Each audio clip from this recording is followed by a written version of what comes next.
speaking into Unity and microphone 1. Can you hear me?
Welcome everybody to the live stream start of the track events for day 2 of the 2020 Athletics ACT Championships.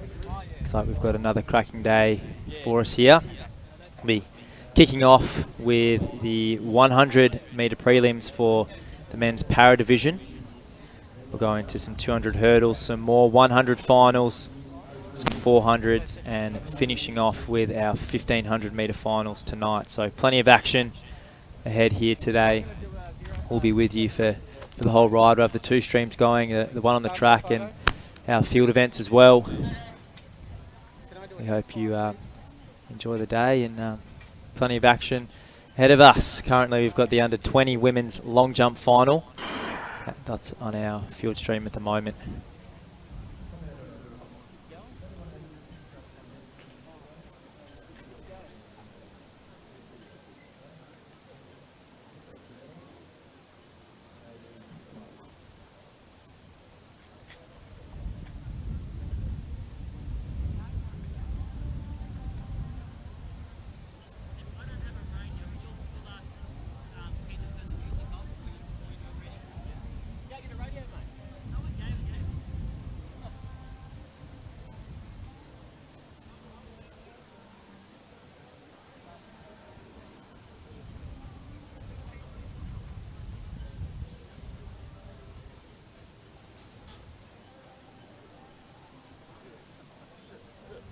So lining up on the track at the moment will be the first of 2 preliminary finals or preliminary heats for our men's para 100 metres. First heat in lane 2 will be Nathaniel Halpin of Ginadera. Lane 3, Junta Kusuda of our international athletes. In lane 4, Zane Newton of New South Wales. Lane 5, Lachlan Foot of the ACT. Lane 6, Scott Reardon of the Para-Athletics Talent Squad and his teammate in lane 7, Brock Hughes. And then in lane 8 will be Liam Richardson making the trip up from Victoria.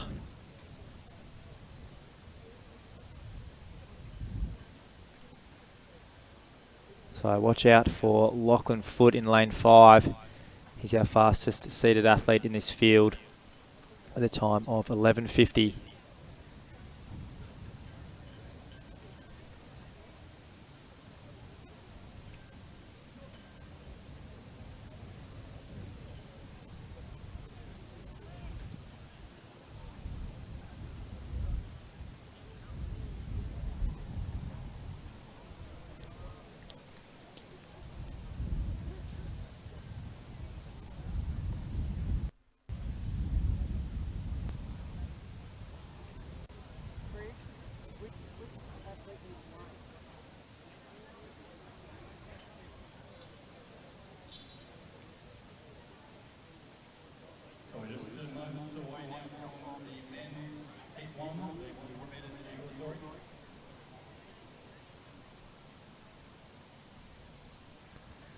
So we've seen our officials running a very tight operation to where last night, sticking right to schedule. We're due to kick off precisely at 1:15, the first of our track events today.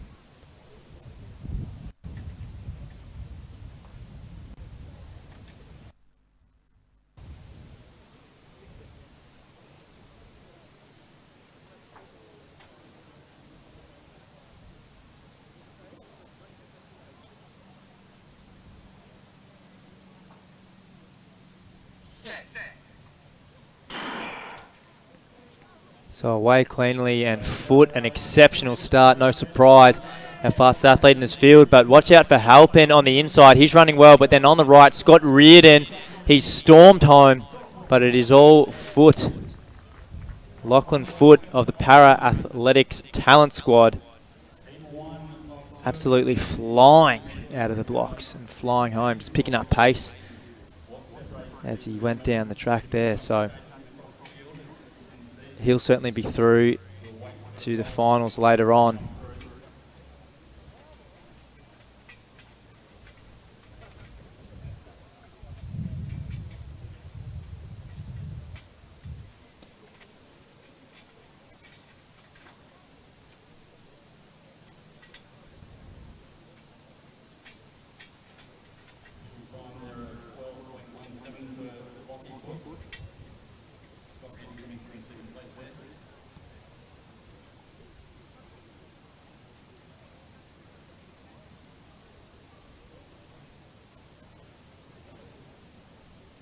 So by the looks of those flags over there, perhaps a little bit of tailwind for our sprinters. I'm sure they'll be pleased with that nonetheless.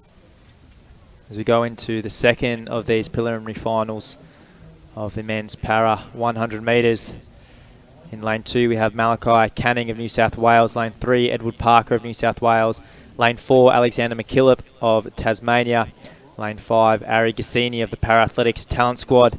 Lane 6, Atsushi Yamamoto, one of our international athletes. In lane 7, Timothy Dabrera of South Canberra. And then in lane 8, Christian Jorgalis of New South Wales. So our quickest C time in this field is just Edward Parker in lane 3, 12:03. But watch out for lane 5 as well, Ari Gassini. 12:05. The number of our athletes in this right around that 12-second mark. So look to be a very close prelim here.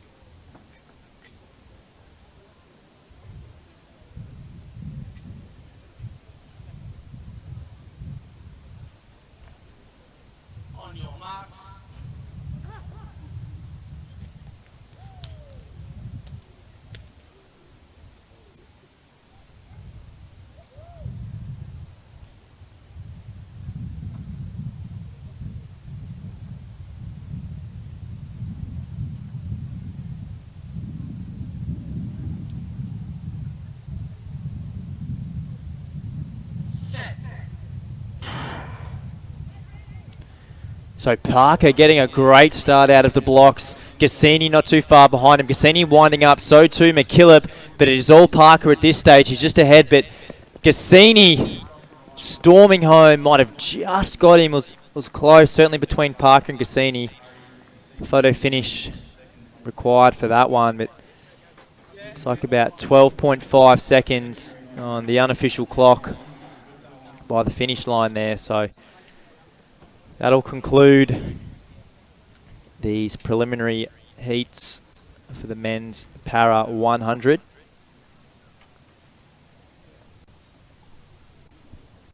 We'll have 10 or so minutes before we get into the 200-metre hurdles. And we'll keep you updated on the finals, the final list for that men's para 100. If you have a flick over to the field event stream, We're in the first round of the women's under 20 long jump. That is on the Athletics ACT YouTube channel. If you want to have a switch over to our field event stream, we've got both of the streams concurrently running throughout the day. We'll be back in another 5 to 10 minutes on the track for the first of our 200 metre hurdles.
hope she can get up there with a big one. Samantha Dale from New South Wales. On the runway.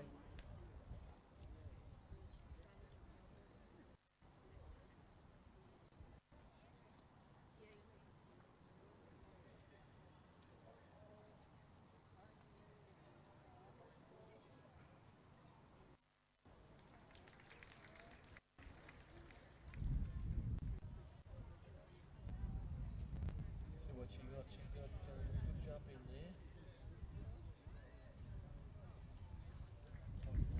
Pretty well out there.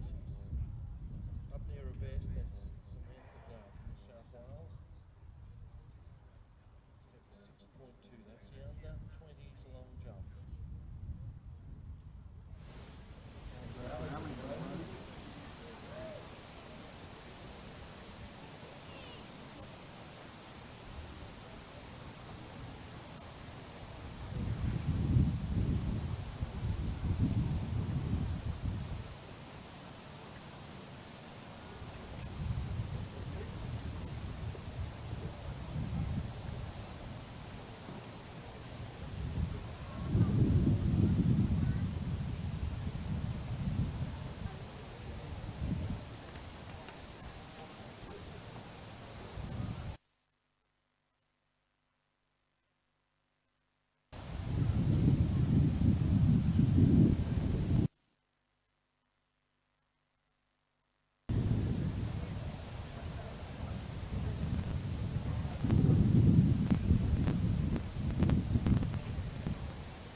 So we'll be getting ready to cross over to the first of our 200 metre hurdles. The first final will have a combination of the men's and women's under 14s.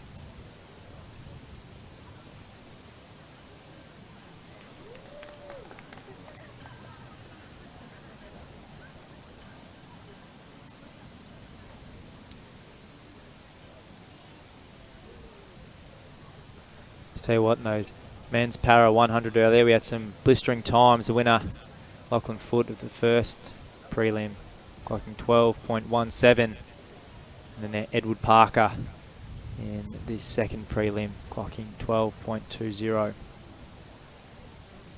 I think a little bit of a tailwind for our athletes out there, but as he crosses to the start line, as is our under 14 men and women. We've got the sole under 14 athlete Angus Hunt, who's made the trek from New South Wales. In lane 3 will be Charlotte Fowler of Ginadera. Lane 4, Gabrielle Darms of North Canberra. And lane 5, Emma Vermeulen of Ginadera. So Angus has the quickest seed time in this field, 32.00 seconds, but watch out for Emma Vermeulen on the outside. of Ginadera. She's entered with a seed time of 33.19. But not far behind her as well, Charlotte Fowler, 34.40, and Gabrielle Darms with a 36 flat.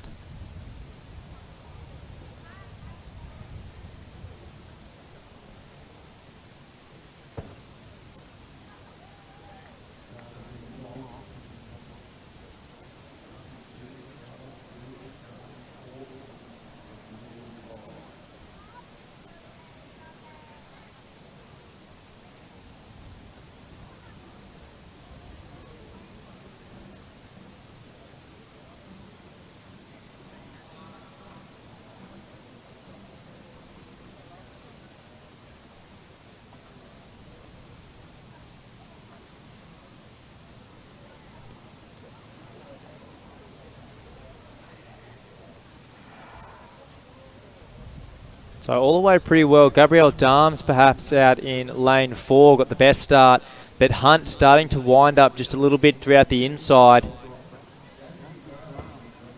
So Gabrielle Darms having a fantastic race at this stage, but it is at the moment Angus Hunt on the inside. Our sole under 14 competitor running a superb race. But then between the girls, watch out for a fast closing Emma Vermeulen over this last flight of hurdles. She won't quite get there. Gabrielle Darms up North Canberra to take out the under 14 girls division, and Angus Hunt from New South Wales to win the under 14 boys division. So that's the first of our 200 metre hurdle finals this afternoon.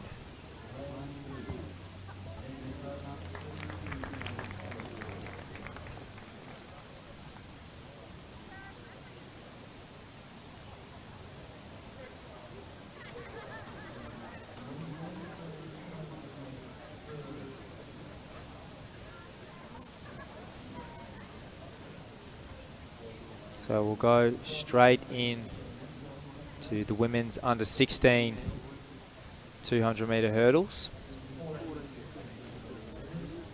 So we have 6 competitors, so they'll run as straight final. The under 16 girls. That's our under 14 girls on the screen just at the moment.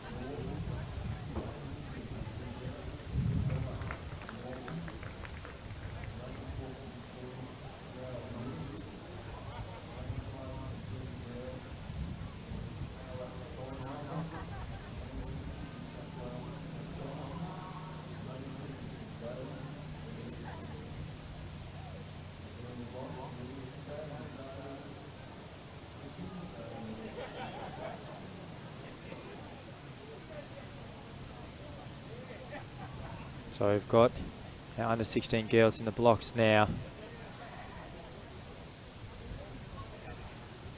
You see our starters on screen. Looks like the starters just called them up, which will give us a chance to read out the start lists. In lane 2, Madison Gordon.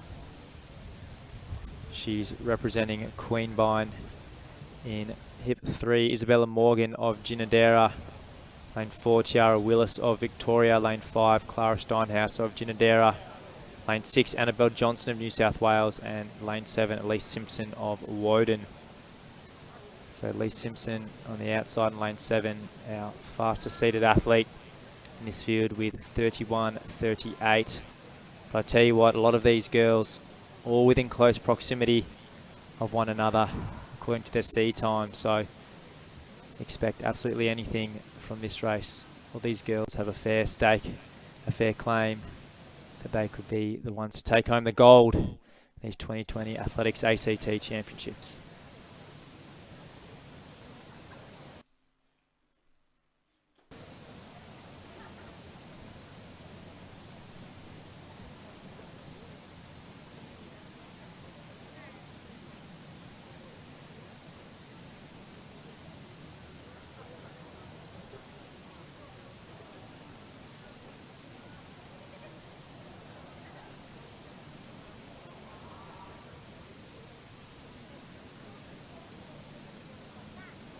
So athletes will be called into the blocks for the second time.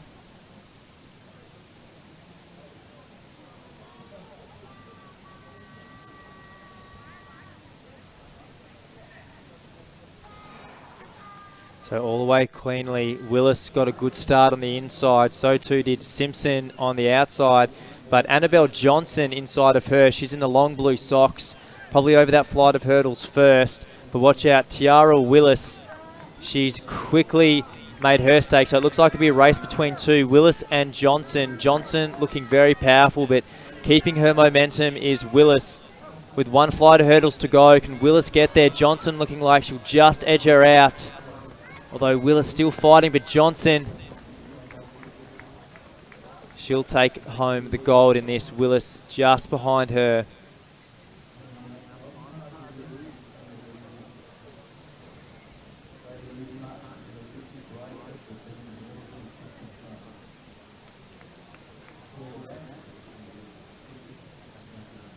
So Annabelle Johnson of New South Wales.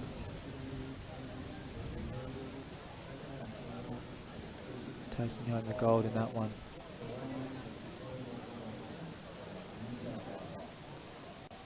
Tiara Willis certainly making the trip up to the ACT worthwhile.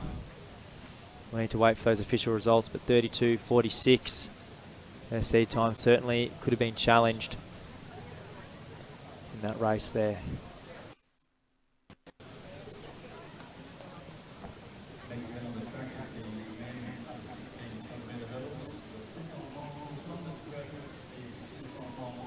So as you cross over to the men's under 16 200 hurdles, we'll have two timed finals.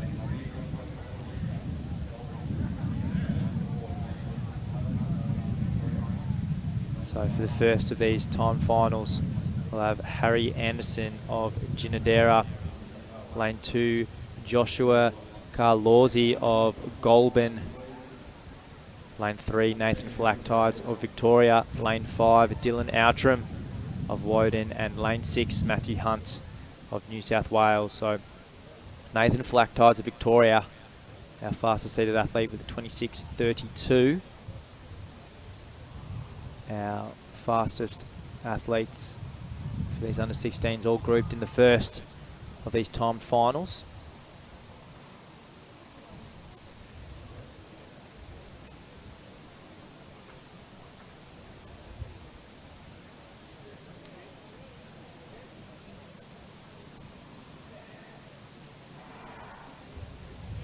So all getting away very well. Flactides quickly getting his pace going.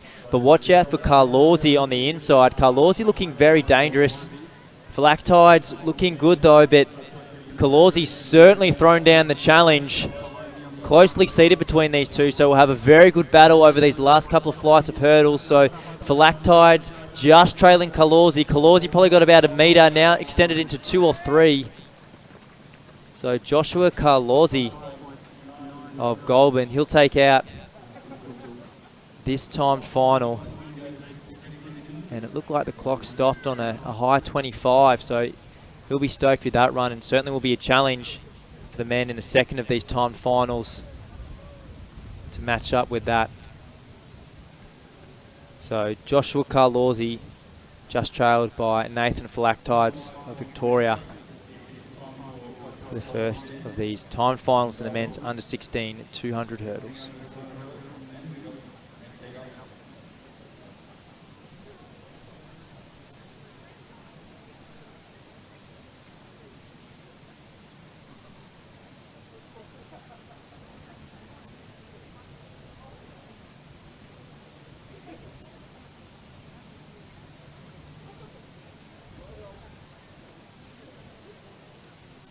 They'll pretty much be going straight in to the second of these time finals for the men's under 16 200 hurdles.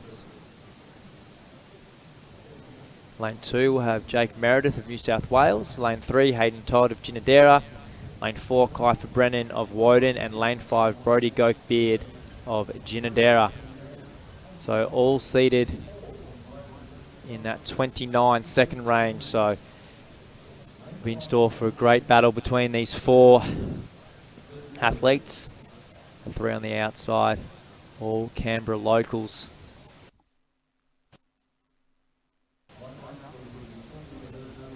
Again, this is the second of these time finals, so If any of these athletes can run quick enough, they'll be able to put their claim forward for the gold medal of these 2020 Athletics ACT Championships.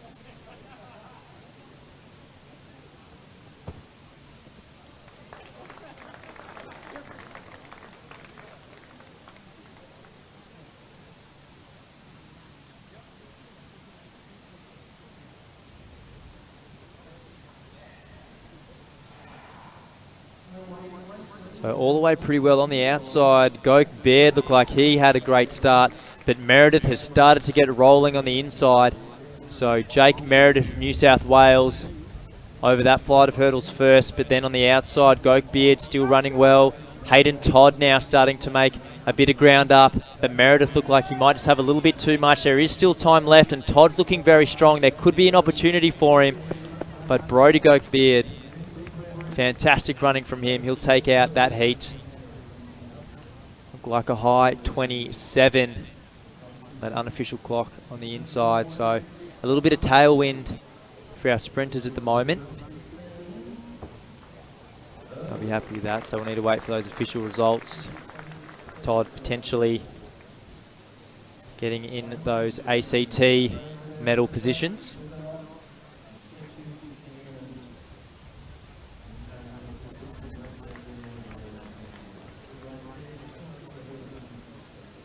So that'll conclude our finals for the 200-metre hurdles. It looks like we do have a little bit of a break on the track program. So if you're sitting down watching, be sure to flick over to the field event stream. We've been having the women's under-20 long jump running. So we've got that field stream running concurrently with our track stream today. All you need to do is head on over to the Athletics ACT YouTube channel if you're not there already, and you'll be able to select between the two track and field streams.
So we currently have the under 20 and open men's discus on the stream 1 at the moment.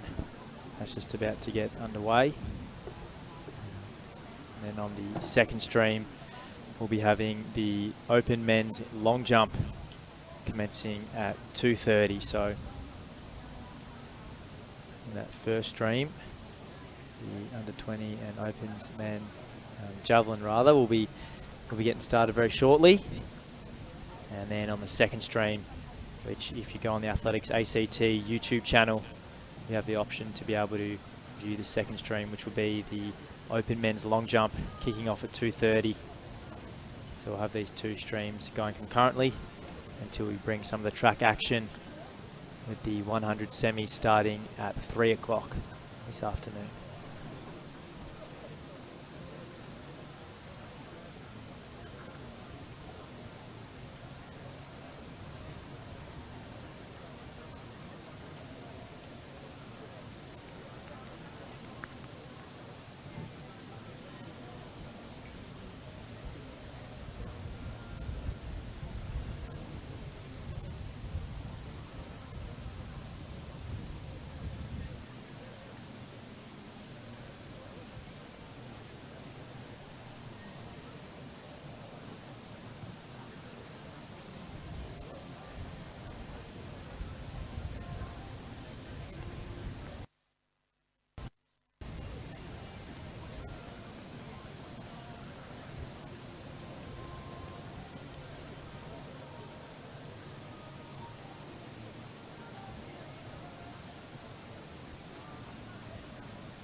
So currently got some action down here for the open men and under 20 javelin.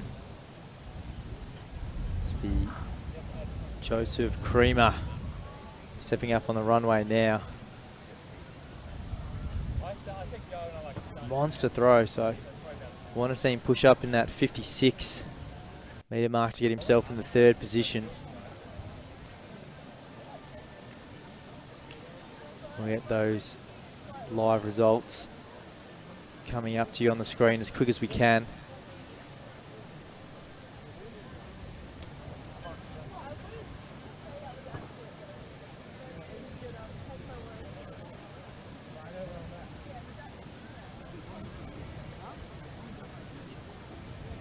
So we do have this stream going with the javelin while there's a bit of a break with the track events at the moment. So we'll be having the 2 streams running concurrently today. There'll be the field event stream on stream number 2. And when the track kicks off again at 3 o'clock with the 100 semi-finals, we'll have that on this stream number 1.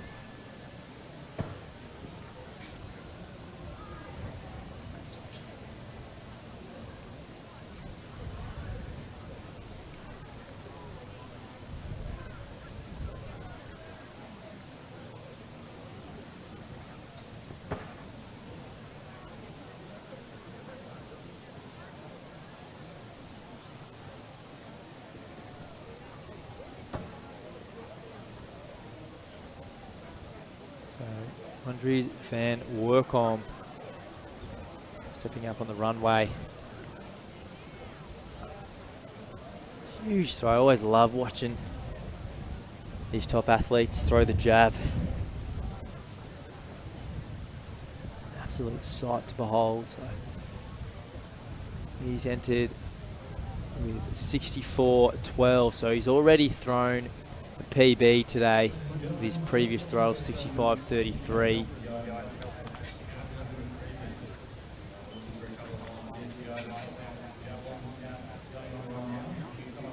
We did see before with the flags and for our sprints earlier in the day that there's a little bit of tailwind out there. Not an expert on aerodynamics, so not exactly sure how that affects our jab throws today, if they would prefer that or not. But nonetheless, Van Workom's finding himself in 2nd position, trailing Saxon Ward of New South Wales. He's trailing 67.40, his recent best 71.84.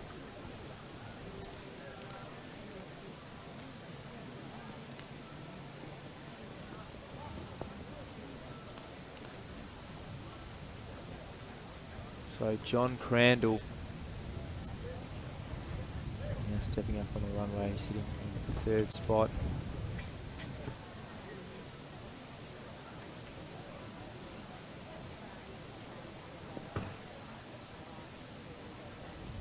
So Crandall posting a best of 65 metres. He's been just a little bit off that with his first couple of throws.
Maybe our officials doing a little bit of reordering and shuffling as we got through the first 3 rounds of our men's javelin. So we've got the men's under 20 and the men's open javelin concurrently at the moment.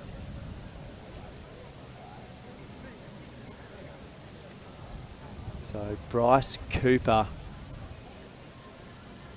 of Western Australia, that throw 55.26. He's leading the under 20 men at this stage.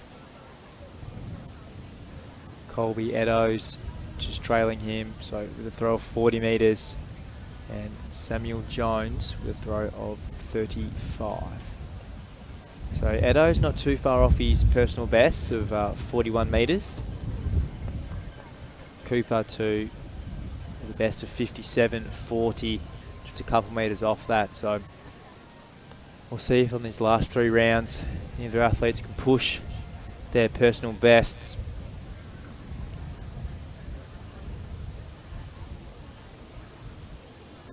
Already we've seen Andres van Warkom of New South Wales throw a personal best of 65.33, so the conditions likely favourable for our jav throwers at the moment. Be interesting to see that tight battle between Ward and Warkom for that gold. Ward having thrown to 71.84. Certainly might still have a few metres up his sleeve.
So we do have the men's open long jump final about to commence. That'll be on stream number 2.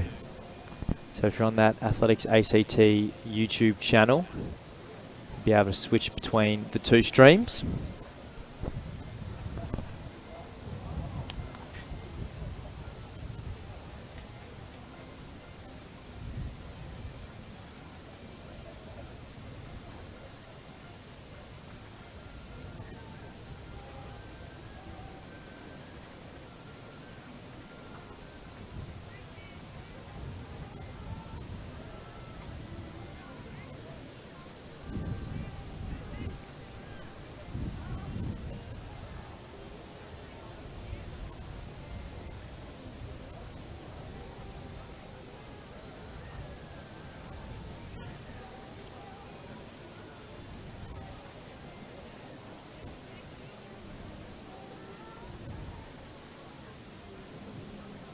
So warm Saturday afternoon here in Canberra, currently 32 degrees.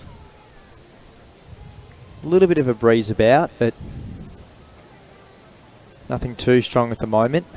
We saw the conditions very nice here for the 800s last night. If we get anything like that later tonight, I suspect we'll see some very solid 1500 metre times.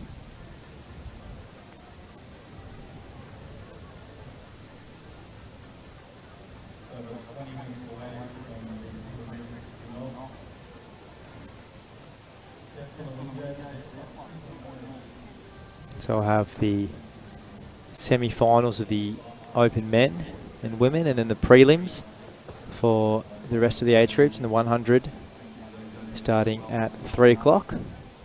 We'll have on this stream.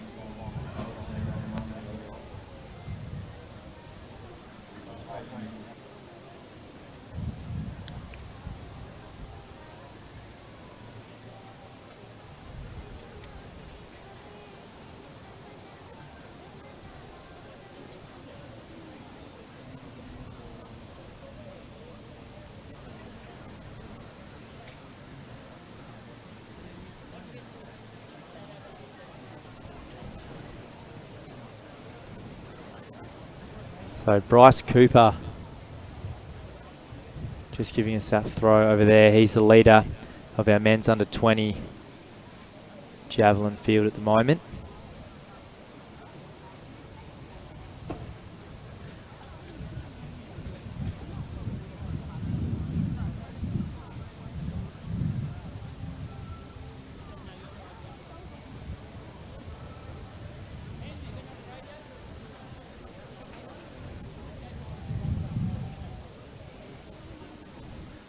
So Luke Allard, now Ginadera next up on the runway.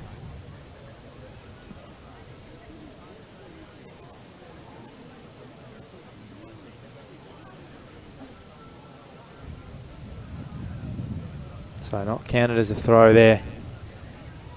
I'm sure that most of those shooting at the moment will be jav throwers, but if any other event specialist currently watching, that metal tip of the javelin does need to strike the ground first to count as legitimate throw.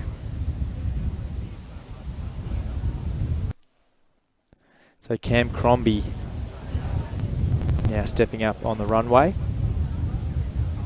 His personal best of 48 metres, local here at Ginadera.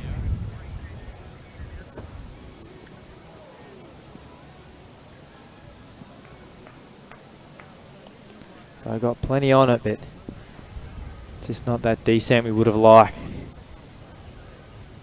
to count as a legal throw.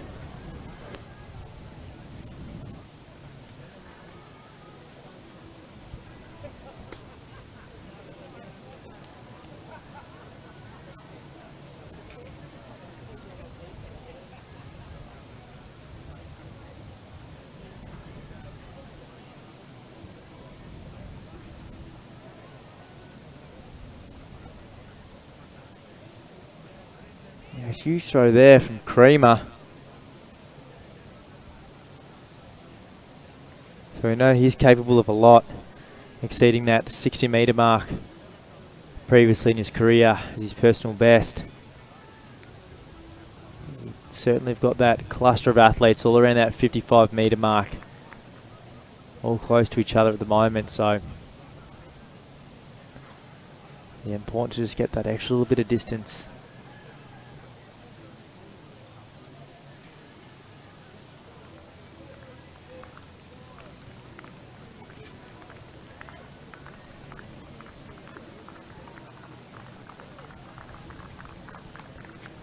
So Crandall now really getting under that one.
So Van Werkom now stepping up on the runway. He's had a terrific day thus far.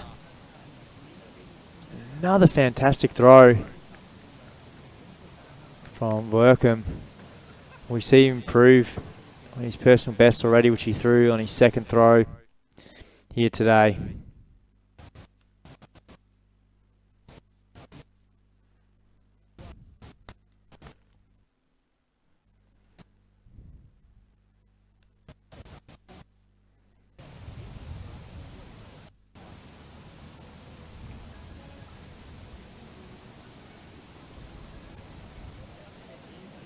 So we did see Van Werkom take out the bronze medal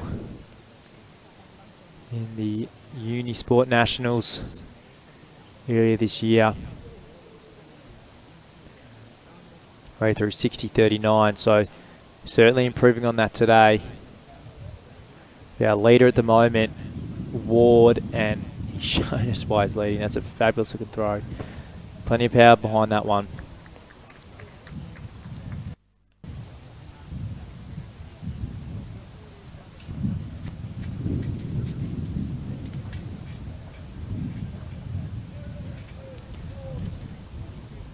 That was Saxon Ward, our leader from New South Wales.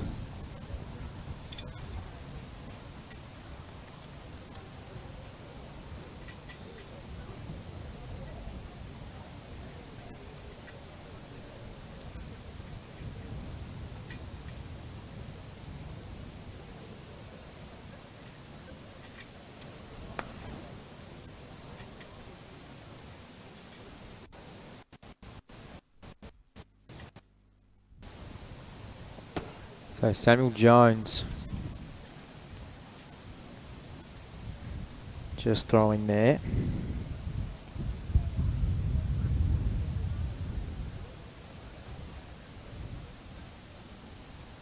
Not legal throw.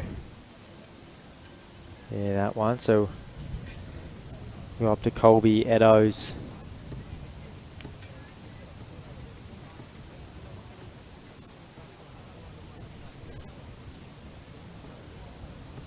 So personal best of 41 metres. He was just off that in his second throw. So I'd love to see him get over the 41 metre mark here.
Samuel Jones on the runway.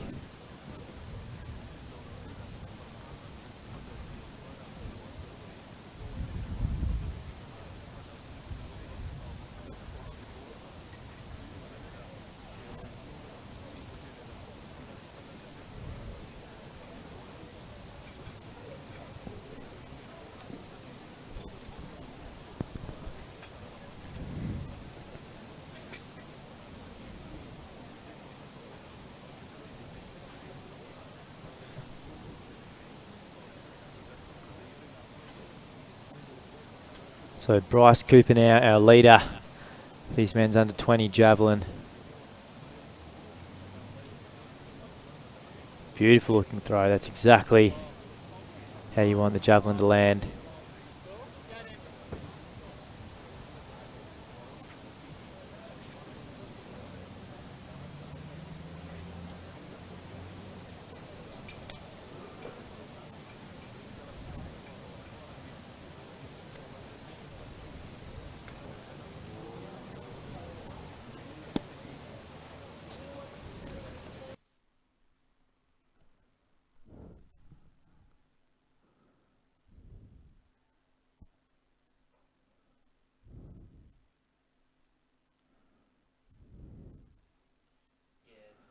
So Allard there looking like he's certainly wanted to make sure his throw counts as a legal throw.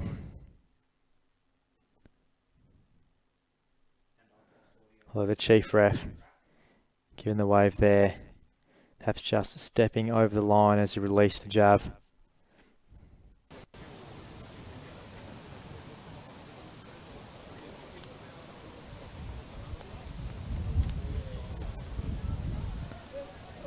As we go now to Cam Crombie, boasting that number 13. He was the gold medalist at the World Championships in Dubai last year in the men's shot put. Also winning gold in that in the Commonwealth Games in the Gold Coast recently in 2018. So very credentialed athlete. Typically we've seen him most successful over the shot put, so perhaps starting to dabble in some other events as well at the moment.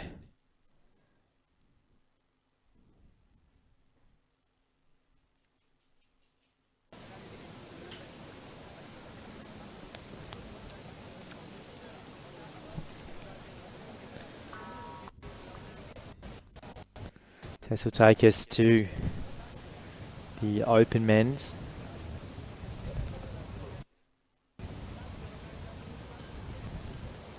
Joseph Creamer of Goulburn.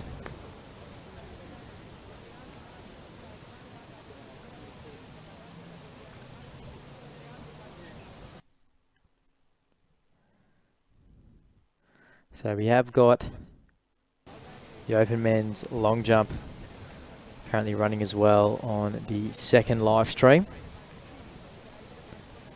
So throughout this competition we'll be alternating between, or there'll be the two live streams happening concurrently, where you can alternate between the two just by selecting the stream you're after on the Athletics ACT YouTube channel. Stream 1 will be our main stream, where we'll have the commentary running throughout the competition and all our track races.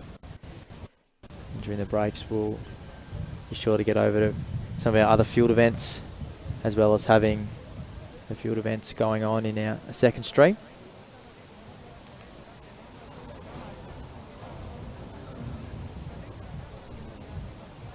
So John Crandall with that throw. So Crandall himself still in that third position. Cooper sitting there in fifth position. He's the leader of the men's under 20, so it was important for him to get that extra metre, but certainly a good battle between Creamer and Crandall for that third position. Van Walkham throwing his personal best with his second throw in second place there in the 65.33. Just a couple metres short of Ward's throw of 67.40. So currently on round 5.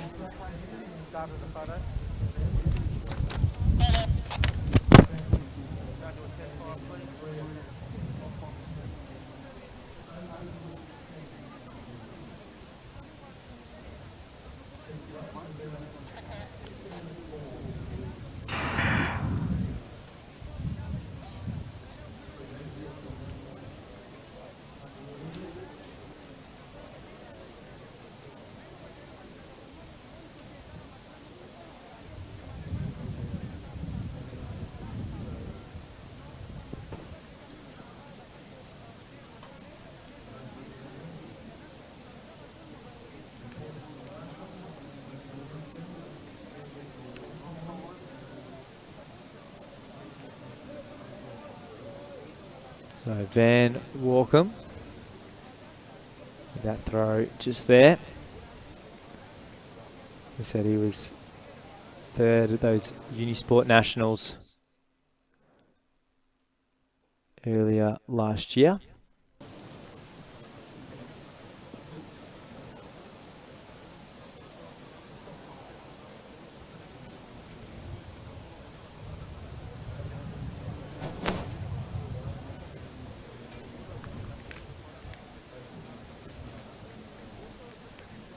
So we'll now be starting the final round of the Jav. Samuel Jones Just standing beside the runway. Yeah, he's from New South Wales.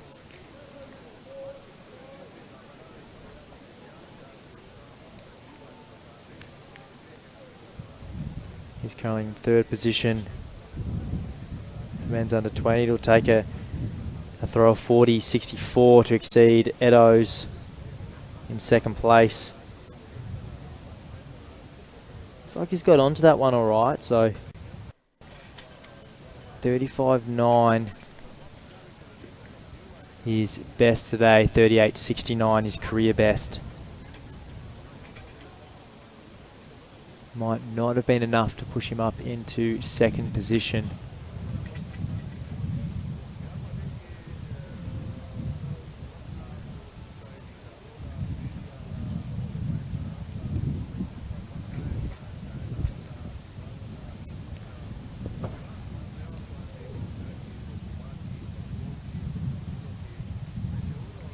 So this will be Bryce Cooper.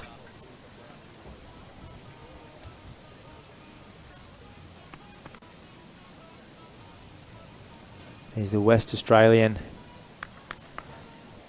Made the trip down. His personal best, 57.40. Can he exceed that here?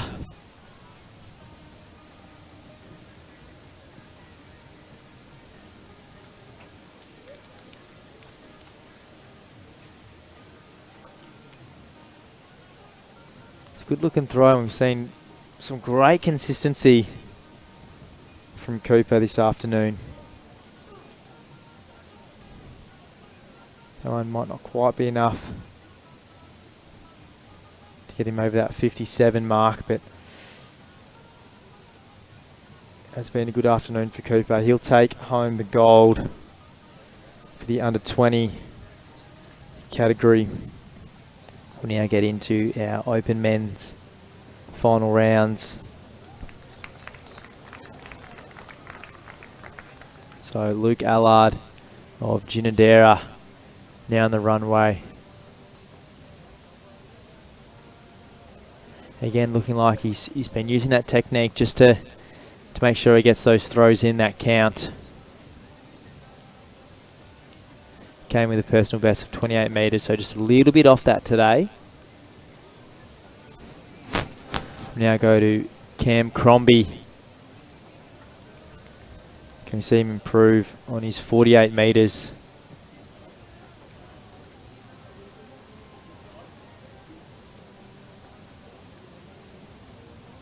So legal throw. I'd say it's not quite the distance he would have been hoping for on that throw. He's best his second today of 36.89. But Cam Crombie, perhaps one that we'll hear a lot more of in the Javelin. He's the world champion in the World Para Championships in the shot put in Dubai last year. Also Commonwealth Games gold medalist in shot put, so well credentialed, especially over these strength events. So yeah, perhaps we'll see plenty more of him in the Javelin. This will be Joseph Creamer now of Goulburn. Has he got enough to put himself into third position? 58.61 his best on his last throw, and he's given that one everything. Will it be enough? It's been a good little battle between Creamer and Crandall. Creamer would have just got himself into that third position with his fifth throw, but Crandall able to rip out something else just to edge himself in front.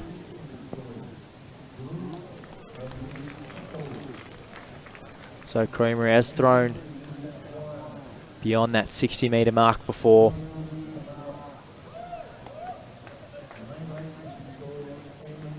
Need to wait for our officials' results to find out the outcome of that. But John Crandall now of New South Wales with the opportunity to get himself over that 60 metre mark.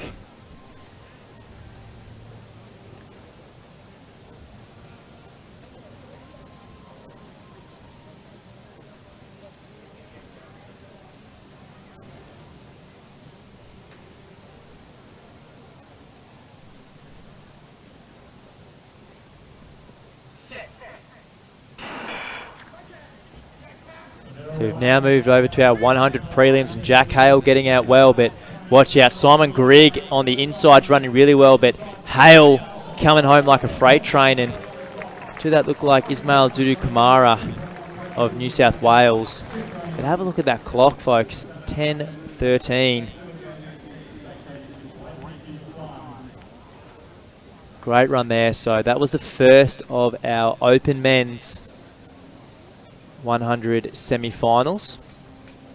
So we've got 3 of those semi-finals, with the first 2 of each heat qualifying, and then we'll take the next 2 fastest.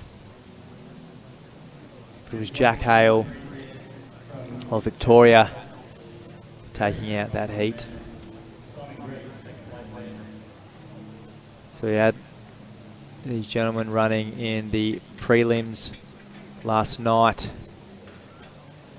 Looks like they'll have a little bit more of a tailwind with them today. Although those flags showing that not much of a breeze out there at the moment, so good conditions as far as the wind's concerned here. Looking at about 32 degrees out here on the track currently. So we have the men warming up now for the second of these semi-finals. We have Leonard King of New South Wales in lane 1, lane 2 Aaron Stubbs of Queensland, lane 3 Alexander Hartman of Queensland, lane 4 Zane Branco of Queensland, lane 5 Will Roberts of New South Wales, lane 6 Anas Abu Ganaba of New South Wales, lane 7 Jake Penny of Victoria, lane 8 Harry Fullerton of New South Wales. So 10:34 of Anas Abu Ganaba of New South Wales, the fastest seeded athlete in this field. That was from the prelims last night.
So all the way very well. Abu Ganaba getting a great start. So too Hartman. So Hartman lane 3 looking good. Lane 1 King's there, but it's all Hartman at this stage. So Hartman, Abu Ganaba, they'll take those auto spots to the final.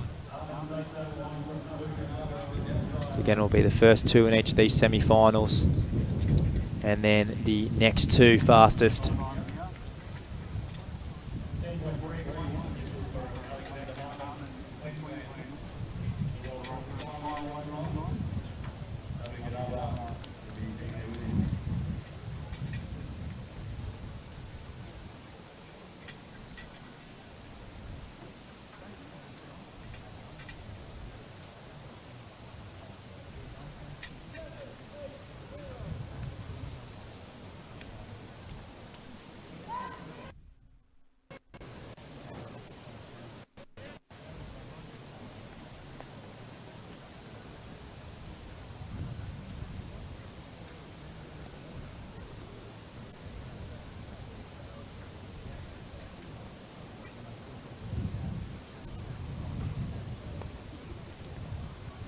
So now we'll be on our 3rd semi-final.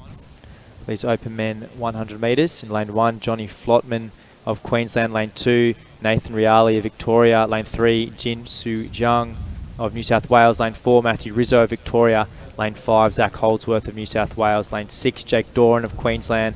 Lane 7, Joshua Azzopardi of New South Wales. And lane 8, Nicholas Bate of New South Wales. So 10:38, the fastest time, seed times from last night in this heat. So lane 4 and lane 6, that's Matthew Rizzo and Jake Doran.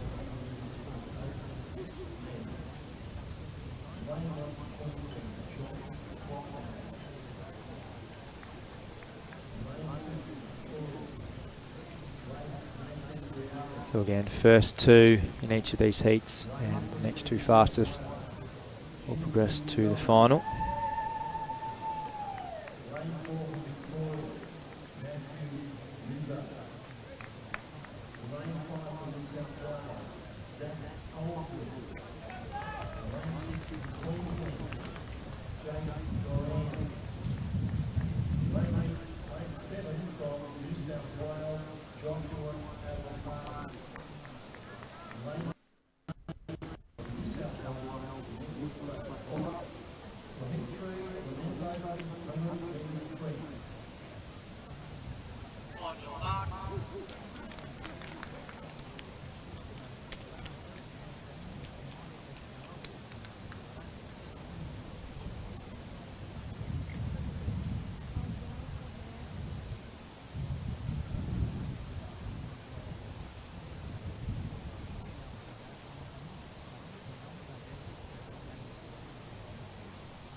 So Doran getting a great start, so too Rizzo and Holdsworth on the inside, but Rizzo's having a great run through the middle. Doran's trying to catch up to him. Doran just got up to his shoulder, but Rizzo too good for the field there. So Rizzo and Doran, they'll be taking home those auto spots. Holdsworth not far, neither two was Jinsu Jung, so no doubt they'll be hanging tight to see those official results come through. See if they get one of those qualifying spots based on the time. But Matthew Rizzo of Victoria stamp his place into the final here of the 100 at the 2020 Athletics ACT Champs. So that'll conclude our semi-finals for the Open Men's 100. We'll now go into the women's semi-finals. So just 2 semi-finals here for the women, which will mean we'll have the top 3 in each heat will automatically qualify with the next 2 fastest, additionally qualifying on their times.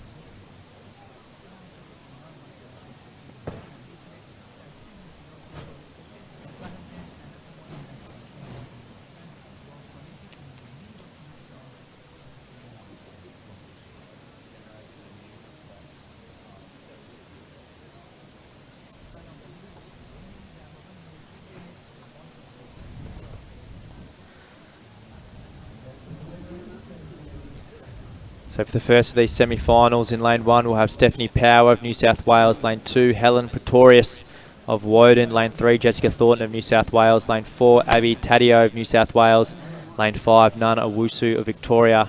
Lane 6, Morgan Gaffney of Tasmania. Lane 7, Sophia Fikira of Victoria. And lane 8, Hannah Bassick of Victoria. So 11:44. The fastest seated time of Nana Owusu in lane 5.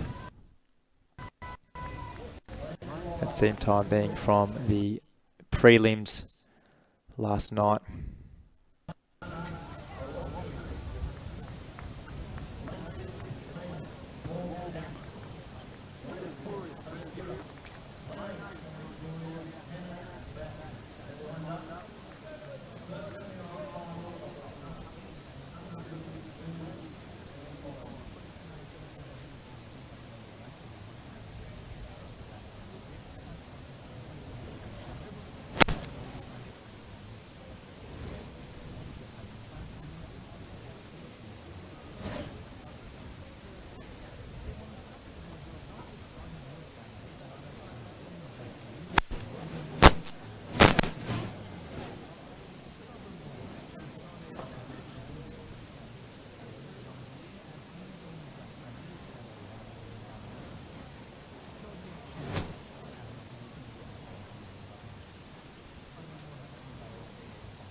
Looks like maybe still just a little bit of a hold up before we get these ladies started. Again, there'll be 2 semi-finals for these open women, the top 3 in each heat, and then the next 2 fastest will progress to the finals.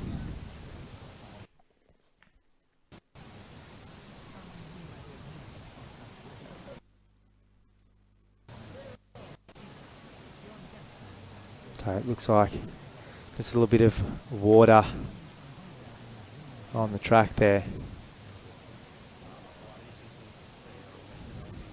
Not exactly sure how that's gotten there.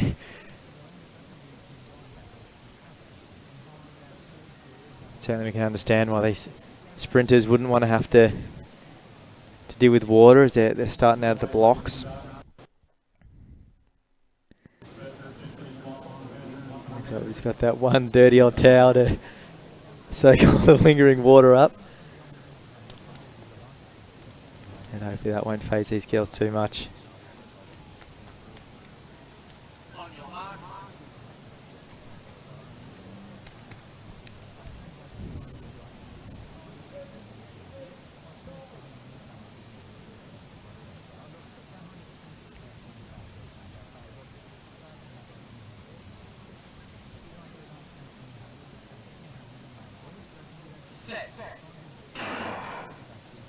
So Wusu, Thornton too having a good start. Taddeo through the centre. Looks like Wusu out, but Bassick on the outside. She's running really strongly. Taddeo just trying to hold him off. Thornton's charging late too, but so too Morgan Gaffney of Tasmania. I think Gaffney might have just edged Thornton and Taddeo out, but it won't matter too much because those first 3 we threw safely to the final. We hope Owusu is all right there. We saw her have a great start, but pull up at about 20 or 30 metres, so hopefully she'll be okay. At this stage, it looks like Thornton, Taddeo, and Gaffney taking those 3 auto spots. Gaffney likely just to have taken out that heat. Again, we'll need to wait for those official results, which are available on the link on the bottom right of the screen there. Be able to keep an eye on that link throughout the championships where the live results will be displayed. As they come through, we'll have the live splits for each of the races, and then obviously the accumulation after that once both the races are finished.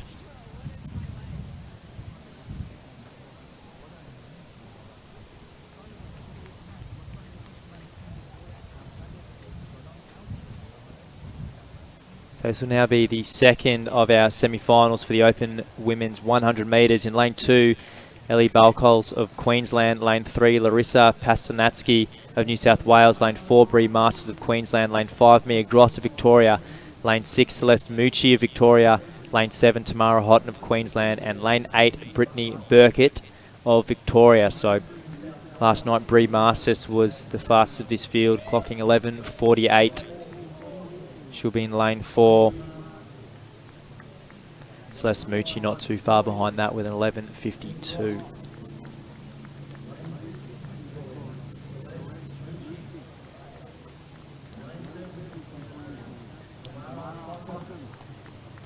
So again, it'll be the top 3 women in each of these semi-finals will automatically qualify for the final, with the next 2 fastest taking the qualifying positions after that.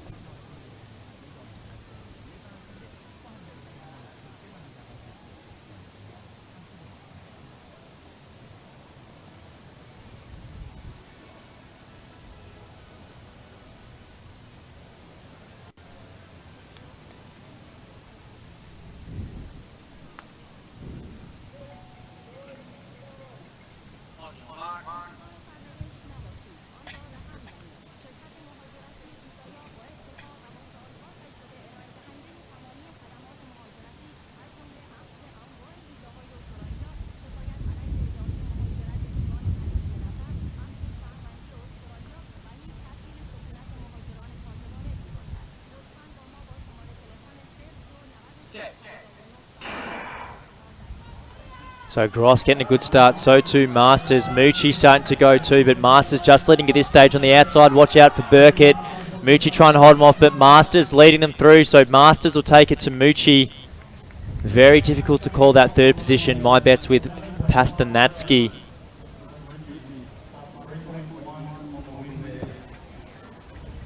So it was Masters taking out that semi-final, the second of two semi-finals for our Open women.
We'll go into our men's prelims for the under 2000s. Lane 2, we have Tyson Benny of Queensland. Lane 3, Samuel Reeve of North Canberra. Lane 4, Zen Clark of New South Wales. Lane 5, Gabriel Bickle of New South Wales.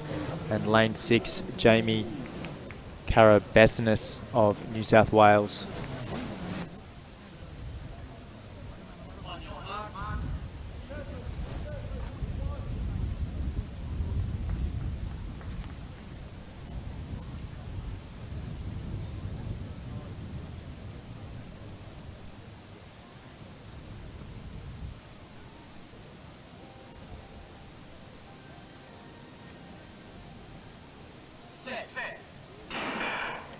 So Clark definitely getting the best start of the group there. Then Reeve trying to come through on his inside on the outside. Watch out for Karabesinis.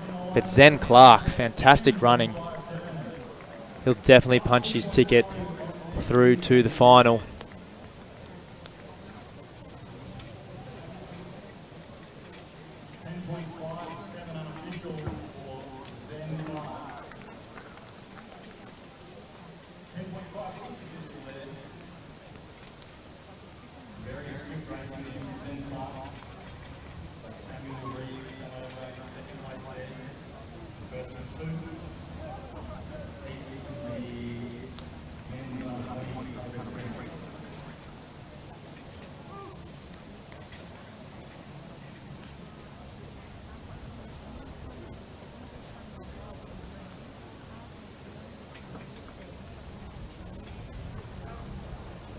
So top 3 in each of these heats going through to the final.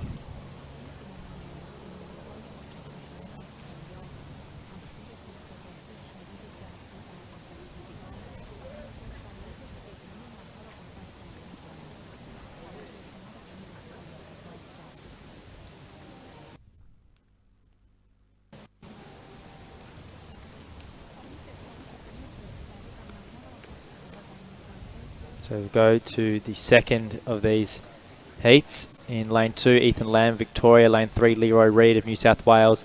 Lane 4, Godwin Opoku Mensah of New South Wales. Lane 5, Ashley Wong of Queensland. Lane 6, Charles Barclay of New South Wales. Lane 7, Philip Baker of New South Wales. Ashley Wong of Queensland, our fastest seated athlete in this field in lane 5, but watch out for Opoku Mensah of New South Wales. He's just 0.01 of a second behind Ashley Wong.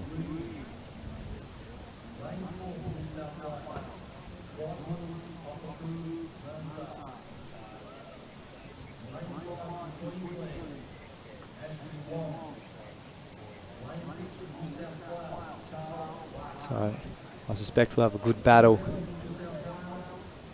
on our middle 2 lanes here. I tell you what, watch out on the inside. Leroy Reed, Ethan Lamb wants to look out for as well.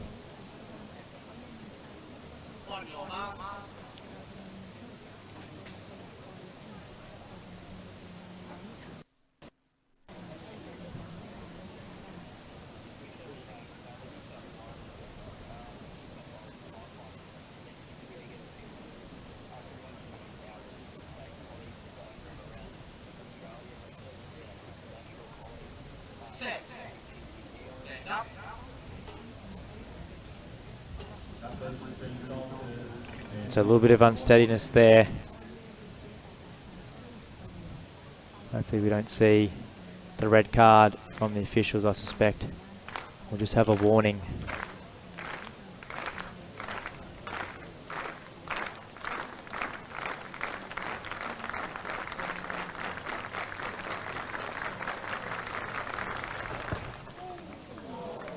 So we're all safe.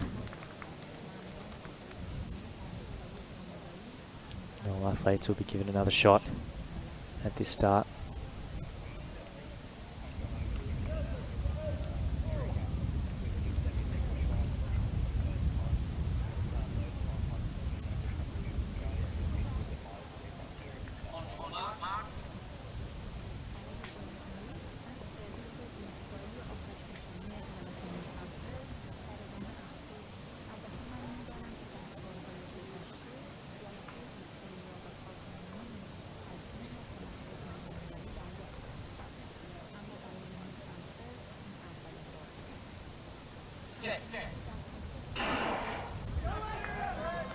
So Mensah having a great start. So too Reed just on his inside and Lamb as well. But Mensah starting to wind up. Wong trying to challenge him on the inside. Wong really presenting a good challenge, but watch out for Leroy Reed. Fantastic run from Leroy Reed. Edging himself into second position, but it was Ashley Wong. He'll take out this second semi-final, or second prelim rather, for his under 20 100 and stamping his ticket to the final. Certainly making the trek down from Queensland worthwhile. So that'll conclude the heats for our under 20 men in the 100. We're going over to the women's under 20 100 prelims. Meanwhile, we do have the men's open long jump concurrently running, where we have Darcy Roper leading with a 782, but Cowley, Matrevsky and Smith all within just a few centimetres behind him. So plenty of excitement happening in the open men's long jump. But if you do want to have a look, you can cross on over to the second live stream at the Athletics ACT YouTube channel if you aren't there already. And certainly a bit of tailwind for our sprinters out there at the moment. We can see those flags blowing away.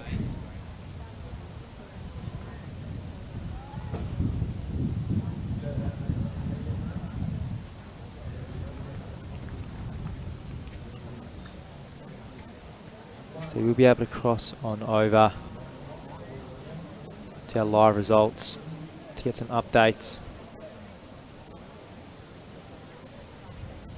For our men's prelims earlier, we'll have Jack Hale, Simon Gregg, Drew Rodriguez, Chico, Alexander Hartman, Anas Abu Ganaba, Matthew Rizzo, Jake Doran and Jinsu Jung as our qualifiers for the 100 final.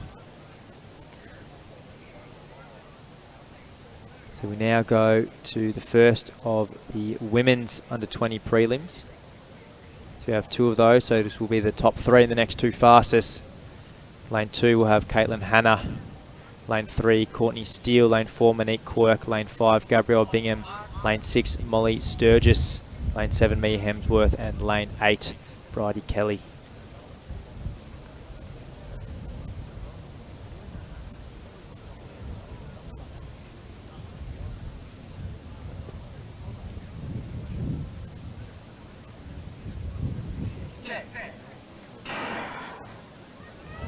So Steele having a great start on the inside, but Quirk has very quickly got going. Now watch out for Sturgis as well, or Hemsworth.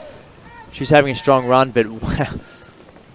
Monique Quirk has stormed away from the field. 11:67 looks like the unofficial time on the inside clock. A bit of a tailwind for these ladies at the moment. So Monique Quirk taking out the first of these heats of the women's under-20 prelims. Again, will be the top 3 fastest. The next 2 qualifying on time.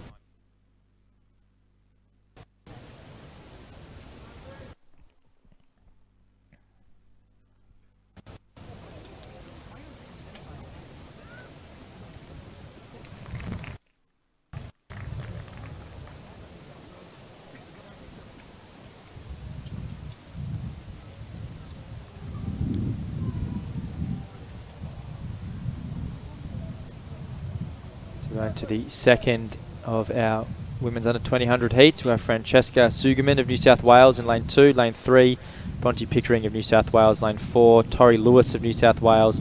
Lane 5, Sundance Fuller of New South Wales. Lane 6, Jezebel Navasolo of New South Wales. And lane 7, Tia Hatchman,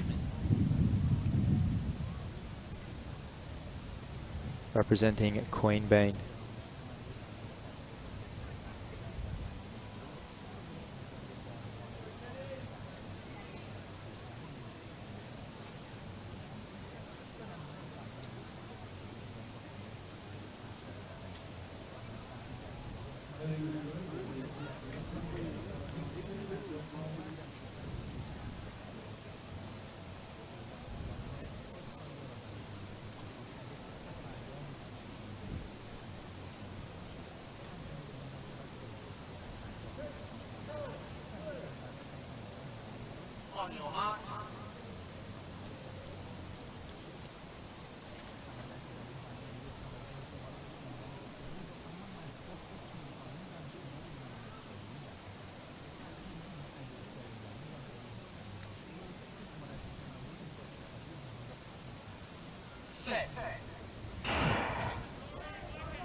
So all the way pretty well at this stage. Pickering having a brilliant start, but really winding up. Tori Lewis.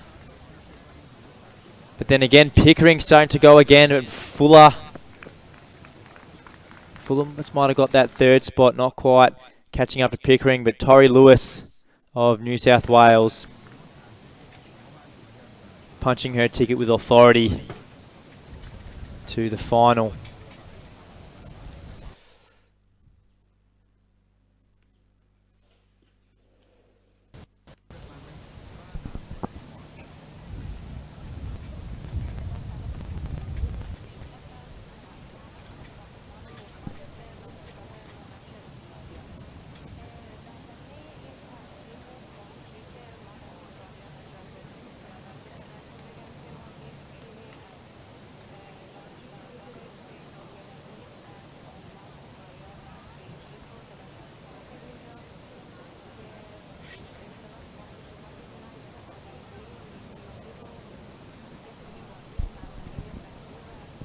So for these under 18 100 metre prelims, we'll have 3 heats. So top 2 in each heat. And the next 2 fastest will qualify for the final.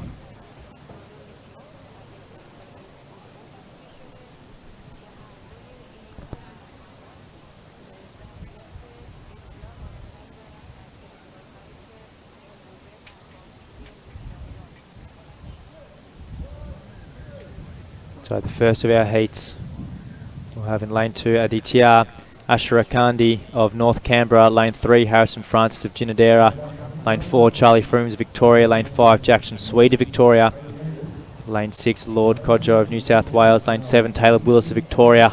And lane 8, Oscar O'Neill of North Canberra.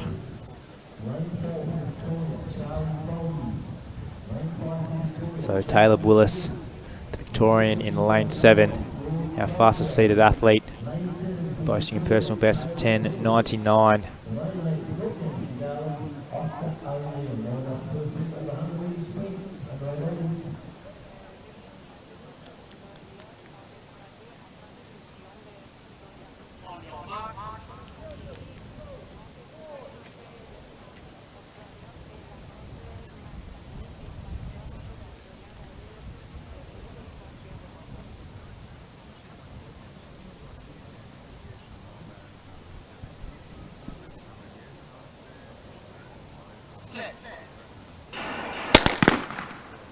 So, yeah, I was going to say a great start, but perhaps a little bit too good of a start for Ashra Kandi,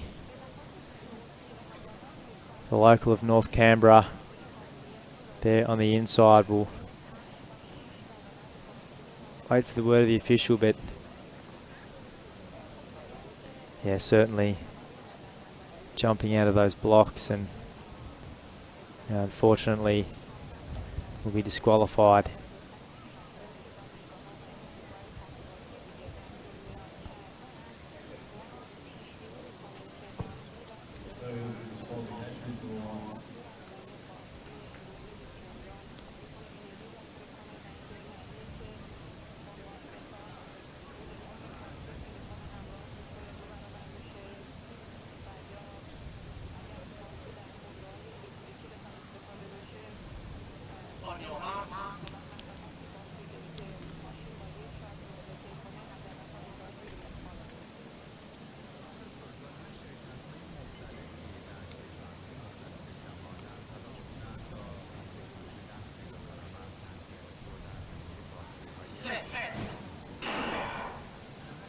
So all the way safely this time. Willis having a good start. Charlie Froomes as well on the inside, but really getting going now is Kodji and Willis. Kodji just on the inside. Froomes really starting to get going, but Willis, and he had a little peek over his shoulder. You want to have a look at the clock. I think he thought it was fast. It was 11:10, the unofficial time. So Taylor Willis, Victoria, will take out that heat. Lord Kodjo just on his inside in a second, and Charlie Froomes not too far behind them, but it is just the first two in each of these three heats that will automatically progress to the final. So Froomes will be eagerly awaiting the results of these next two heats.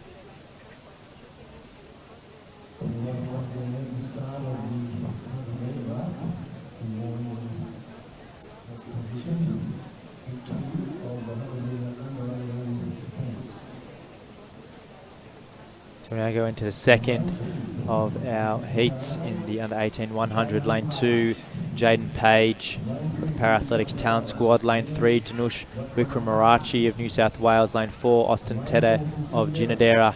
Lane 5, Jakeb West of North Canberra. Lane 6, Samuel Chen of New South Wales. And Lane 7, Eric Rosa of South Canberra.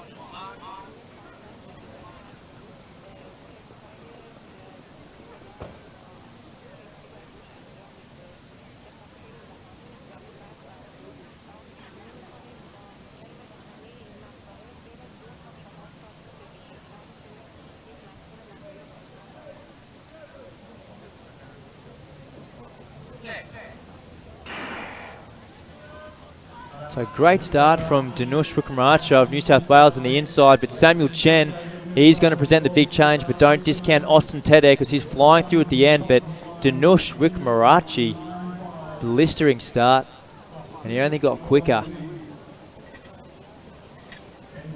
So Rick Marachi of New South Wales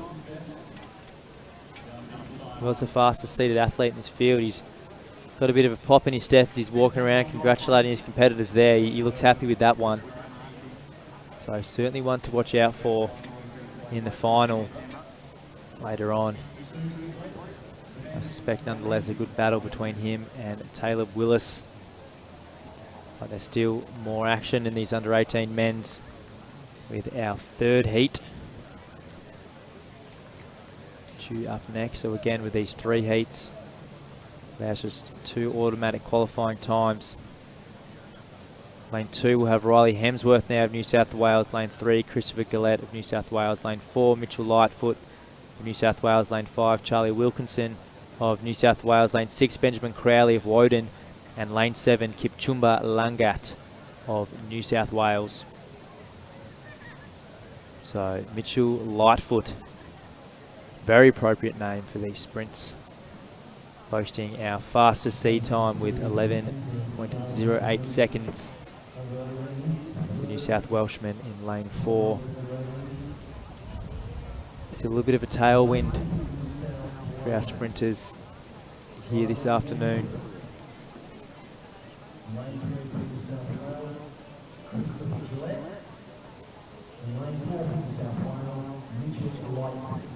At the live results, as well as the win readings, available on the live results hub.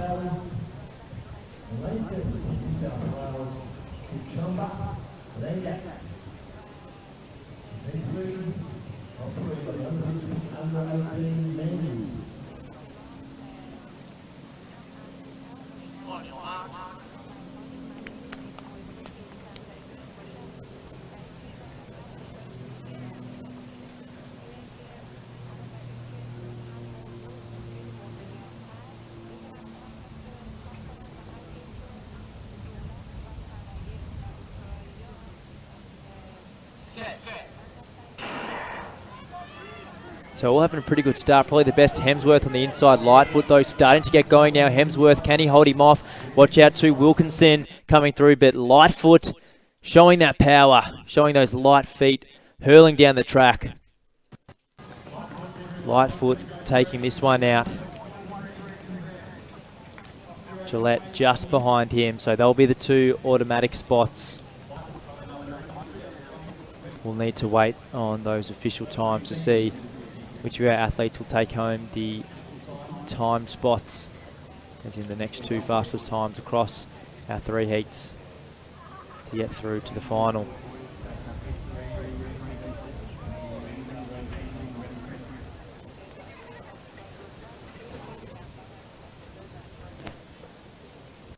So that'll conclude the heats for our under 18 men's 100s.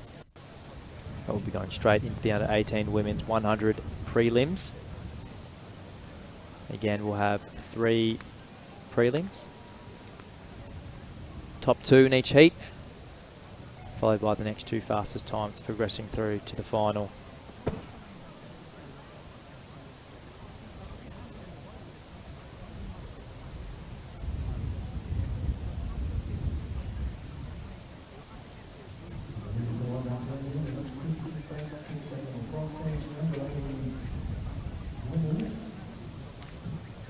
The ladies are lined up. Lane 1 will have Maya Egarak of Woden. Lane 2, Rebecca Guest of Ginadera. Lane 3, Adela Russell of Woden. Lane 4, Jessica McIver of New South Wales. Lane 5, Kiani Sidnor of Victoria. Lane 6, Georgia Fickart of New South Wales. Lane 7, Abby Francis of Victoria. Lane 8, Catherine Wilcock of Victoria. And Lane 9, Elissa Lowe of New South Wales.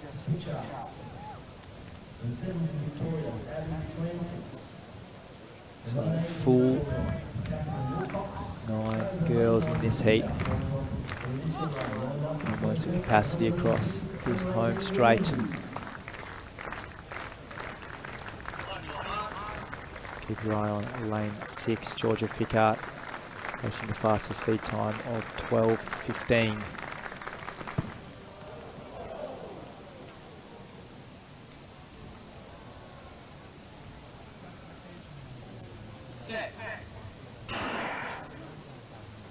So Fickart having a very good start. She's passing, but watch out for Sidnor. Sidnor starting to get going, but Elissa low on the outside. She's really starting to wind up. Watch out for Low. Sidnor just edging it out, but can Fickart hold her off? But Low might have just got there in the end. Very tight finish. Low, Fickart, Sidnor, all thereabouts, and all probably thinking they might have had a shot at taking out that heat. But as long as they're in that top 2 position, and if the times were fast enough, perhaps we'll see the 3 of those girls back here again to the final.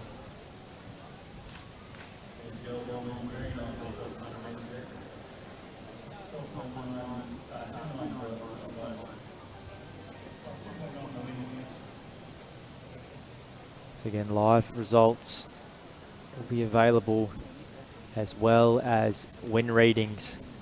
There is a little bit of a tailwind out there at the moment. Be able to cross over to them. We'll provide the link intermittently throughout the stream. You'll see it pop up in the bottom right corner. You'll be able to click that and be taken directly to the live results.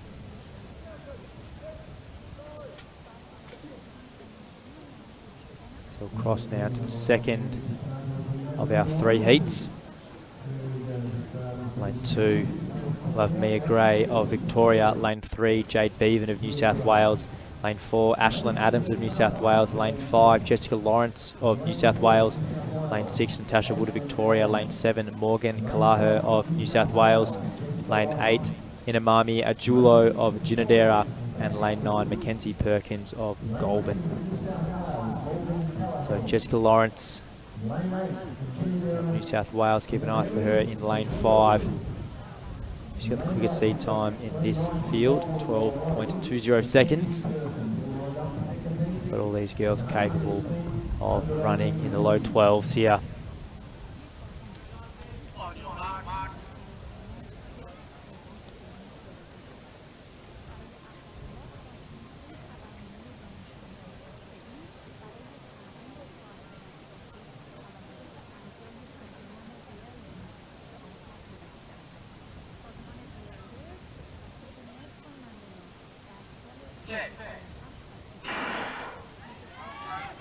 So Lawrence having a very good start. Julo, though, very quickly starting to wind up. So it looks to be the battle between Lawrence and Ajulo.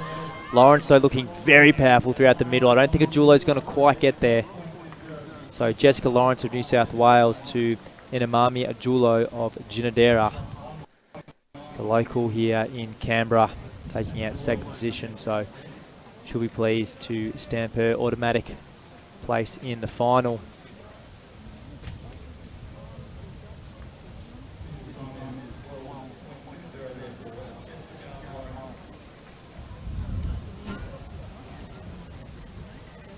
So still one more heat of these under 18 women's 100s.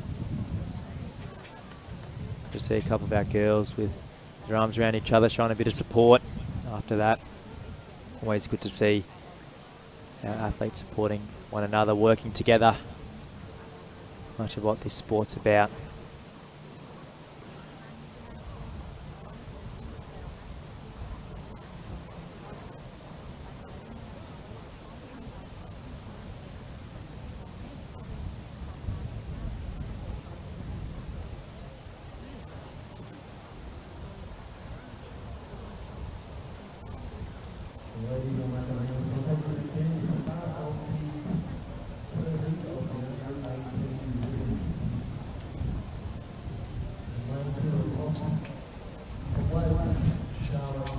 So we're now into the third and final prelim of the under 18 women's 100. In lane 2, Charlotte Nicholson of Woden. Lane 3, Ella Tobin of Victoria. Lane 4, Chloe Lawton of the ACT. Lane 5, Sophie Bowley of New South Wales. Lane 6, Millie Webster of Victoria. Lane 7, Emma Matthews of New South Wales. Lane 8, Lauren Percival of New South Wales. And lane 9, Jida Jarvis of Goulburn. So watch out for a good little battle in lane 7 and lane 8. The duo from New South Wales boasting the fastest seat times of 12.30 and 12.31. And the Matthews and Lauren Percival I'm talking about.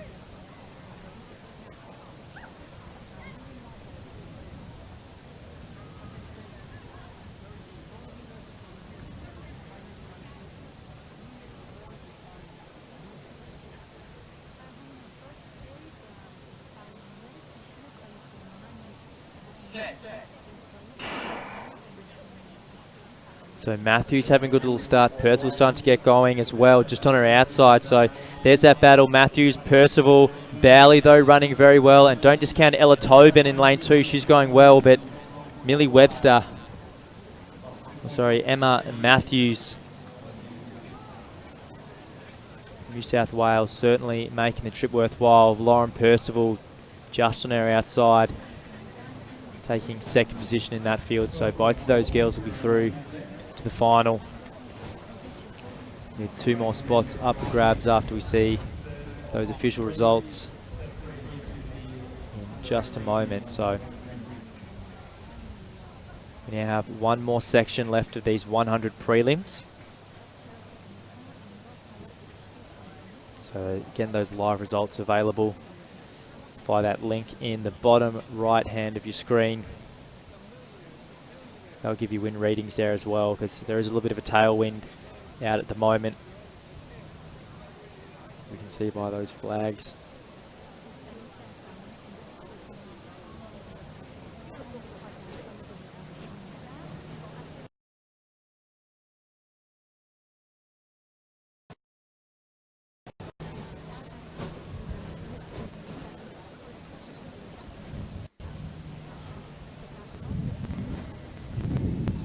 Now be going straight in to the under 16 boys 100 prelims. We'll have 3 prelims where the top 2 and the next 2 fastest qualifying for the final. So again, that's the top 2 of each heat, those automatic spots, and the next 2 fastest across the 3 heats.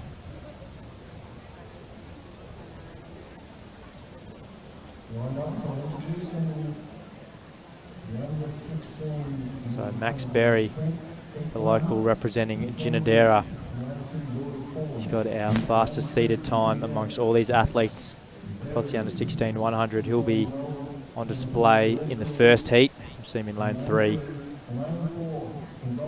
posting a seated time of 11:17.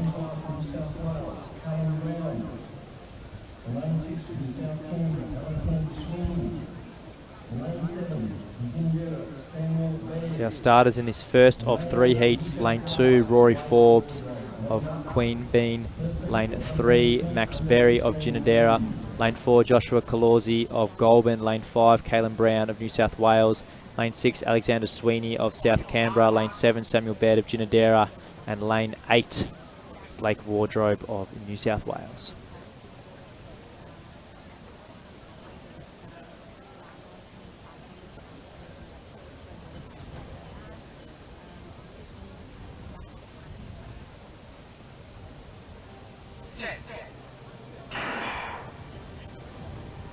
So Berry getting a good start, but Kalorzi maybe just a little bit better, and Caelan Brown too. So Kalorzi throwing down the big challenge, but once Max Berry starts to get going, he's absolutely rolling. So Max Berry to Joshua Kalorzi,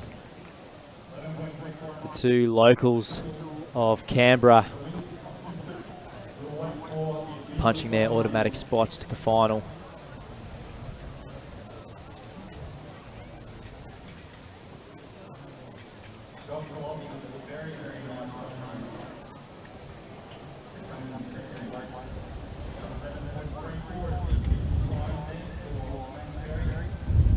Meanwhile, this stream's happening. We do have the second stream available on the Athletics ACT YouTube channel, where there's a very, very tight battle happening in the men's open long jump at the moment. Just 3 centimetres separating our top 4. With Roper, Matrevsky, Cowley and Smith all around that 780 mark. So we'll cross back down to our under 16 boys who just on the start line getting ready for their second heat. We're in lane 2. Jakeb Meredith of New South Wales. To lane 3, Phoenix Bateman of North Canberra. Lane 4, Bradley Carruthers of South Canberra. Lane 5, Paddy Colgan of Victoria. Lane 6, Sebastian Gisso of New South Wales. And lane 7, Harry Anderson of Ginadera. So Sebastian Gisso, lane 6, our fastest seated athlete in this heat, 11:25 is his entered time.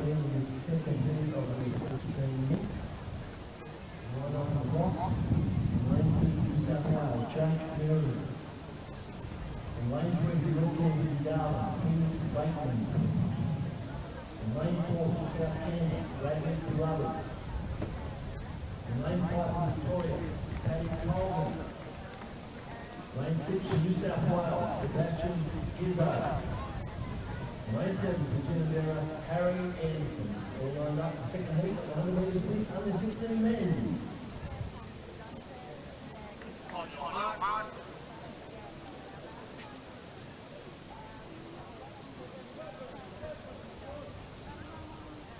Gizzo just taking a nice deep breath there.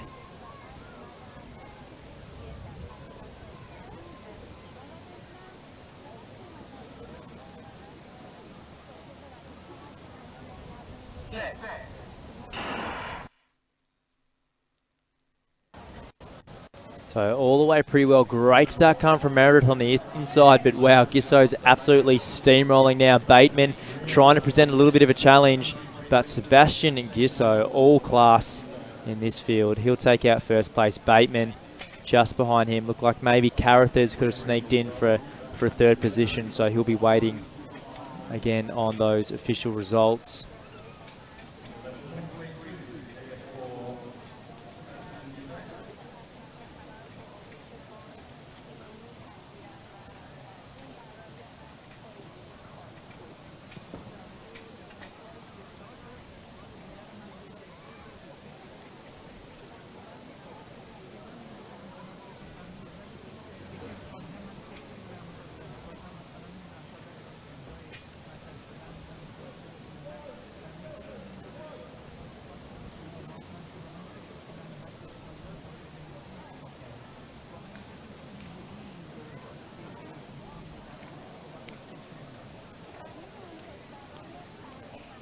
So we'll have just one more heat now for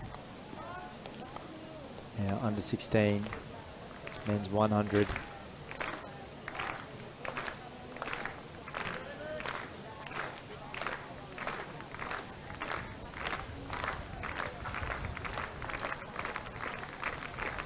So lane 2 we'll have Matthew Ikoro of Ginadera, lane 3 Patrick Aquilina of Victoria, lane 4 Alexander Harris of New South Wales, lane 5 Thomas Penfold of North Canberra, lane 6 Joshua Fonkum of Woden, and lane 7 Brody Goke-Beard of Ginadera.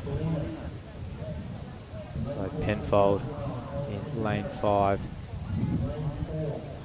from North Canberra, our fastest seated athlete in 11:38.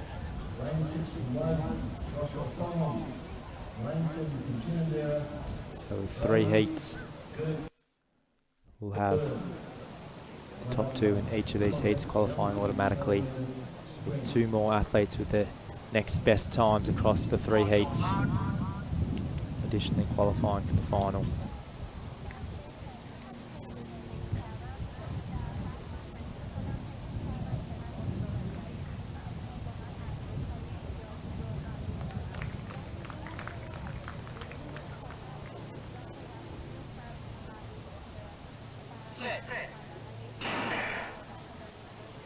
So Aquilina on lane 2 having a great start, but now Harris is starting to get going. Penfold going too. Fonkum still's got a little bit of work to do. Can he eat up the track? But Penfold holding them off. Harris just on his inside. So Penfold and Harris having a great run. They'll take home those 2 auto spots. Fonkum probably not quite having the start he was after. He was certainly starting to chew up the track over that last 50 metres. So that'll conclude our 100 prelims for the moment. We'll have a little bit of a break in the track program, then we'll come back to the wheelchair 400 as well as the open 400 finals. In the meantime, be sure to cross on over to the second live stream where we have an absolute cracking round of long jump happening up to round 4. And as I said earlier, just 3 centimetres separating our top 4. Darcy Roper leading 7.82, but it's very tight. So jump on over to that second live stream available at the Athletics ACT.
So Raff now with the under-16 women's 100 final, having a great start. Jessica Malat there, Victoria, but Lydia Ikohi starting to get going, but Malat just pulling away. Chloe Smith there in second position.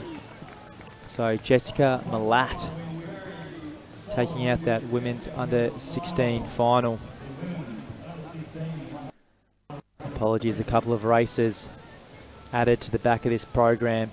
I suspect a few scratchings with these heats, so no need for the heats and straight finals. This will be the same for the under 14 women.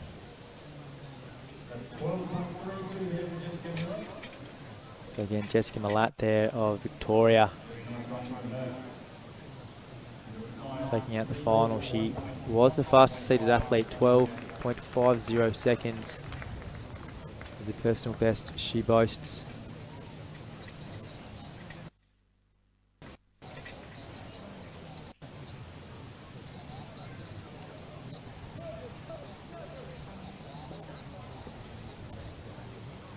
So we'll go now into the under 14 100 final for these women. Lane 1 will have Hannah Clark-Leitch of Woden. Lane 2, Chloe Kong of North Canberra. Lane 3, Jaleese Smith of New South Wales. Lane 4, Charlotte Fowler of Ginadera.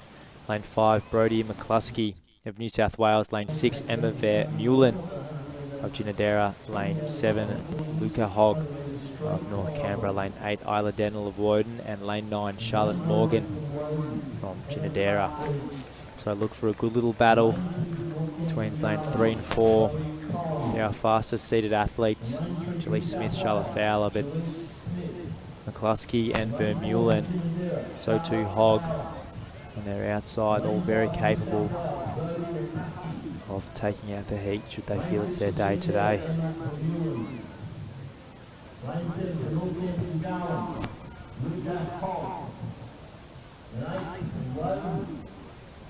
Ira Donnell. And over lane 9 from Tinandera, Charlotte Moore. All lined up for the final of the under.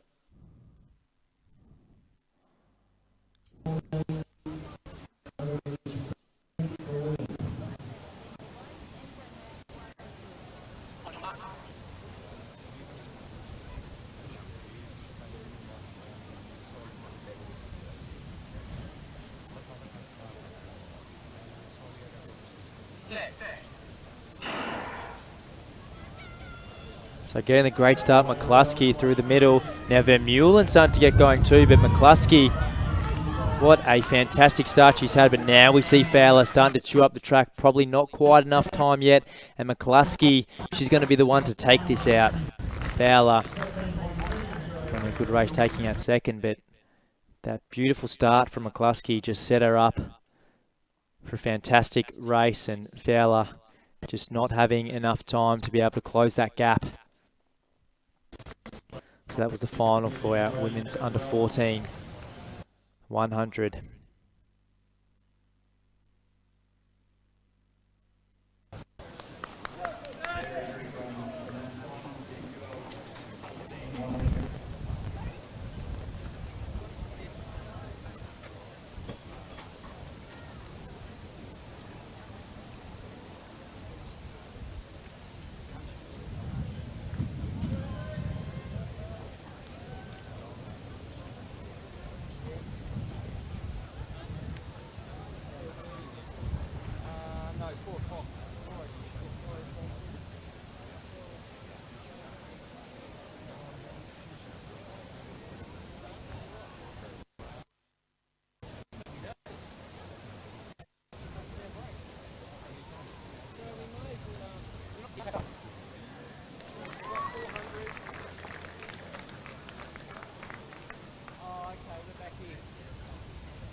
Right, ladies and gentlemen, I'm here joined by our Australian record holder, Mr. Rayner, who's here working for the Lachlan Canberra. If I say a couple of words,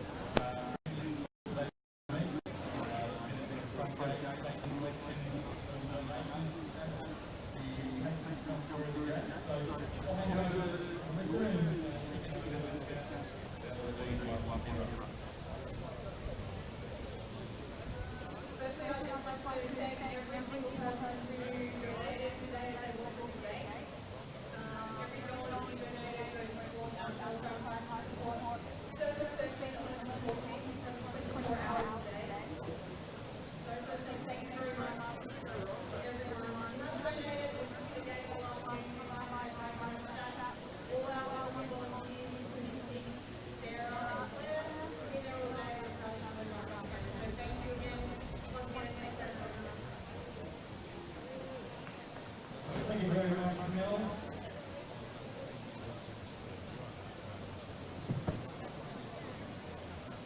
So the number again, 13, 11, 14. Donations are enormously appreciated.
Testing, 1, 2, 3, 4.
So we're about to go now on the men's 400-metre wheelchair.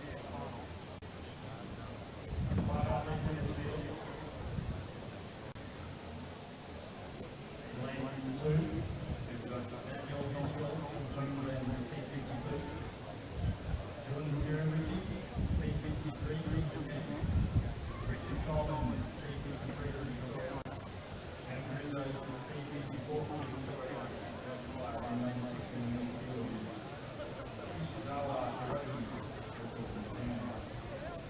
On the men's 400 metres wheelchair.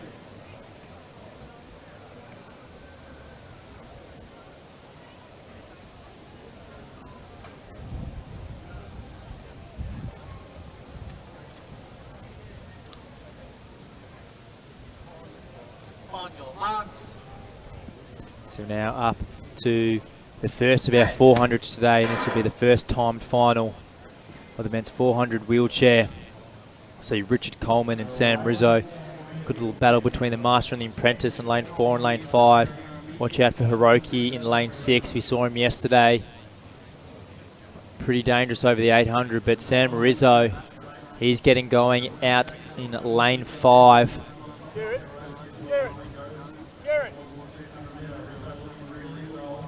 So Rizzo doing much of the leading coming through. Jun Hiromichi is coming with a 51.45, but Rizzo looking very strong at this stage. He's going to be tough to beat, and watch as he gets rolling now as he comes on this home straight. Hiroki on the inside slowly making up ground, but all Rizzo at this stage. Hiroki on the outside making a bit of a charge, but Sam Rizzo takes this one out with ease to Hiroki. And the master, Richard Coleman, in third position.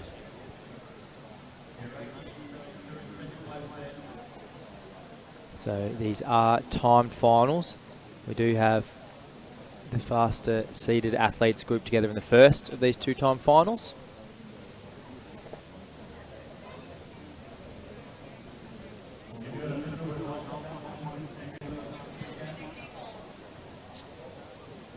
I stand corrected, that was the group of the men all in that time final.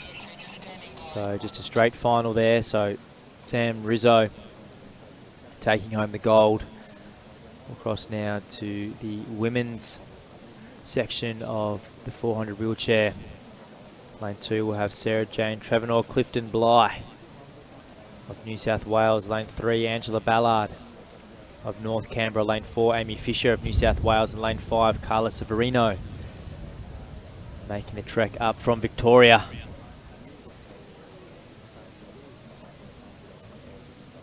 So Ballard, the fastest seated athlete in this field.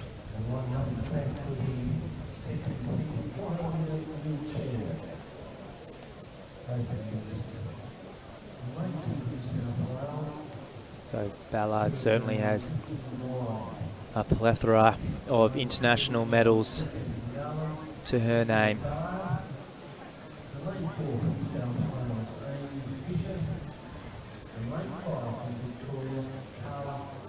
Multiple world champion, former Commonwealth gold medalist, so we'll expect to see her out front, but can Amy Fisher in lane 4 present a challenge? On your marks. Set.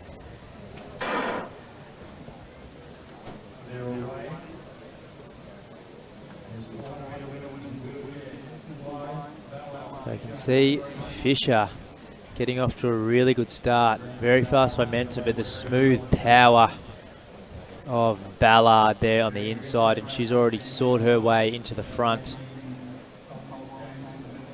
So it's Ballard leading in screen there. Amy Fisher in second position.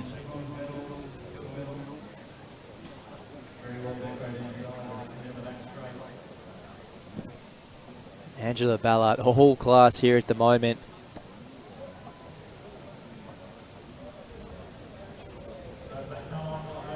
So she comes on into the home straight. Angela Ballard, you might think she's got rockets on the back of her wheels because she's absolutely floating around this track. Taking this one with ease, the raw power. She comes home just crossing over 60 seconds. Amy Fisher coming through now. She'll take out second place now. Could there be a battle between Clifton Bly and Severino for that third position?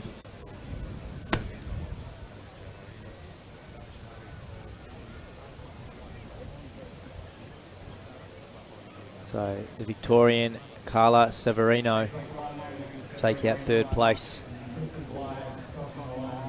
Sarah Jane Trevenant Clifton Bly taking out fourth position in this field. So that'll conclude the wheelchair 400 finals. We now go straight into our para 400.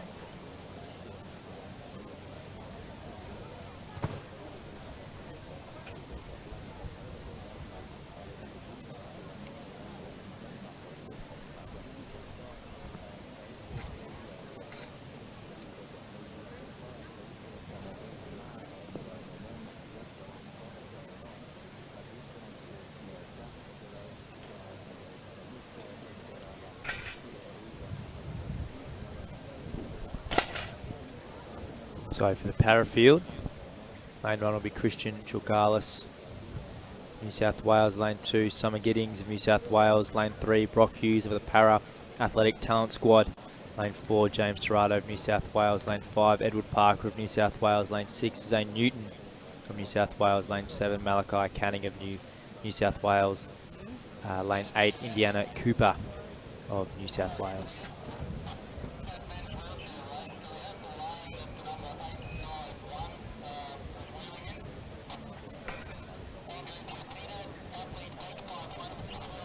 So plenty of blue for these New South Welshmen in this field. Brock Hughes, the local para-athletic talent squad here in Canberra. Could he be the one to upset them? That will be a big ask, as Edward Parker, our fastest lead athlete in this field, posted a 56.45. James Torrado in lane 4. We want to watch out for too. Haven't clocked that 58.34.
Behind your blocks, athletes. Behind your blocks. Lane 1.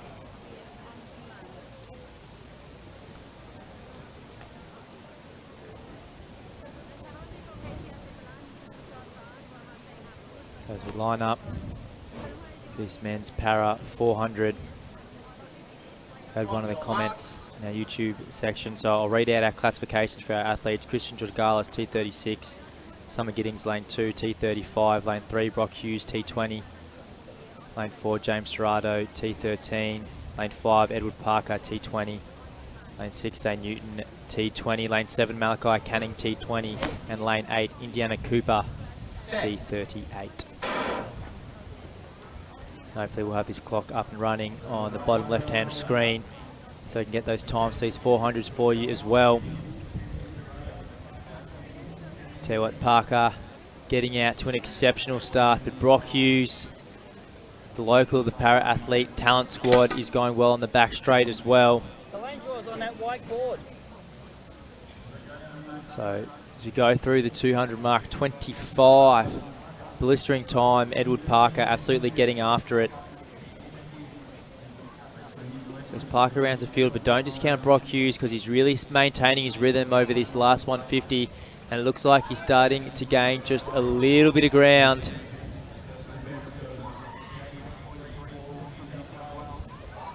But Parker, he's having an absolute superb run. He was our fastest seated athlete in this. So Edward Parker will take out, looks to be 57.20. As you see on the clock, Brock Hughes not too far behind that.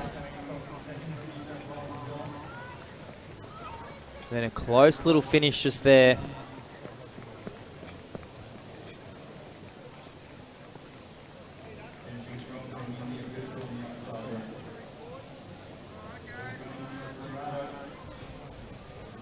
And then Summer Giddings now, New South Wales.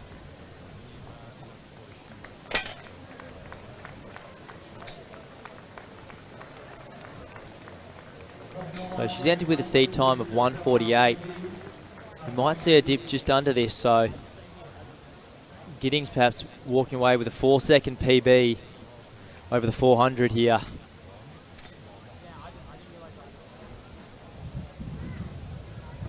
So that'll conclude the mixed para 400 there. We will need to wait for those percentage classification scores to come through to determine the final placings.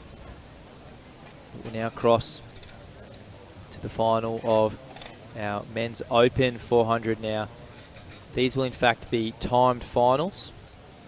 So they have been seeded based on the fastest seed times grouped in the first all the way down to the 7th timed final. So certainly anyone from 2nd or 3rd all the way down to the 8th could potentially take home the crown, but likely we'll see the quickest time from our early heats. And there's Steve Solomon, shot in screen there. He'll certainly be the one to watch out for in this race today, boasting a personal best of 45.54. The Olympic finalist over the 400. The rest of our field in lane 1, Keegan Bell of New South Wales. Lane 2, Lawson Power of Victoria. Lane 3, Alex Beck of Queensland. Lane 4, Steve Solomon of New South Wales. Lane 5, Terry Fragadiakis of New South Wales. Lane 6, Luke Stevens of Victoria. Lane 7, Sean Fitzsimmons of New South Wales. Lane 8, Ian Halpin from New South Wales. So in for a thrilling 400 here. Till we see those flags drop just a little bit. Just a tad of wind here. At about 31, 32 degrees. AIS track, Canberra.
On your marks.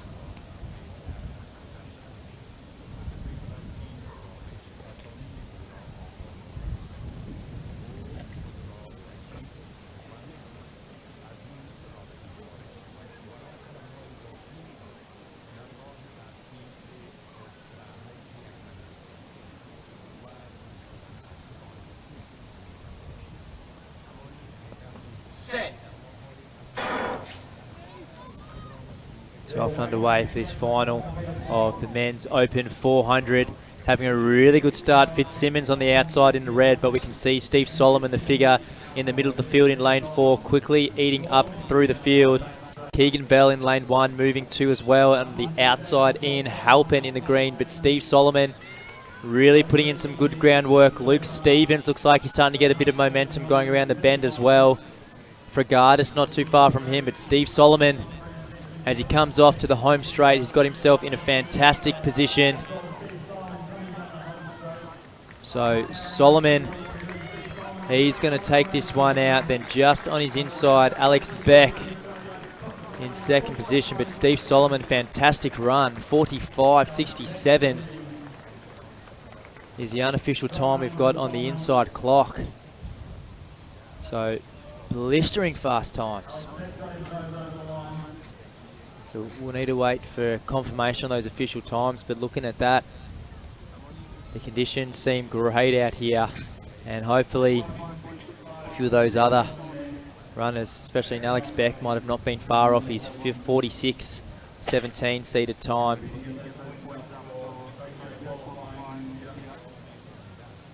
So just a little bit of wind out there, with a bit of tail behind for our 400 runners as they come to the home straight. But hopefully not bothering them too much. So again, these are timed finals. We're going to the second of these, and boy, this looks to be an absolute cracking race. All these athletes seated within 0.1 second of each other. So lane 1, Will Johns of Victoria. Lane 2, Conrad Kumaris of Victoria. Lane 3, Liam Poccacino, Victoria. Lane 4, Jordan Cemento of New South Wales. Lane 5, Tom Willems of Victoria. Lane 6, Mason Cohen of New South Wales. We saw run a superb 800 here last night, so we know he's in good form. Lane 7, Matt Crow of New South Wales. And lane 8, Adam Kopp of Western Australia. So I'll do my best to get the name of these athletes right, but it's going to be difficult to call. They'll all be tightly bunched together, I suspect. Very difficult to pick a winner. Poccacino, the fastest seeded athlete in this, 47.41 in lane 3. But as I said, all these athletes within 1/10 of a second of each other. So hopefully the conditions favourable based on the last heat. Can we see any of them dip under that 47 mark?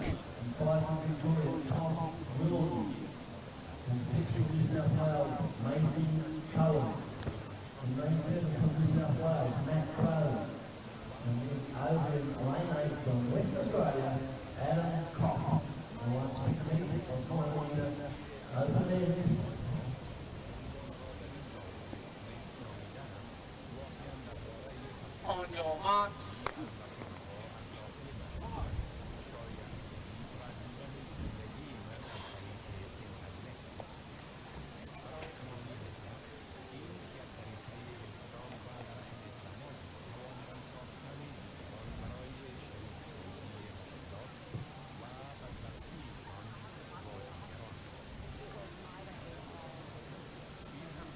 Set.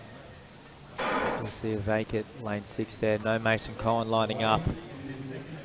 But nevertheless, the rest of our athletes here, and all a pretty even start. Probably the best one going to Sarmento on the inside. So Sarmento, or through the middle rather, he's the one in lane 4 in the red. Will Johns on the inside starting to make up a little bit of the ground, but Conrad Kumaros, Victoria, wearing the Doncaster colours, he's starting to make a bit of ground up on the inside, but it's still Sarmento. Maybe Willems starting to make a little bit of ground on the outside, but as we come into the home straight, Sarmento looking good. Will Johns starting to make up a little bit of ground. Willems, though, he's closing hard. Willems might just get there. Can Sarmento hold him off? Sarmento trying ever so hard. Williams coming. Willems going to top him over. Sarmento second. Will Johns look to be in the third position there, just in lane 1. I tell you what, Willems looked pumped. So those live results, the link available on the bottom right of screen just there. be able to click on those as the results updated lively, intermittently throughout these heats.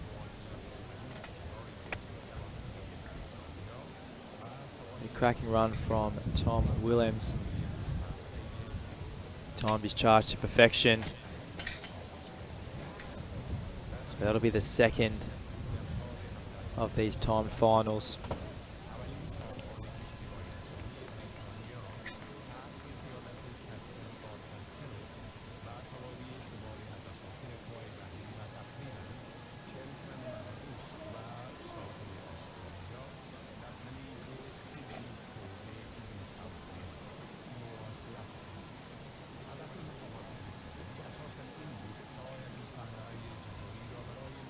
So the third of our time finals here. All representing Victoria, all making the trek up. Good to see the Victorians on there, and they're certainly their sprints display on here. So lane 1, Luke Major. Lane 2, Michael Chochos. Lane 3, Tristan Robinson. Lane 4, Harvey Mirant. Lane 5, Cameron De Bruin. Lane 6, Ross Hine. Lane 7, Nathan Reali. Lane 8, Jamie Harrison. So again, expect to see another close field.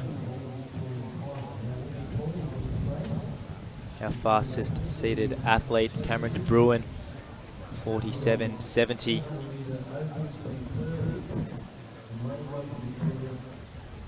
Just half a second separating our field at the moment.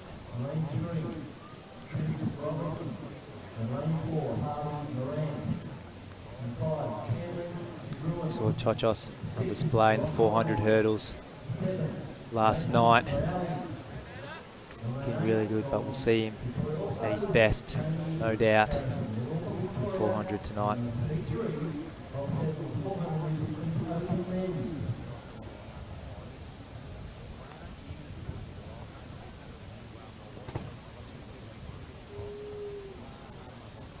On your marks.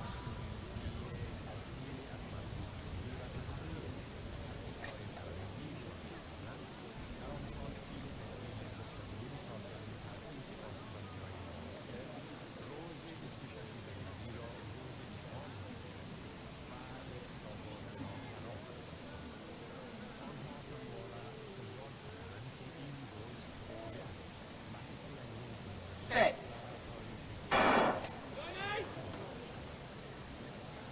So now off third of these heats. Getting a good start on the outside, Nathan Reali.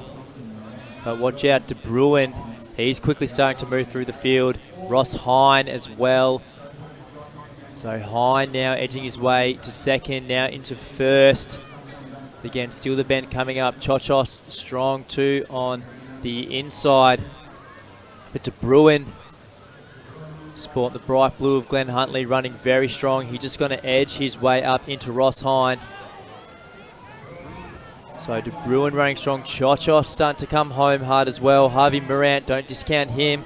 Although Ross Hines looks like he's found another gear. And Hine will power away over, looks like 47.20 on the unofficial clock there. So it'll be a PB for him as well. But it looks like we're seeing some really fast running out here at the moment. Very favourable conditions. Just a little bit of wind and the tailwind just to give a little bit of help over that final 100.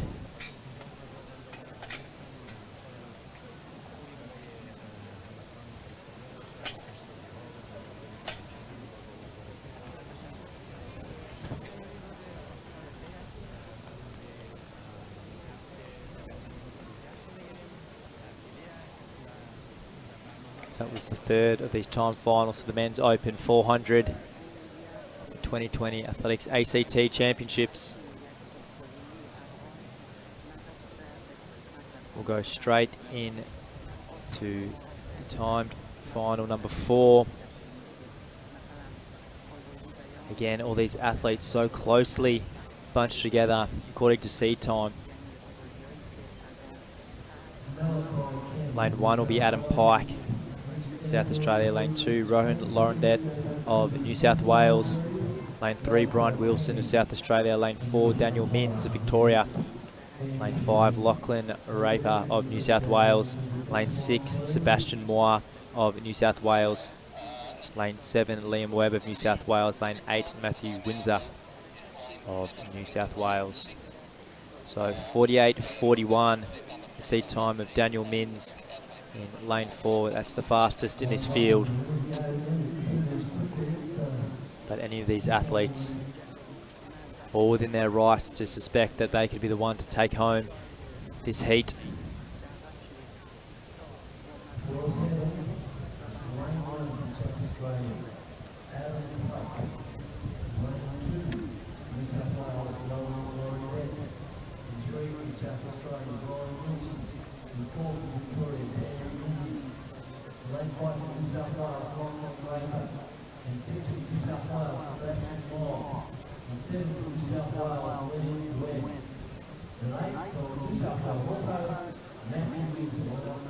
Sebastian Moyer there on screen, lane 6. Seed time of 48.57. On your marks.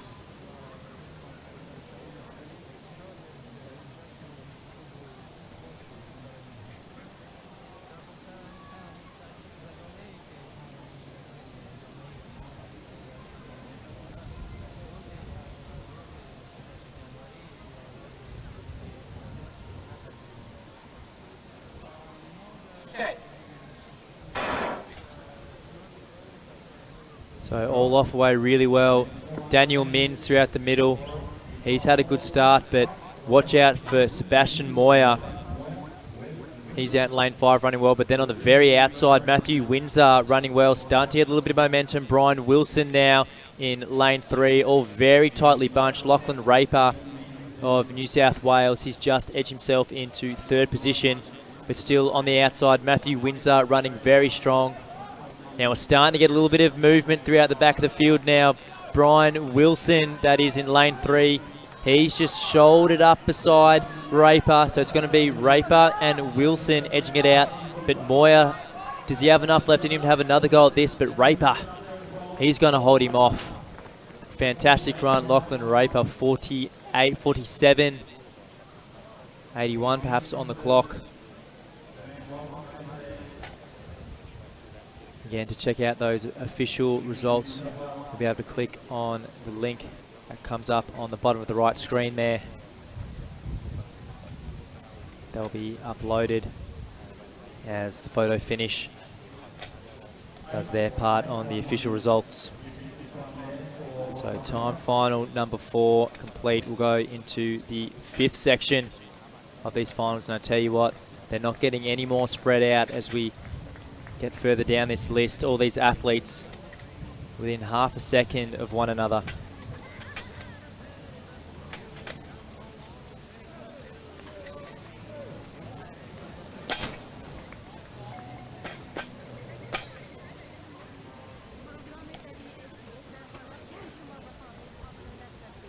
So for this next heat in lane 1, we'll have Jake Van Tempest of New South Wales. Lane 2, Benjamin Quinn of New South Wales. Lane 3, Luke Cunningham of New South Wales. Lane 4, Marcus Guglielmino of Victoria. Lane 5, Marcus Miraglia of New South Wales. Lane 6, Lee Bennett of Woden. Lane 7, Ben Carter of New South Wales. And lane 8, Corey Firminger of New South Wales.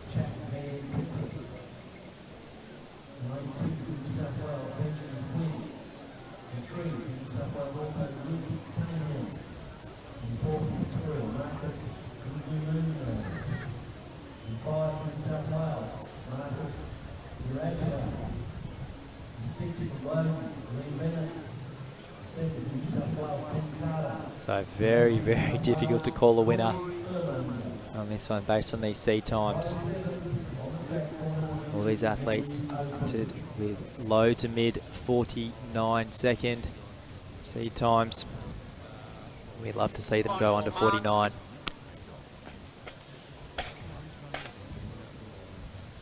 A little bit of movement with those flags up there, so a bit of tailwind for these athletes as they come on the home stretch. I tell you what, if there's any spot I could have the tailwind, I'd want it on that last 100.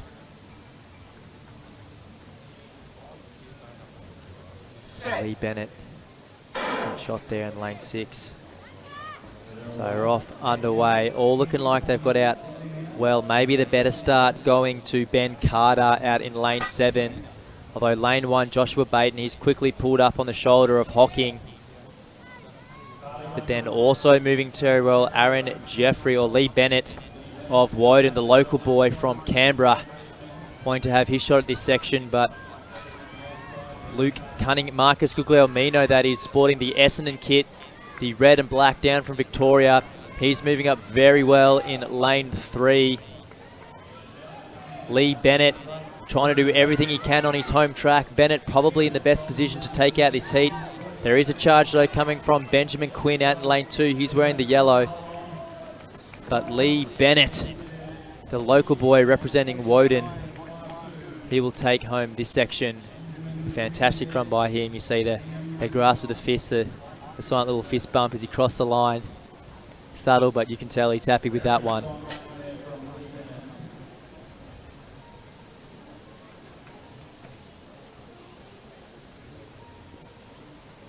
So that was section 5 of 7 in these time finals of the Open men's 400 metres. You see he does a little salute to the crowd there, a big smile on his face. Certainly happy with that one, and so he should be. Hopefully he's had a few of his local teammates come out support him. At the AIS track here in Canberra. So go now to time final number 6. We're in lane 1, we have Joshua Baton of New South Wales. Lane 2, Stephen Hocking of the ACT Masters. Lane 3, Eli Hall of New South Wales. Lane 4, Alex Pettigrew of New South Wales. Lane 5, Aaron Jeffrey of New South Wales. Lane 6, Thomas Glascott of New South Wales. And lane 7, Mark Rossiter of Ginadera, one of the local clubs here in Canberra. So we've had just one of these athletes, Alex Pettigrew, break that 50-second barrier. He's entered with a 49.78, so can we see a number of these guys break that 50-second mark?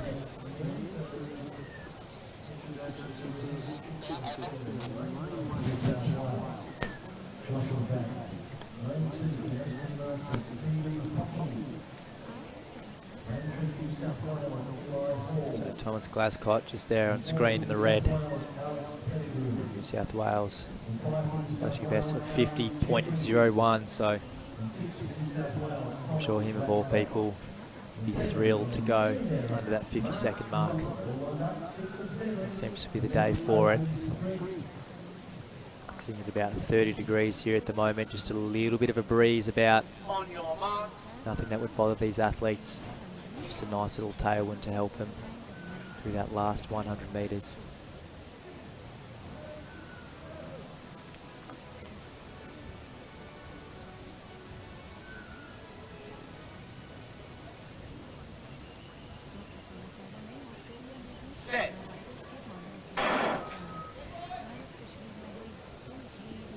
So all the way pretty well.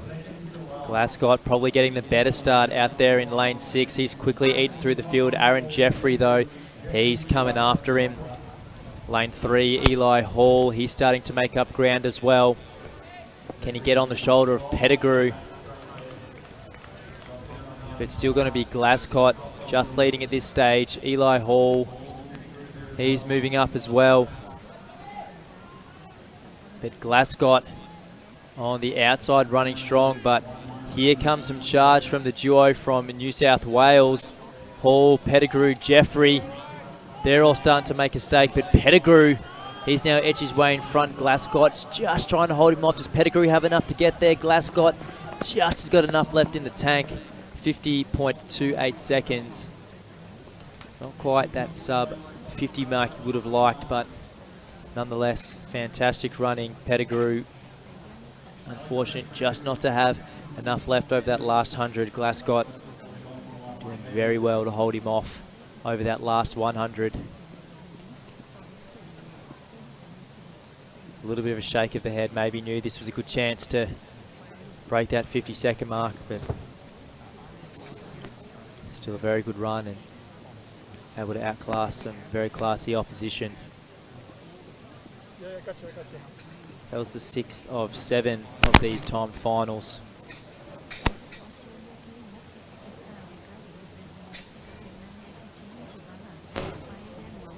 Just 5 athletes in this last one. Lane 2, Zeth Soderland of New South Wales. Lane 3, Marco Vasquez of New South Wales. Lane 4, James McPaul of New South Wales. Lane 5, Julio Ruiz de Villa of New South Wales. And lane 6, Luke Allard of Ginadera. So James McPaul in lane 4 of New South Wales. He boasts the fastest seat time in this field, 52 flat. That's what he's entered with. I'll tell you what, it will be close again with all this field as we've seen for all these heats today. The 400.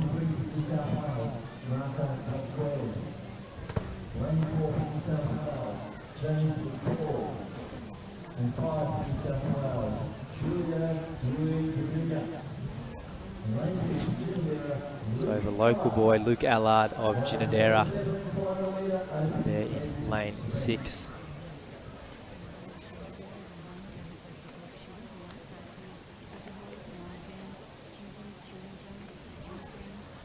On your marks.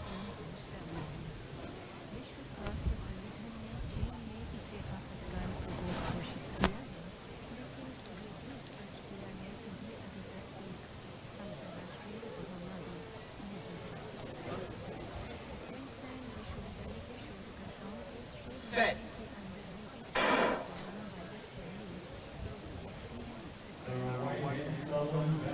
So getting a great start through the middle is McPaul.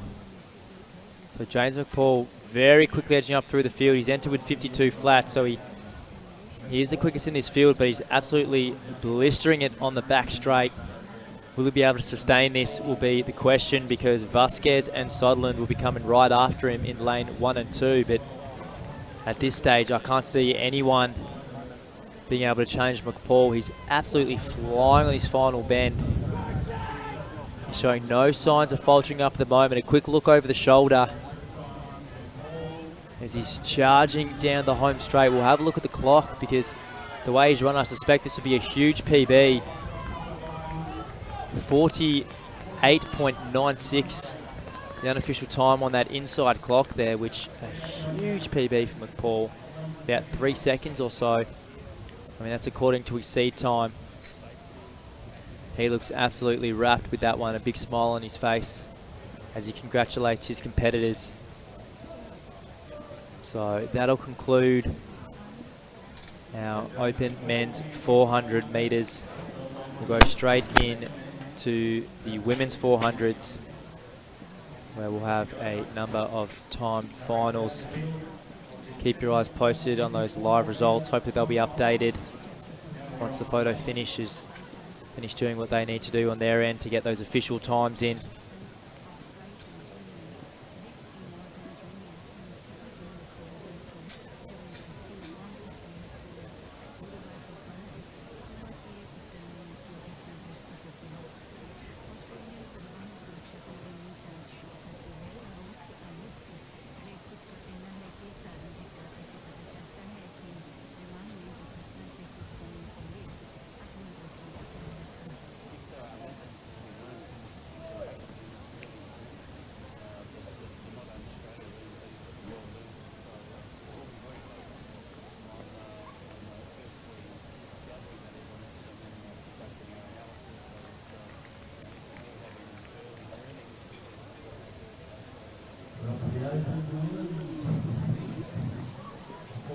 So we'll go down to the first of our women's 400 seeded finals.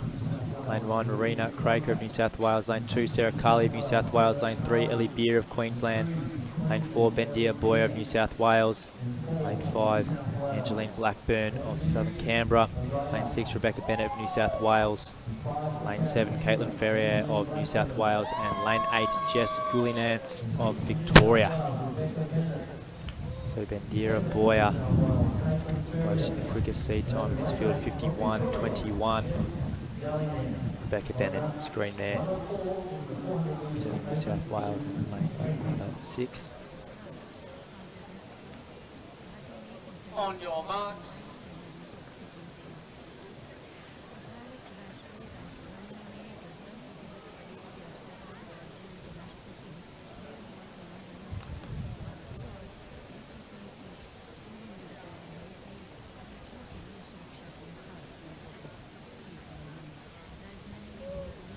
Set.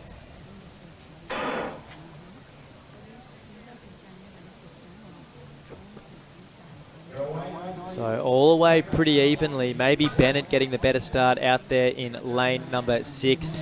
Aboya though starting to move up through the field, but Bennett looking very, very strong. So Bennett leading this field on the inside. Rayner, Craig, Sarah Carley starting to move up as well. Aboya getting that ground, but Rebecca Bennett is in a superb position. She's got going, but watch out for Aboya. She's on the inside and she's very quickly eating into this lead.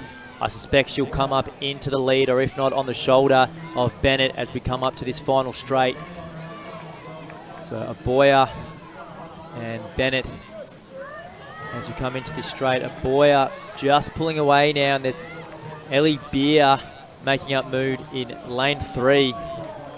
But Bendera Aboya should take out that heat. 52.96 the time on the clock on the inside unofficially. So that'll be the first of 4-time finals for these women's 400s.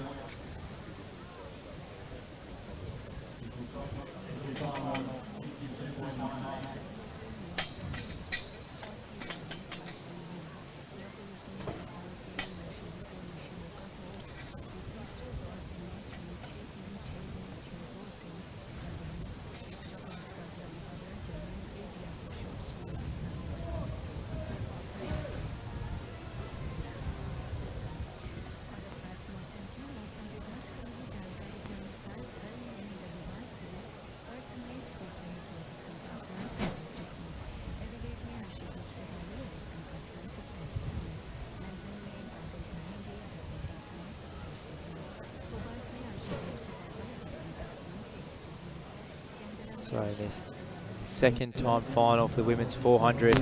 Alexandra Bartholomew of New South Wales, Montana Monk of New South Wales, lane 3 Lily Bays of Victoria, lane 4 Jemima Tenakoon of Queensland, lane 5 Grace Goldsworthy Victoria, lane 6 Izakin Igbunosan of New South Wales, lane 7 Laura Roff of New South Wales, and lane 8 Bryony Norton of New South Wales.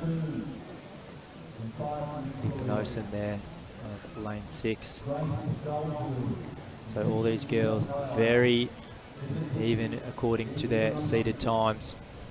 55 seconds is a time we'd love to see them go under.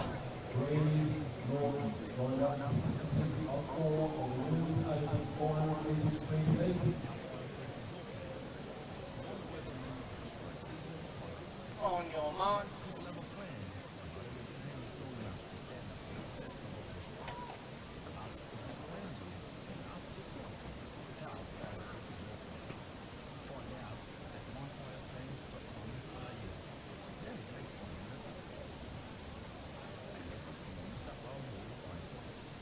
Set. Stand up. Lane 7. Called up from their blocks. Steady. Doesn't look to be a false start or anything from our position. Likely just a little bit of unsteadiness. Perhaps a noise in the crowd, so On your marks. wait for the thumbs up from the official. That's what we'll get, and we'll try a second time.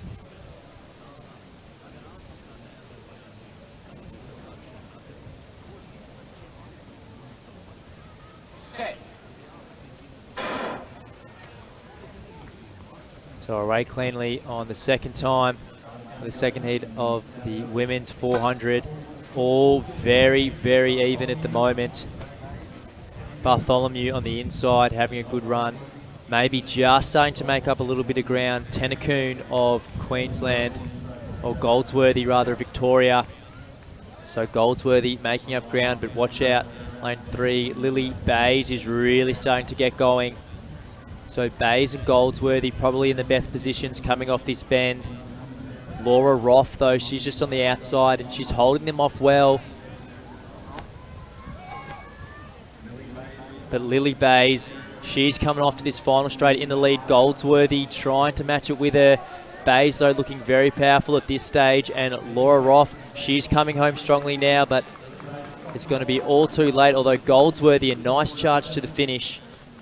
Not able to make up that ground that Lily Bays hurled. 56.07, the time unofficially on the inside clock.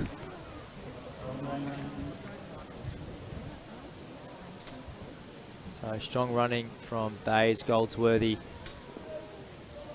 looking very good over that last 50, but just not quite enough. Now we've got some results up on the screen from our men's 400 earlier. This was our top 10, and we saw some blistering results. Steve Solomon, 45.65. He's absolutely flying, especially at this point in the season.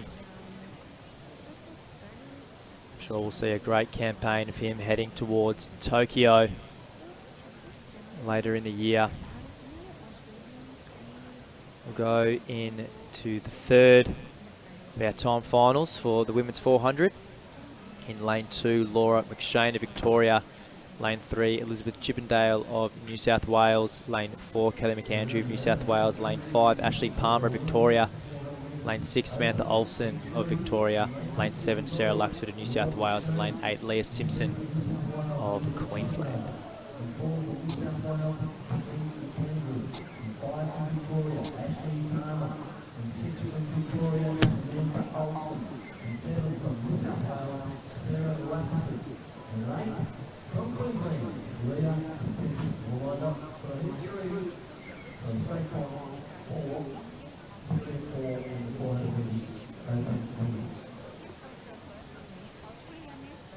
So Kelly McAndrew, lane 3. She's got the fastest seated time, 56.80 seconds. So these women all within close proximity to that. So expect another tight battle.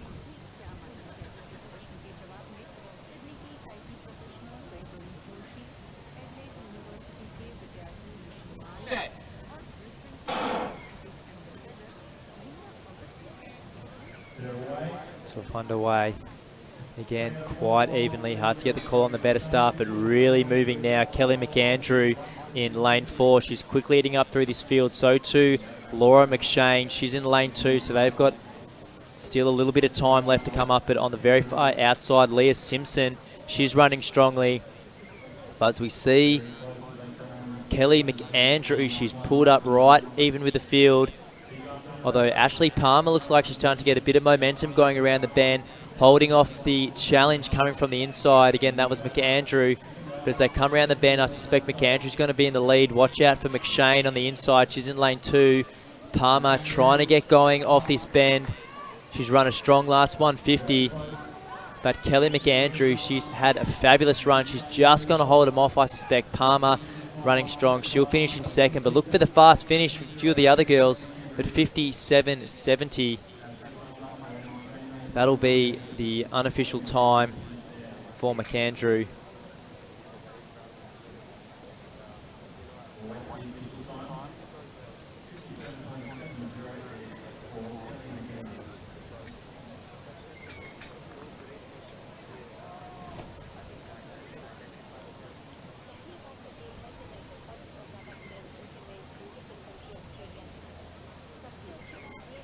So that'll be the conclusion of the third. We'll go into the fourth and final of these timed finals. Lane 2 will be Lucy Romanoff of Victoria. Lane 3, Nicole Reynolds of Victoria. Lane 4, Emma Molina of New South Wales. Lane 5, Nicole Ogle of New South Wales. And lane 6, Sarah Cowgill of New South Wales. Now results for these 400s have been updated on the live results as we go through these. So we've got final results for the first 2 of the heats. Vendira Boyer winning that first time final in 52.98. Ellie Beer just trailing her 53.97. Rebecca Bennett third, 54.27.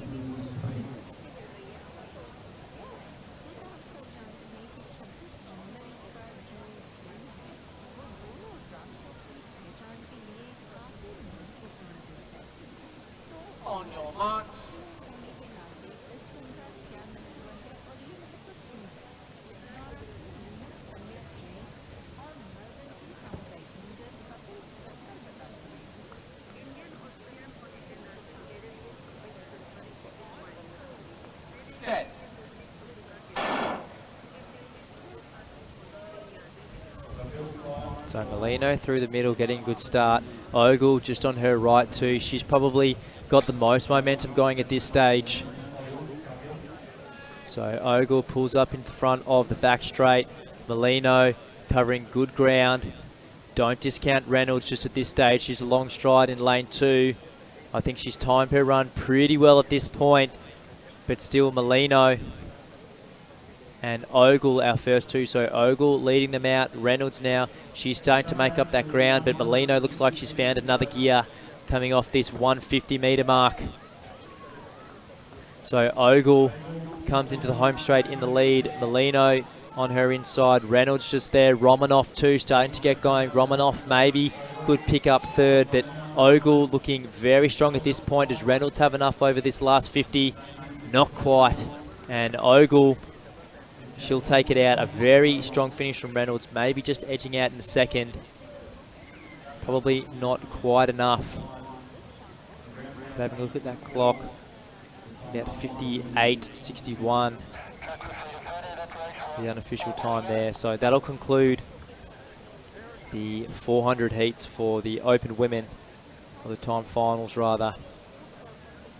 The rest of those live results should be available pretty soon.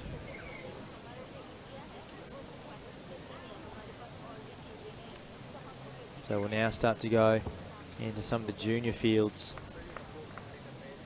Up next we have the under 14 women's 400 final. 3 athletes in this one, the local girls from Canberra.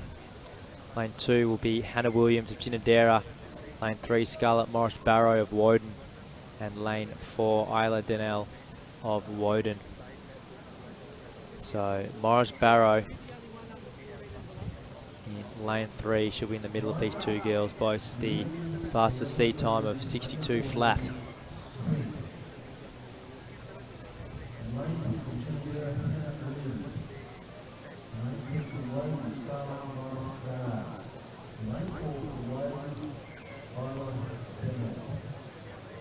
So in the meantime, we do have the men's under 18 and under 20 long jump live stream happening on our second streaming service, which you can select and watch on the Athletics ACT YouTube channel. We're concurrently running a field event stream to this track stream throughout the championships this weekend. Set.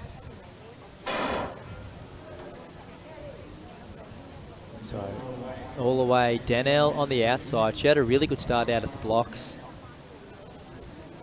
And Hannah Williams is making up some good ground on the inside. So 68 seconds is her best. And she's just pulled up on the inside of Morris Barrow. I tell you what, Morris Barrow is looking very comfortable. A nice long lopey stride. Perhaps we'll see her in some of the distance events in the future. I sense a bit of an 800, 1500 talent at the moment. So 35 seconds or so, they'll go through the first 200. I'd say Morris Barrow's just biding her time. Hannah Williams, though, of Ginninderra, she's running very well on the inside. And then a teammate of Morris Barrow, Isla Denell, on the outside. So Morris Barrow coming into the home straight, looking very comfortable, showing no signs of fatigue whatsoever and just powering through to the finish line. She's done this one comfortably. 70 seconds and then a good little finish between Williams and Denell there. Hannah Williams just getting the better of Isla Denell.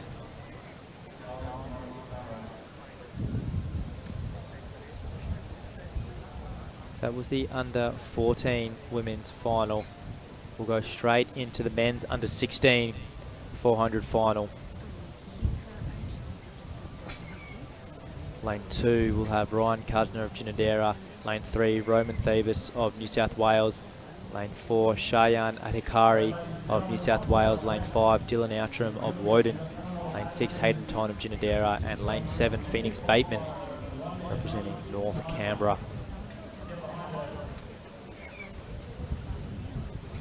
So a good field of the local boys here. Hayden Todd has a faster seated time, 52.88. But the two New South Welshmen in lane 3 and lane 4. Roman Thebus and Shayan Atakara. They'll want to upset the party.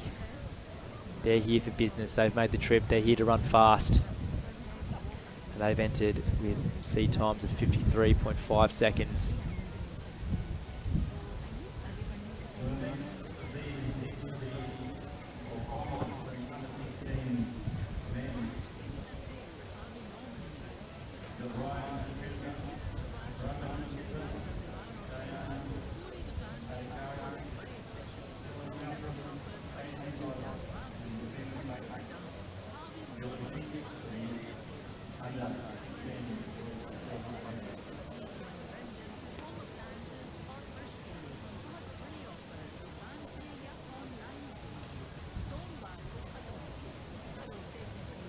On your mark.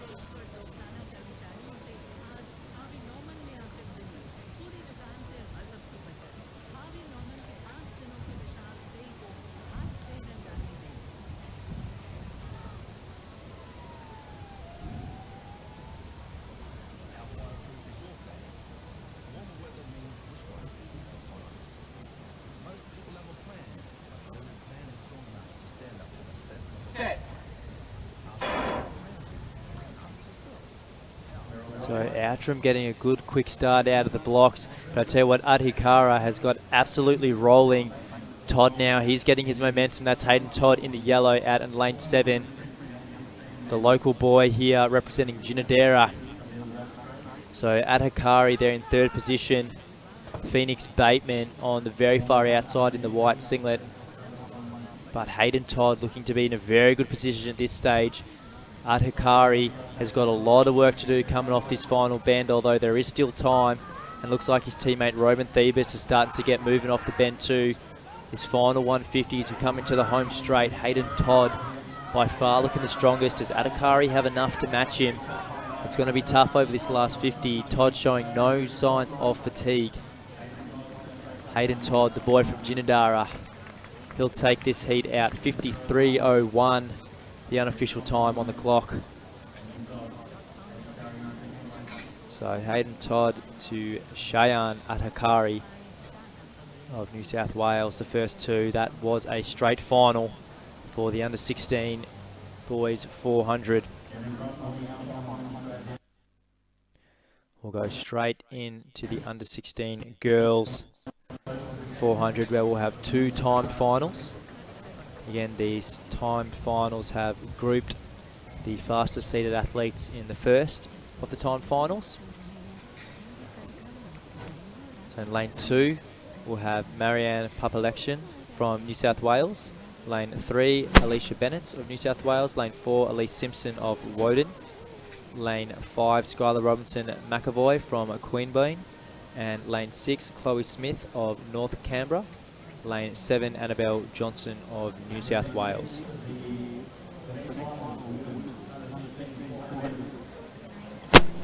So Alicia Bennett's posting a 56.47 seated time. That is absolutely flying. She will be in lane 3 representing New South Wales, so certainly the one to watch out for in this race.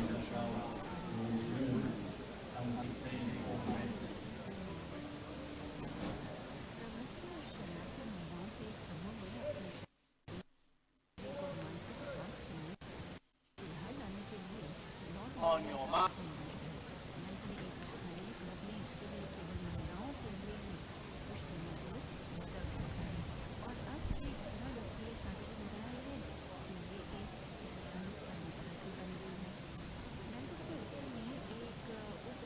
Set.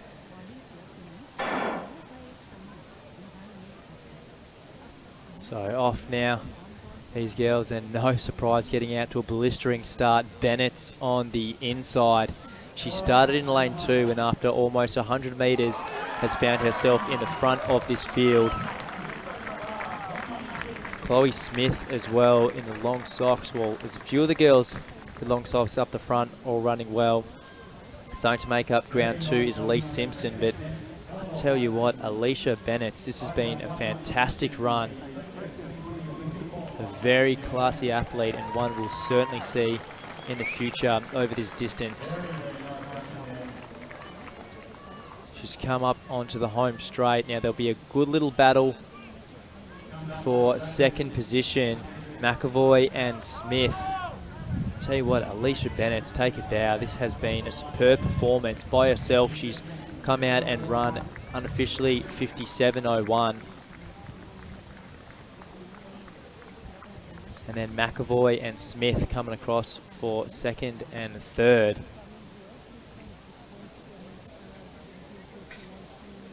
A fantastic result from Bennett's from New South Wales. I'll wait to see those official results to see if she might have just dipped under that 57-second mark.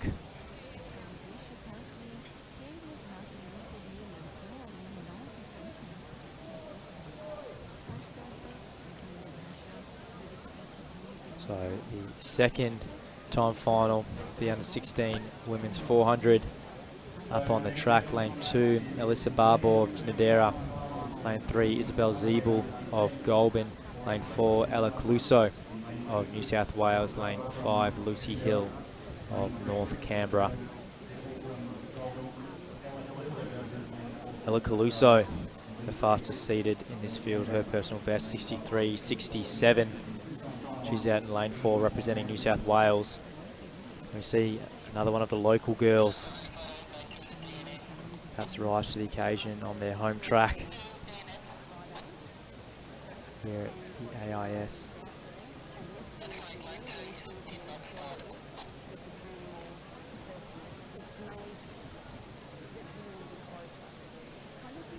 On your marks.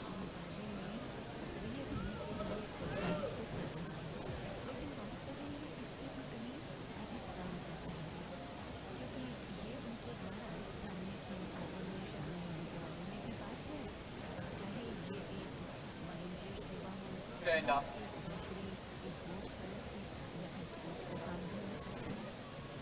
We'll have to just On your mark. get into the set stance a little bit too early. Official called them back up, but girls now back on their blocks.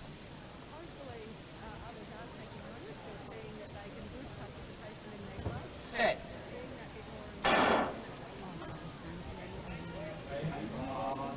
So off now looks to be just the 3 of our athletes. Lisa Barbour not there, so the big battle is going to be between Caluso and Hill on the outside. So Caluso, the girl from New South Wales, she's pulled up right on the inside. So it's going to be a lot of work to do here for Lucy Hill. Caluso is going to have the bend to her advantage. Caluso looking very comfortable, a nice long stride.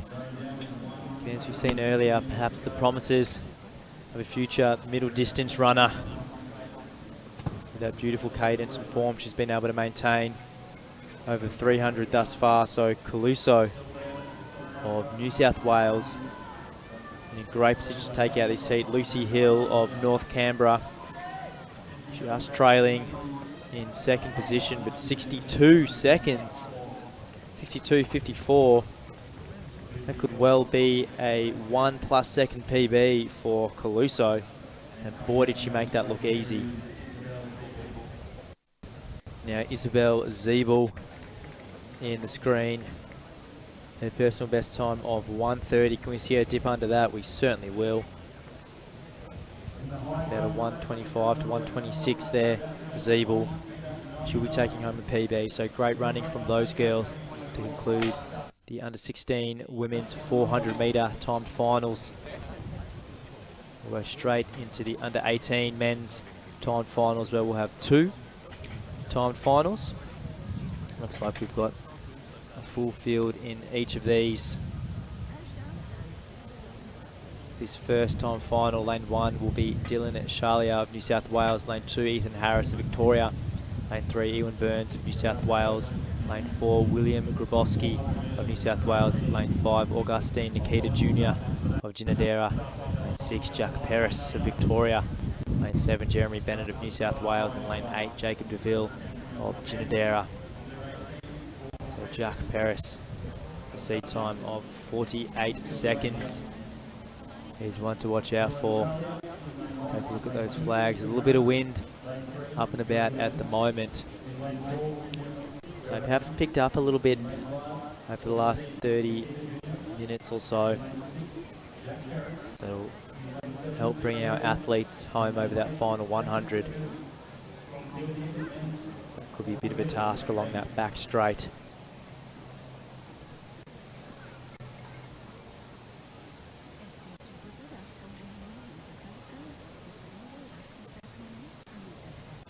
On your marks.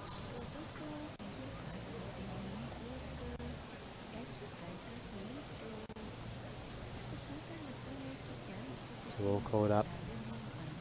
The box at the moment, tough to call one. Jack Paris, likely favourite, but Nikita Jr., the local boy representing Ginninderra, present the challenge. So Paris looking like he's got out very, very, very well. Nikita Jr. though going right after him. Watch out to lane 3, Ewan Burns. He's certainly getting the momentum going, but Jack Paris, he's looking good here, but he's certainly got to watch out for Nikita Jr.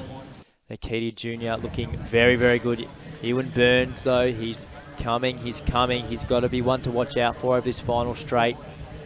Jack Paris still looking very good. Nikita Jr.'s got a little bit of work left to do for him.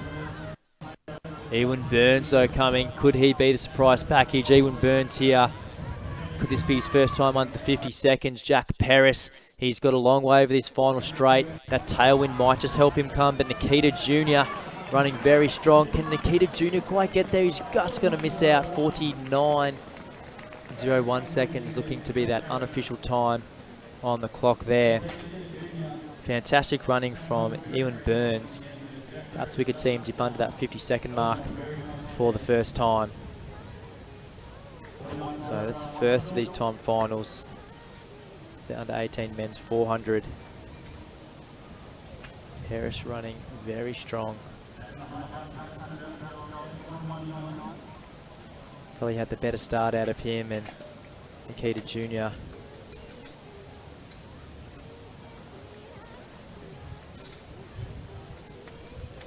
So we'll go into this second heat now. Lane 1, starting Alex Gordon of Queanbeyan. Lane 2, Benjamin Crowley of Woden. Lane 3, Abiatara Peter of New South Wales. Lane 4, Jack Baker of New South Wales. Lane 5, Michael DeSimone of North Canberra. Lane 6, Patrick Watson of North Canberra. Lane 7, Eric Roser of Southern Canberra. And Lane 8, Jai Holland of New South Wales. So Michael DeSimone in lane 5. His best of 53.54 seconds, along with Abiatara Peter in lane 3. 53.38, they're the two to watch out for.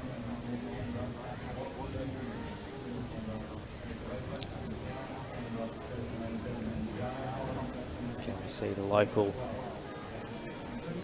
DeSimone shine on his home turf?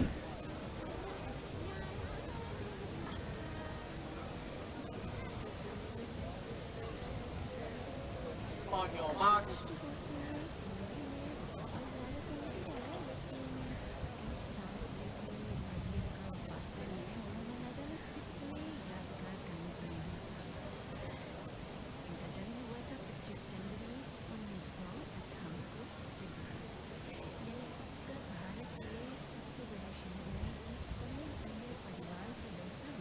Set.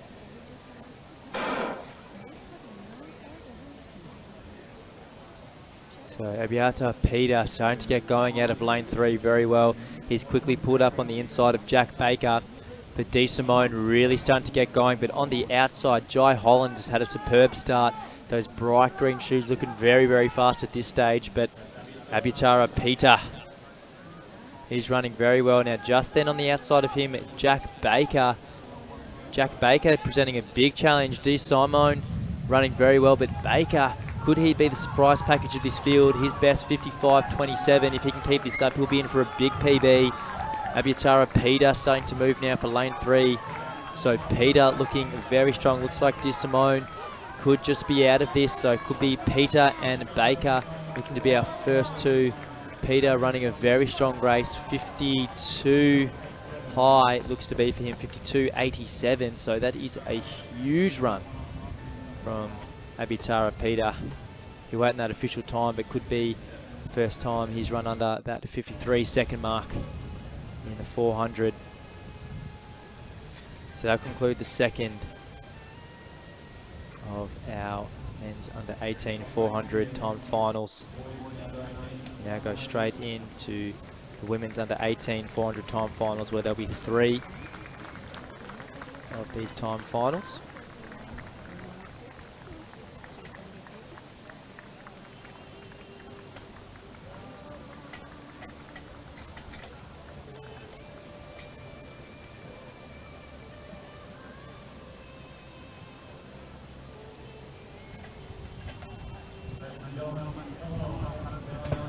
So for the first of these under 18 women's 400 time finals, lane 1 will be Ella Tobin of Victoria. Lane 2, Charlotte Nicholson of Woden. Lane 3, Hayley Wright of New South Wales. Lane 4, Emma O'Reilly of New South Wales. Lane 5, Shad Mohammed of Victoria. Lane 6, Jasmine Guthrie of New South Wales. Lane 7, Olivia Southby of New South Wales. And lane 8, Jessica Wardrobe of New South Wales. So 55.95 is the time to beat of Shad Mohammed in lane number 5. Wearing the white and red Frankston Athletic Club in Victoria.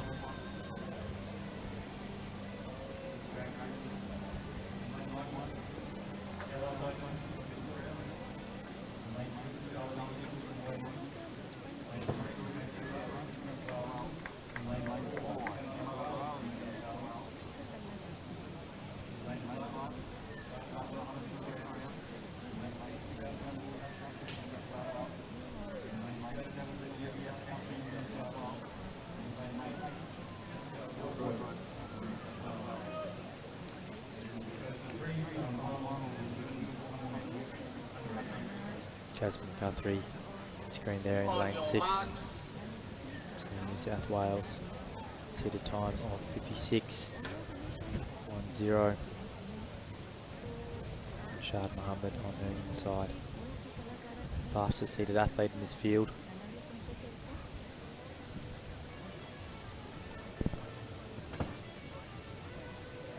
Set.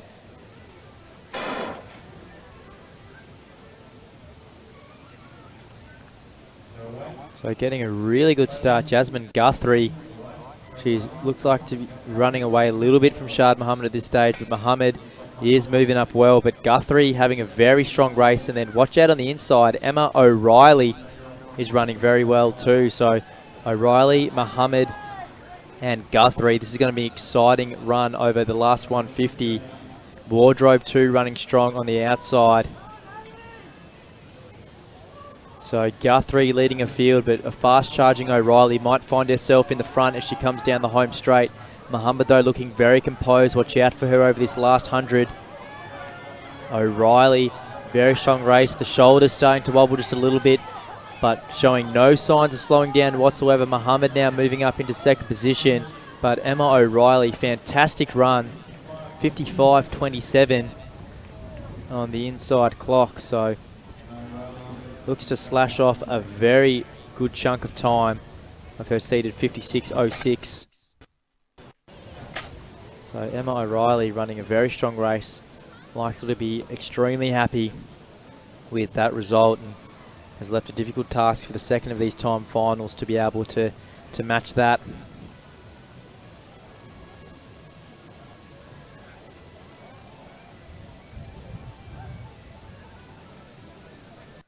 So not too much movement from the flags there, so likely some nice conditions to these athletes at the moment.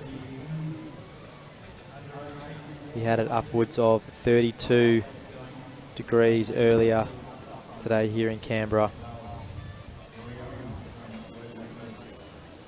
We're still sitting at about that, but starting to get a little bit of coverage from the sun now. The bite's starting to tick off, as hopefully the wind drops just a little bit, but nevertheless good conditions. Now starters in the second time final. Lane 2, Rachel Tuffer, New South Wales. Lane 3, Rory Owen of Woden. Lane 4, Lucy Hinksman of Woden. Lane 5, Rebecca Guest of Ginadera. And lane 6, Bailey Holland of New South Wales. On your marks. So a bit of a New South Wales sandwich in this field, with Tuffer on the inside, Holland on the outside. The local girls of Canberra in the middle. Expect a very close race. All these girls seated within half a second of one another. Sub 60 is the time that we'll want to see on the clock for these girls, all posting bests around that time.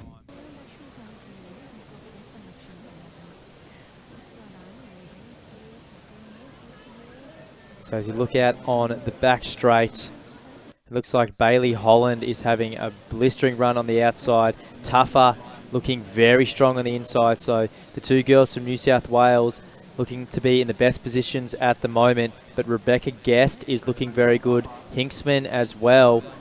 But Rachel Tuffer on the inside, she's looking like she's going to have a very good run into this home straight, showing no signs of fatiguing. But Rory Owen starting to get a bit of speed off the bend, and then on her right, Lucy Hinksman. So Hinksman trying to throw down a bit of a challenge, but Tuffer has put herself in a great spot, but oh, she's finding it difficult on this home straight. And we're going to see a good little battle between Owen and Hinksman is just going to come over the top. Fantastic run from Hinksman to Owen, then to Tuffer, the top three. And it looks like the clock's just ticked over 60 seconds. So we'll wait for that official time a little bit later on to see if they got onto that mark. But boy, Rachel Tuffer, she put herself in a fantastic position. Just didn't quite have the legs over that last 50 metres. So that was the second of 3-time finals for these under 18 women's 400. We're going to number 3, where in lane 2 we'll have Jacinta Jordan of North Canberra. Lane 3, Astrid Smythe of North Canberra. Lane 4, Mackenzie Perkins of Goulburn. And lane 5, Elissa Jordan from the Para Athletics Talent Squad.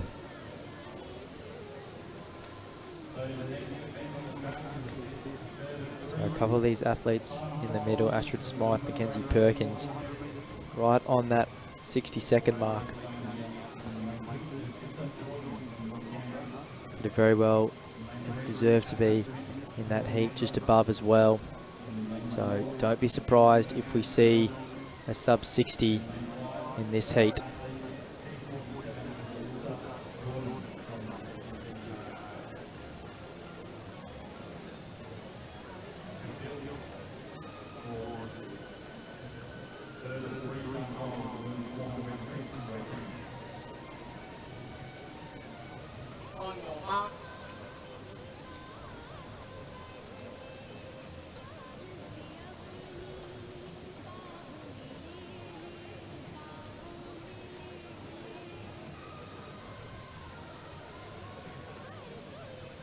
The last of our under 18 women's 400 heats.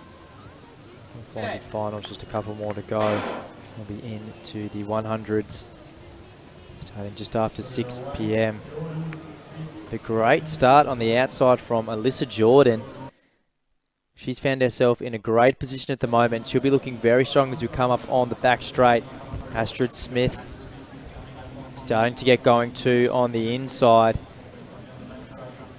But Elissa Jordan having a fabulous run at this stage. She'll get to the 200 mark in the lead. But it's going to be a big ask because a fast charging Astrid Smythe is looking very good on the bend. And on the inside of that bend rather. But as they pull up into the home straight, Smythe's going to have the best position. Jordan not giving up though. She'll be one to watch out for on this final 100. Jacinta Jordan. She's now found herself into second position, so a good battle between Jordan and Jordan. But Astrid Smythe has had a fantastic run. She's just going to tick over that 60-second mark. Elissa Jordan coming through in second to Jacinta Jordan. The battle of the Jordans for second and third position, and Mackenzie Perkins rounding out the field. So that'll conclude the seeded finals for our under 18 women's 400. As we now go into the men's and women under 2400. We'll then go into some of the 100 finals. They'll be commencing at 6 o'clock and running through to about 7:15, where we'll go into the finals of the 1500s.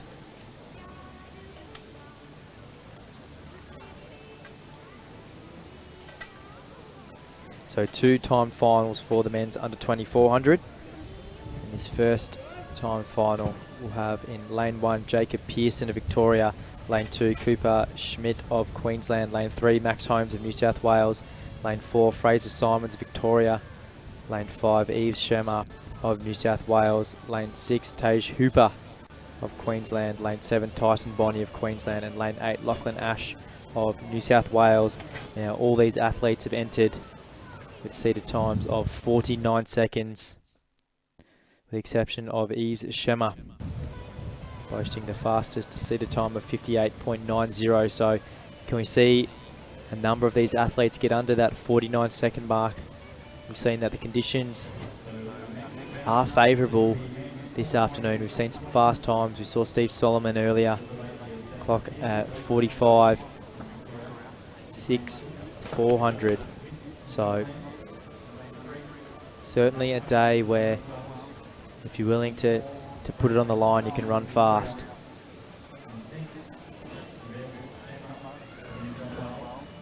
Wouldn't we love to see a number of these men under that 49 second mark. Tage Hooper on screen there in lane 6. He's made the trip down from Queensland, entering with a seed time of 49.17. On your marks. And then Eves Shermer, and he's inside in lane 5, the fastest seeded athlete in this section.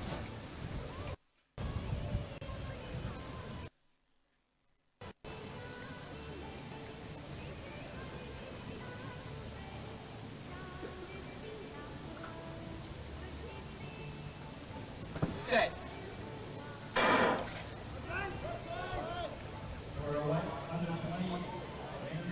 So Shermer, no surprise, getting a good start, but watch out for Max Holmes in the blue. He's coming out of lane 3. He's probably had the best start of the field, and he's really starting to wind up over the back straight. But Shermer, he's looking very dangerous. In lane 7 though, Tyson Bonney having a very strong run, and then on his inside, Tage Hooper in the white and red. So Hooper looking like he just edged his way in front, but then making some really good ground at the moment. Fraser Simons of Victoria, he's wearing the Old Melburnians uniform, and as he comes on the home straight, looks to be in a very good position and looking strong. But Tage Hooper, the Queenslander, looking very good, but can Simons just get there? Probably not quite enough time left in it. So Tage Hooper, the Queenslander, just able to hold off the fast charging Fraser Simons.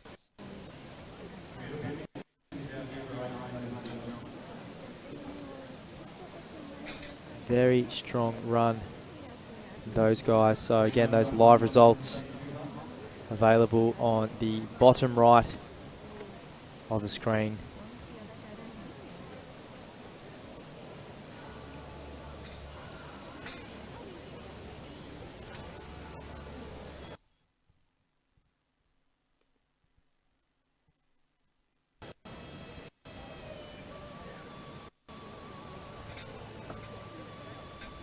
So we'll go into the second of these time finals. Just having a look at the clock there, looks to be 49.17, the unofficial time in that first of the seeded finals for the under 20 men's 400.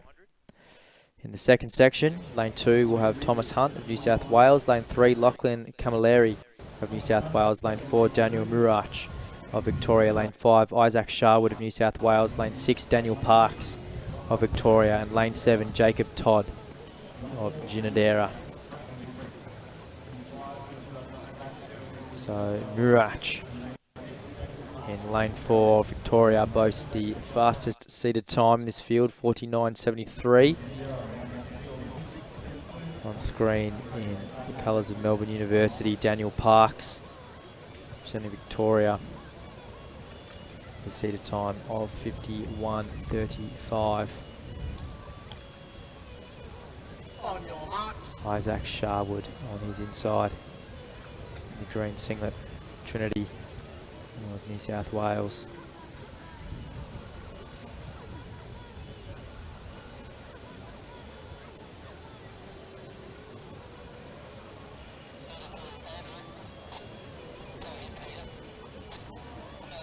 Set.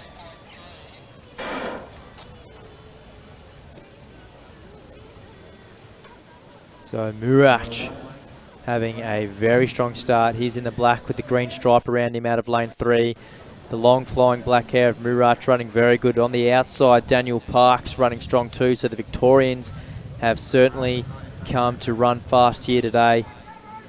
Lachlan Camilleri in the red singlet too on the inside. He's making up ground. Thomas Hunt out of lane 1, but Murach of Victoria, he's looking very strong as he comes off this bend, but I wouldn't say it's all over yet because Camilleri is running, or Thomas Hunt, that is in the red. He's really charging home strong. Does Hunt have enough time? Can Murach hold him off? Hunt might just get him. Murach, does he have enough? Oh, that's definitely going to need the photo finish. I'd probably say Thomas Hunt just on that, but that's only from my position.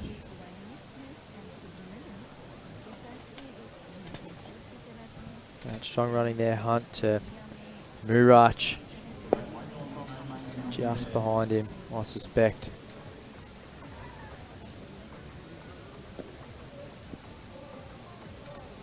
So that'll conclude the under 20 men's 400 fields.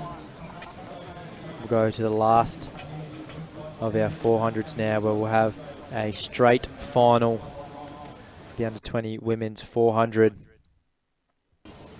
Lane 1, Kelsey Barrett of Victoria. Lane 2, Kate Warby of New South Wales. Lane 3, Molly Sturgis of North Canberra. Lane 4, Isabel Long of Victoria. Lane 5, Alma Robb of New South Wales. Lane 6, Susie Douglas of New South Wales.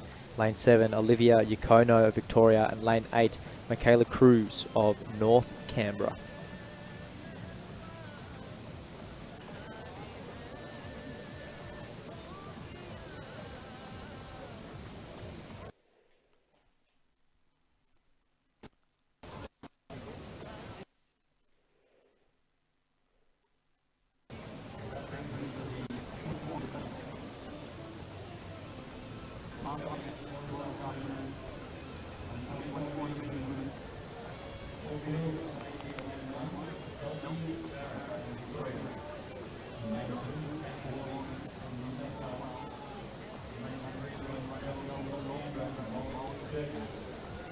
So Molly Sturgis, local of Canberra, we saw her take out this field last year, the 2019 Athletics ACT Championships. History repeat itself here in 2020. Some very classy opposition by Isabel Long, the Victorian, posting a seated time of 56.36. She'll be running out of lane 4.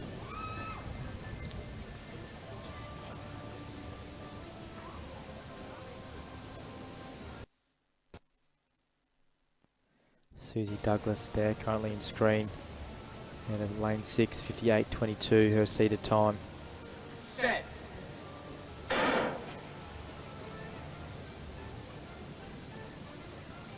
So great start out there, Livia Yacono out in lane 7. Susie Douglas though quickly getting after her. Alma Robb too coming on the inside. So the girls out in those outside lanes running very strong, but Isabel Long, she's run a 56 and she's showing us exactly why she's able to do that, because she's looking very powerful up on the back straight. So she gets to the first bend in about 25 seconds. So all these girls on for a very fast time at this stage. So Long running well, but Alma Robb, Susie Douglas, they're both going with her. So Douglas running very well. She's probably in about 3rd position, but Isabel Long now leads into the home straight.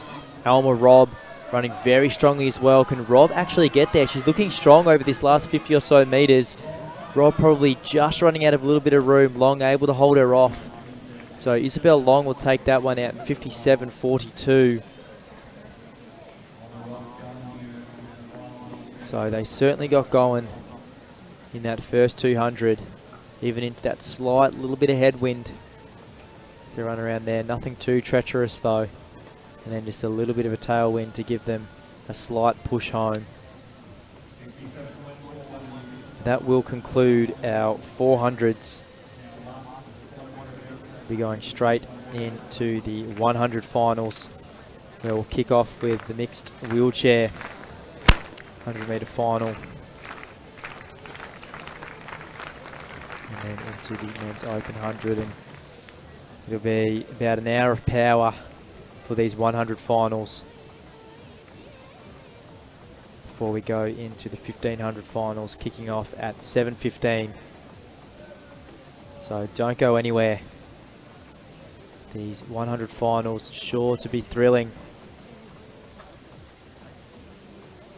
If you absolutely must switch streams, then going over to the field event stream that we've had running concurrently with our track stream today. We've got the under 18 and under 20 men's long jump going in there. They're in their final round.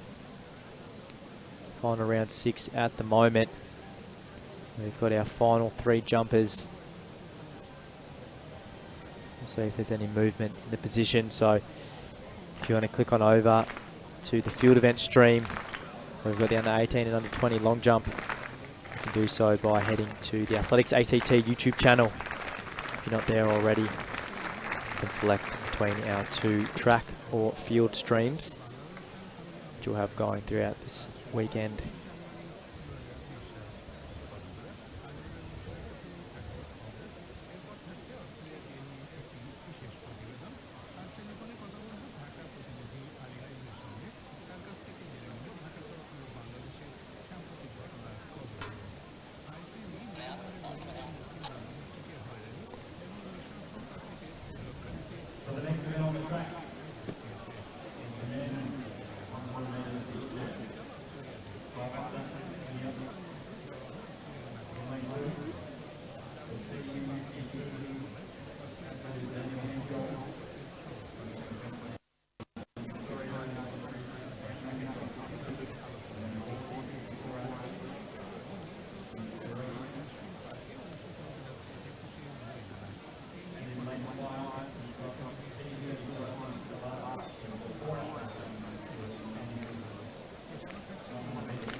So now ready for the first of our wheelchair 100 metre finals.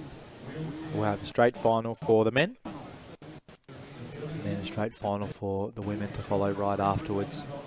So this first heat will have Daniel Henschel of Queensland, lane 3, Sam McIntosh of Victoria, lane 4, Kishizawa Hiroki, one of our international athletes, so too Atsuro Kabata on the outside, although it does look like there's just 3 of our athletes. So no start from Daniel Henschel, so Sam McIntosh, the Victorian, will be flying the flag for the Australians, although no, there he is, Daniel Henschel. He's pulled up to the start. Fastest seated time to Hiroki in lane 4, 15:91.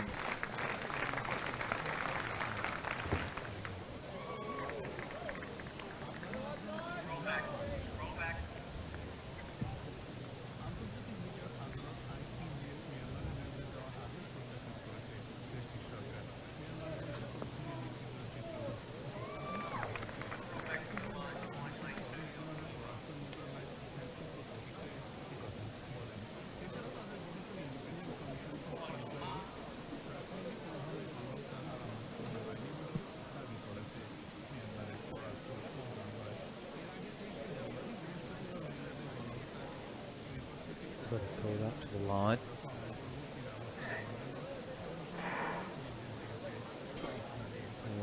And it looks like Hiroki probably got the better start, and now they're really starting to fly. Hiroki and Kabata making the trip well worthwhile. McIntosh trying to go with him, but Hiroki, he's going to be able to hold them off, and Kabata on the outside. McIntosh in 3rd place, and Henschel just coming through a tick over 20 seconds. So that was the final for the men's wheelchair 100 metres. We'll now go straight into the women's wheelchair 100 final, and then many 100 finals all throughout the junior ages and the open categories to come after that.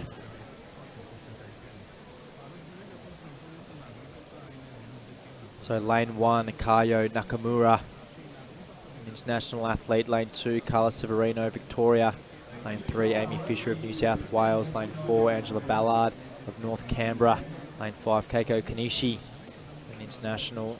Lane 6, Haruki Katora, another international athlete. And lane 7, Sarah Jane Travana Clifton Bly of New South Wales.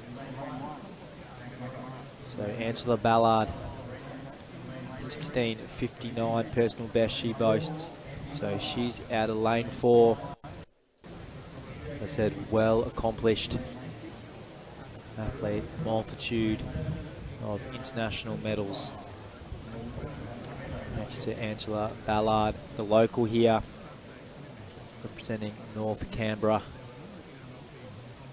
So she's the one out of lane 4.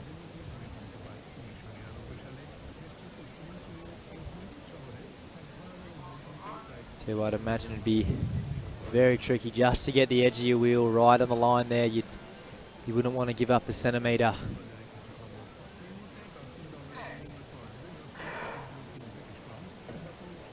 So Ballard getting a good little start, but there's going to be a strong challenge from Kanushi on her right, but on the very far inside, Nakamura. Nakamura had a blistering start, but Ballard's really starting to get up some good speed now.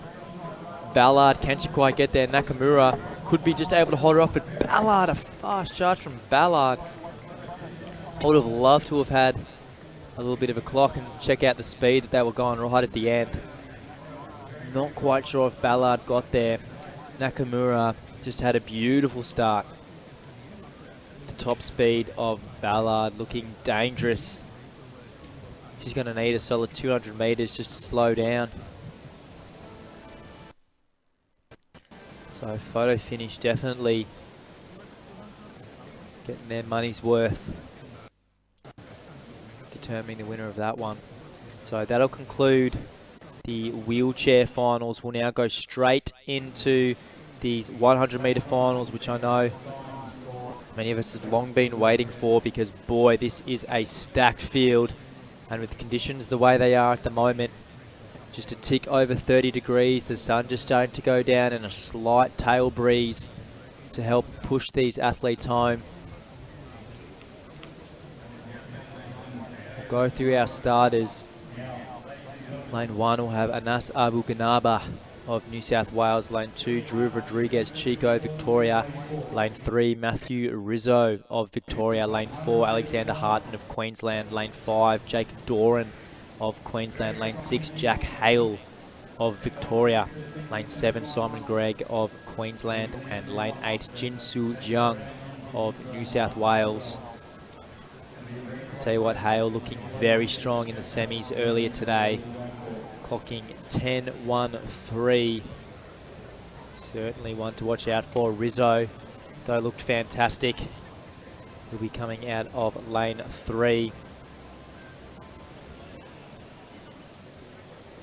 But Hartman, Doran, Chico Ganaba, Greg Jung, all quality athletes in this field. So let's hope we can get a nice amount of wind. Just that little bit to help give them a push, but without providing an illegal wind reading. So those live results, as well as the wind readings, will be available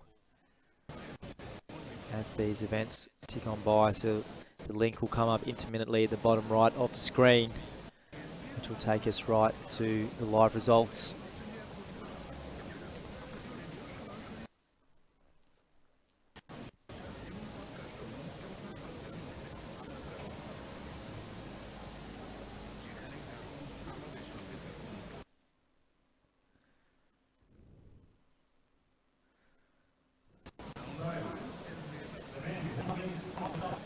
Fantastic opportunity for all these athletes to run fast right now.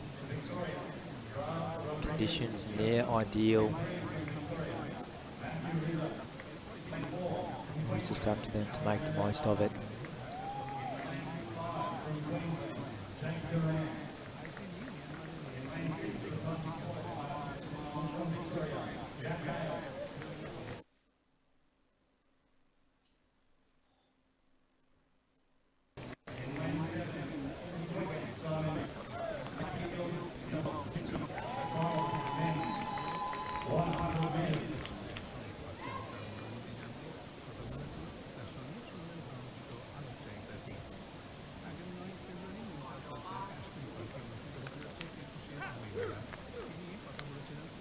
Track absolutely silent now.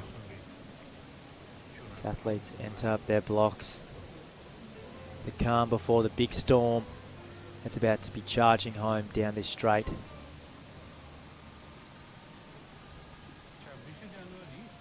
Knowing that something spectacular likely awaiting.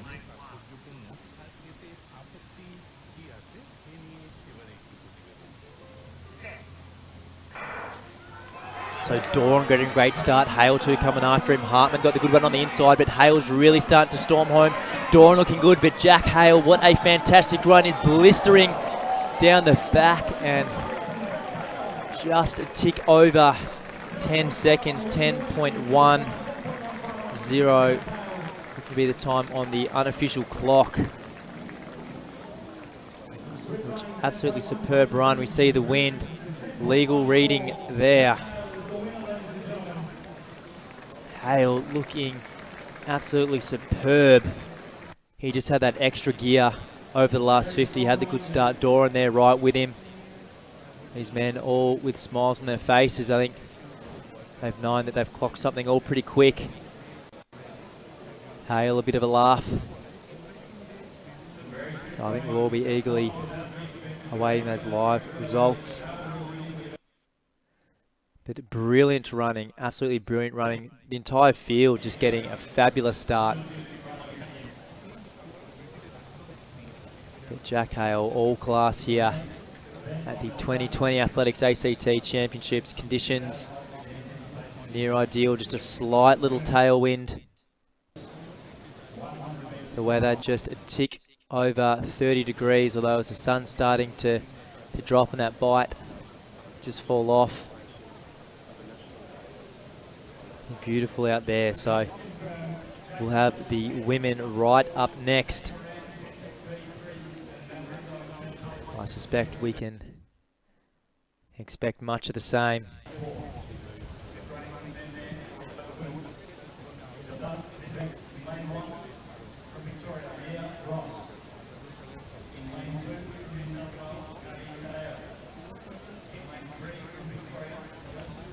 So this women's field, lane 1 will have Mia Gross, Victoria. Lane 2, Abby Taddeo of New South Wales. Lane 3, Celeste Mucci, Victoria.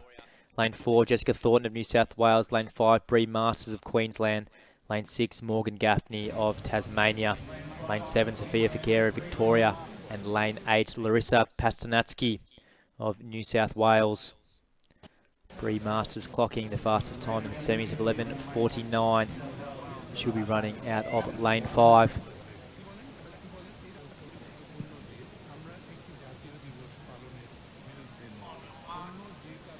So, no Jessica Thornton out of lane 4.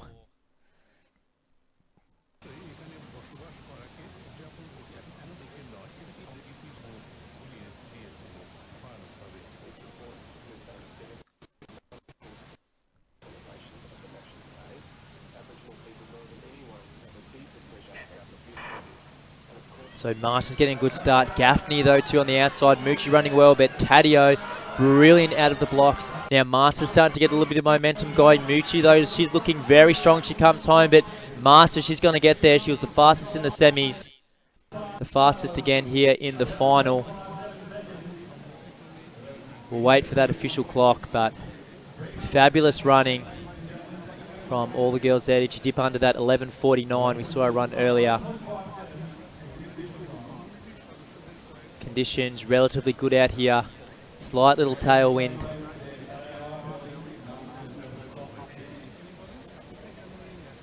And a good temperature. Sitting in the high 20s, low 30s as that sun starts to drop down.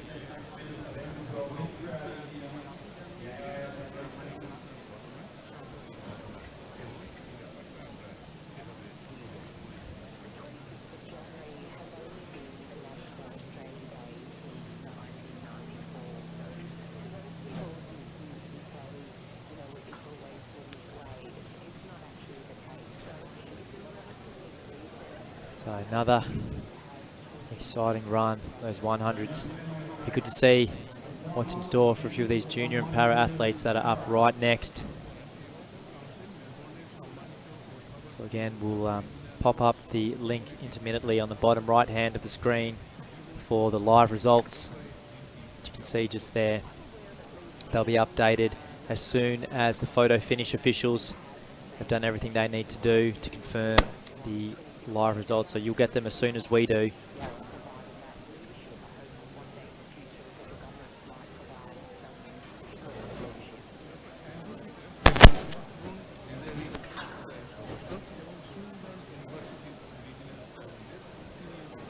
So 10-14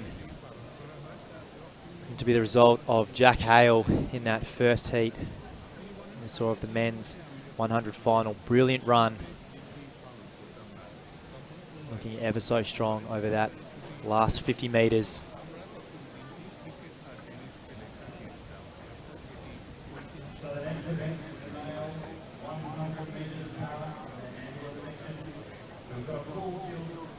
So we'll go into the final of the men's para 100. Lane 2, Ari Gassini, T38. Lane 3, Liam Richardson, T35. Lane 4, Junta Kusuda, T63. Lane 5, Scott Reardon, T63. Lane 6, Atsushi Yamamoto, T63. Lane 7, Alexander McKillop, T36. Lane 8, Lachlan Foot, T45. Lane 9, Edward Parker, T20. So Lachlan Foot, the fastest seated athlete, 12:17, though with different classifications and different percentages. The winner of the first across the line, I should say, isn't always the winner of their category. Wait for the percentage points to see those once all the para calculations are done.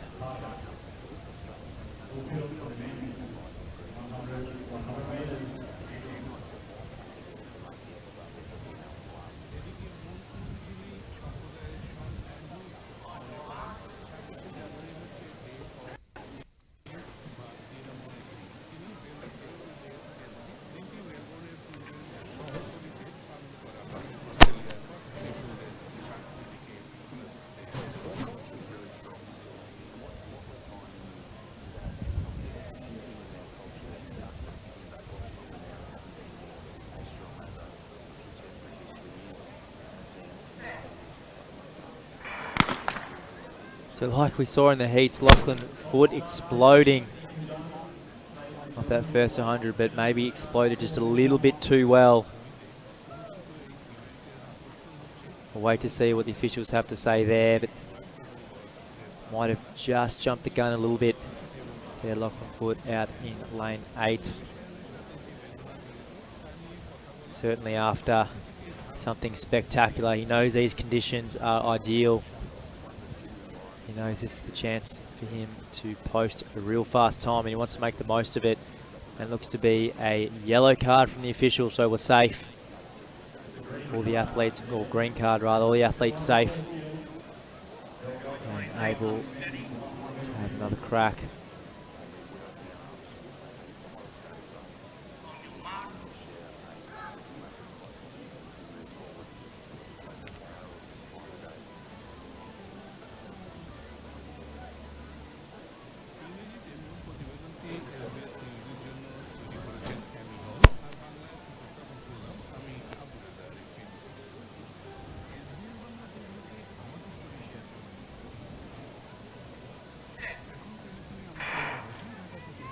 So we're all the way safe at this time. Lachlan Foot again, probably getting the better start. Richardson, though, he's out of lane 2. He's running well, but Edward Parker, he's getting good momentum. Watch out, Lachlan Foot.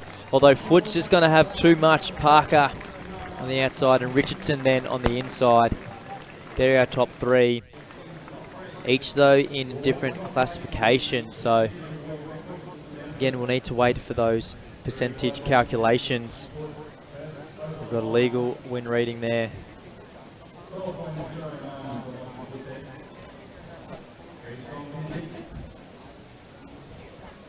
So that was our men's para 100.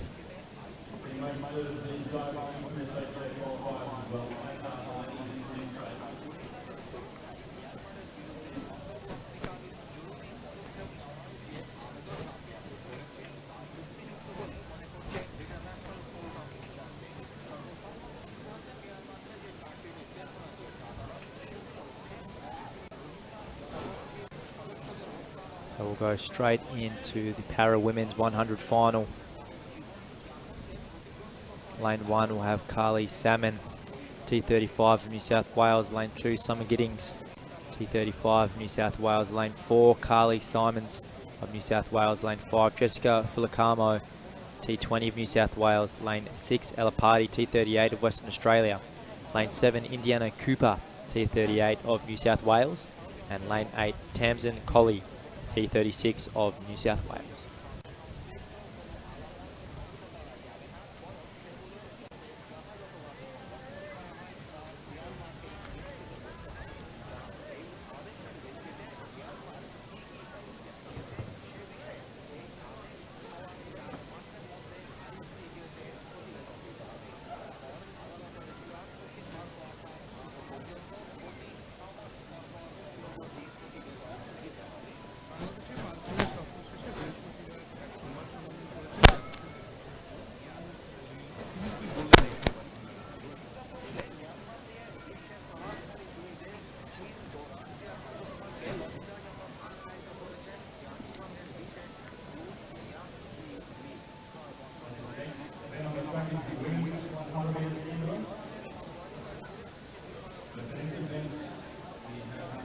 So you'll see our official results for the men's 100 up on screen, and an absolute fantastic run from Jack Hale.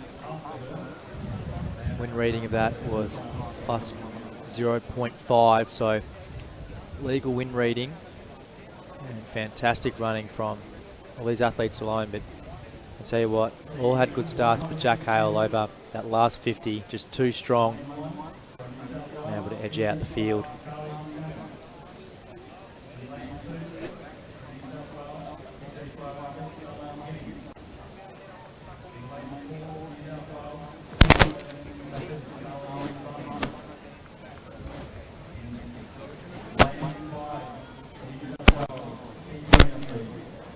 Standing behind the blocks now, ready to go. That's one of the guide runners for of our vision impaired athletes there in lane 3.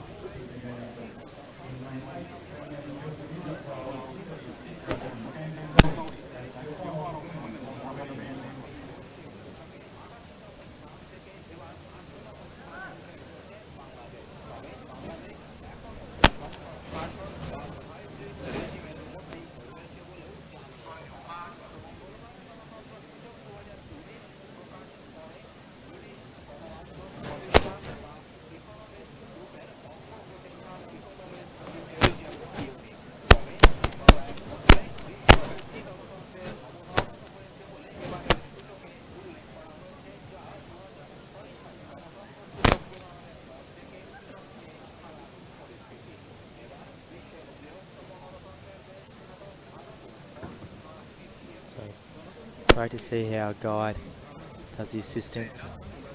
That vision impaired athlete there in lane 3, but looks like maybe a little bit of unsteadiness. One of the athletes on the inside perhaps heard something from within the crowd, a bit of noise, so nonetheless the officials called them up. They'll go back behind their blocks and start once again.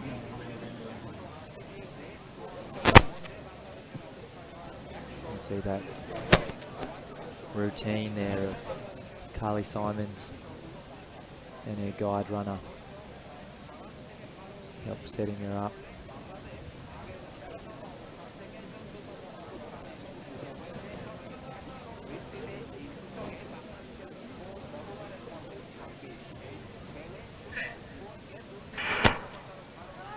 So all off Party getting a great start. The West Australian absolutely powering away. Simon's running very well though, so Indiana Cooper, the one from New South Wales, she's just on the outside, but Ella Party, a very impressive performance, just a tick over 13 seconds. I think in second place there, Summer Giddings, a fabulous run, or Carly Simons rather, a fabulous run, her best of 14.85, could well be under threat there. But Ella Party absolutely powering away from the field at the gun. Again, with these para competitions, athletes with different classifications and different percentage disabilities, so they go into the calculation. So not always the first across the line is the winner in these para competitions. So those calculations will be available a little bit later on the live results.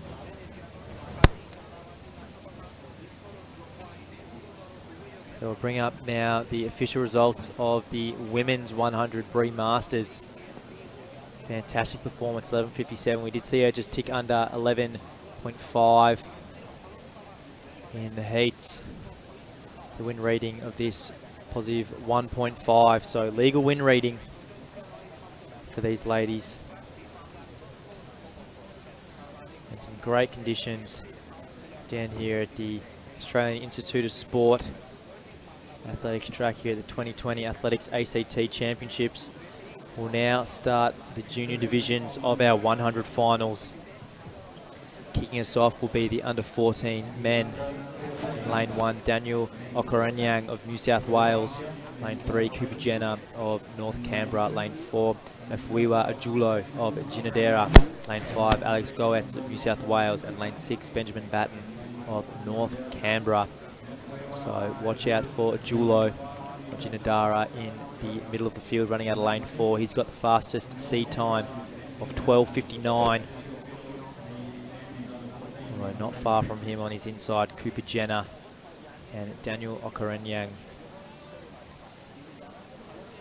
Trailing by just a half a second. Ajulo and the yellow in the middle. He is the one to beat in this field.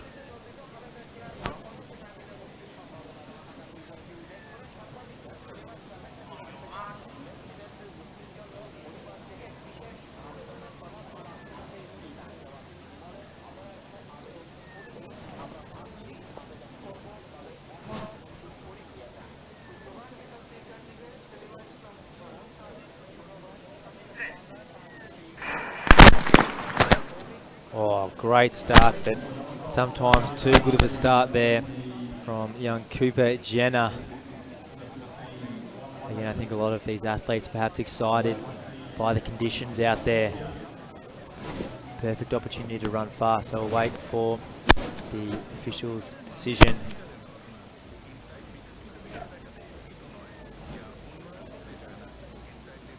And it looks like just a warning's been given, so Cooper Jenner safe to have another shot. So certainly one to watch out for is Jenner. He's excited, he's ready to go. Wants to give himself every chance to run fast. The local boy representing North Canberra. So he's running out of lane 2.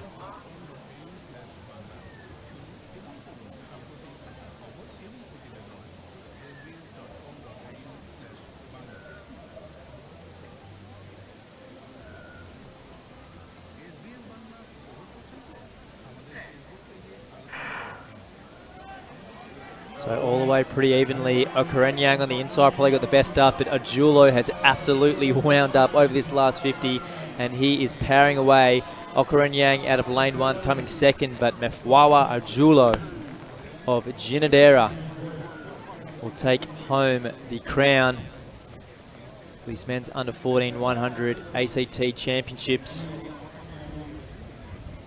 Bit of a tailwind there, so times won't be legal with that wind assistance. However, fabulous run from Ajulo. He'll be happy with that nonetheless. He's got his Canberra teammates there getting around him.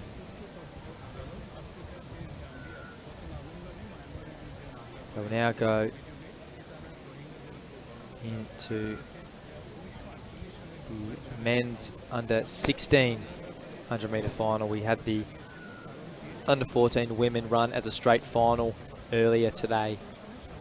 So straight in to the men's under 16 100-metre final.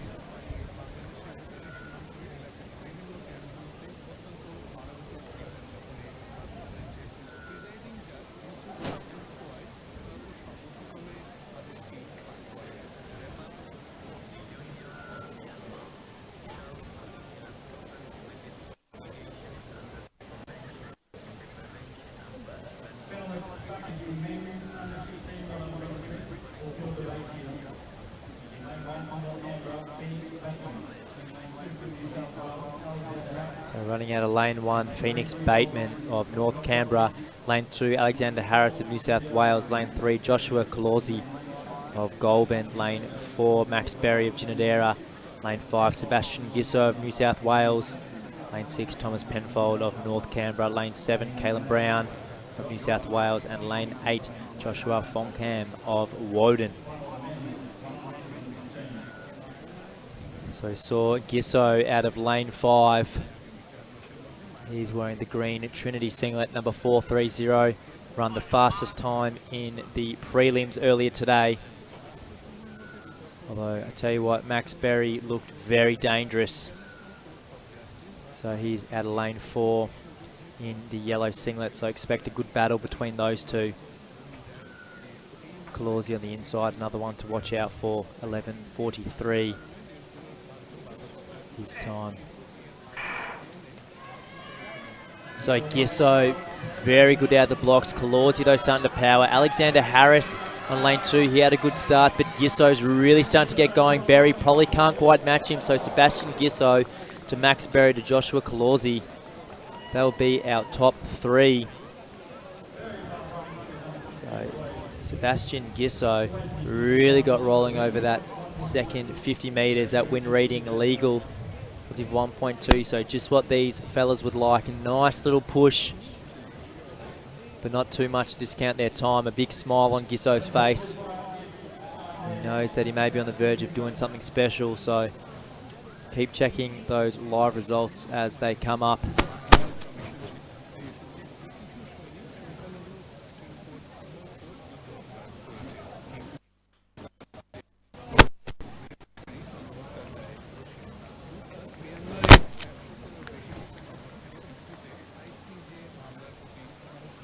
So 11:25, the unofficial time on the inside clock. So if that seems to be the case, that'll be a nice PB there, hopefully for Sebastian Gisso.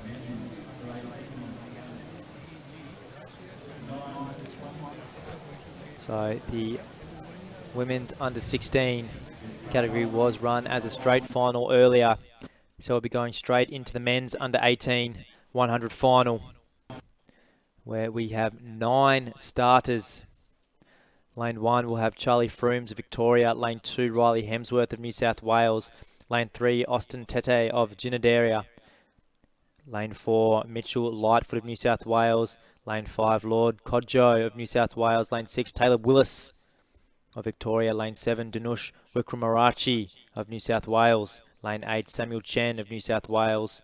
Lane 9, Christopher Gillette of New South Wales. So Wickramaratchi of New South Wales will be running out of lane 7, ran 10:95 earlier today, so he is the one to watch out for, the one to beat.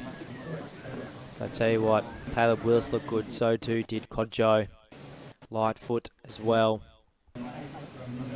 So absolutely anyone's race.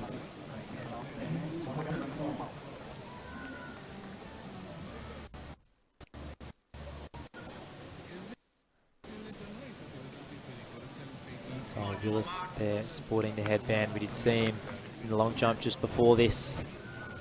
See how his legs fare after that. Wickramaratchi on his right and Kodjo on his inside. So surrounded by good company. This is a quality field.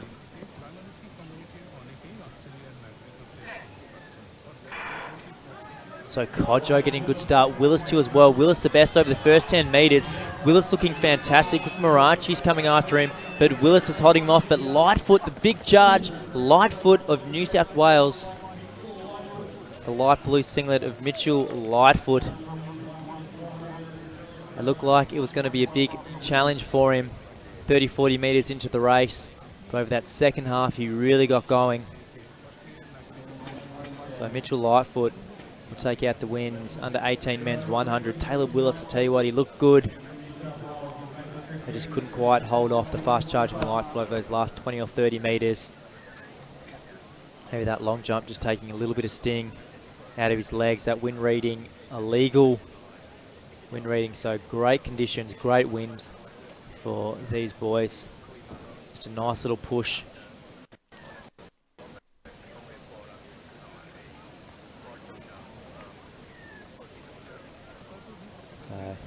Yeah, Lightfoot, big smile on his face.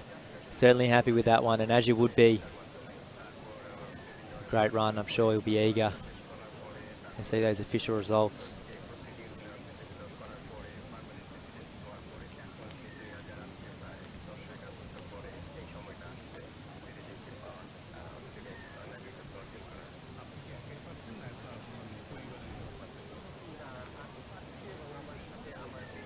So we see those flags, just a little bit of a tailwind, exactly where we want it to be.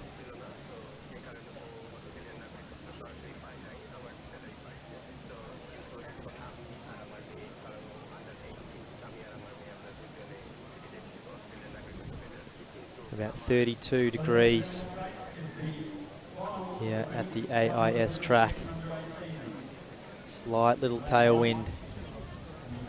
Readings mostly looking to be legal at this point. To go into the final of the under-18 women's. Lane 1 will be Lauren Percival of New South Wales. Lane 2, Kiani Sidnor of Victoria. Lane 3, Elissa Lowe of New South Wales. Lane 4, Emma Matthews of New South Wales. Lane 5, Jessica Lawrence of New South Wales. Lane 6, Georgia Fickard of New South Wales. Lane 7, Inamami Ajulo of Ginadera.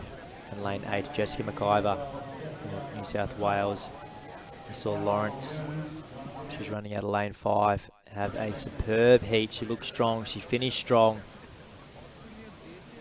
So she's certainly the one to beat in this field. She's running out of lane 5. The blue and yellow top.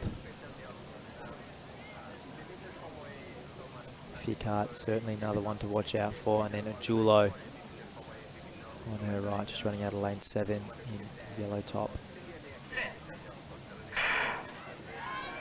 So fantastic start from Lawrence. That's going to set her up really well. Sidnor out of lane 2 had a good start, but Lawrence is really going to get going. It's going to be a big task. Ajulo starting to come through, but Lawrence has just put too much. She had a brilliant start, 12.2 seconds.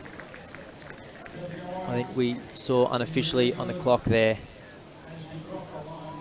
A brilliant run again from Lawrence. She had a fantastic start, and that just set her up perfectly.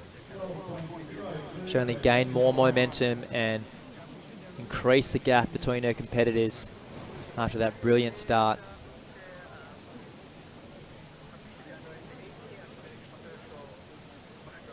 So big smile on the face of Jessica Lawrence, the 5.25 there, the winner of the women's under-18 100 final at the 2020 Athletics ACT Championships.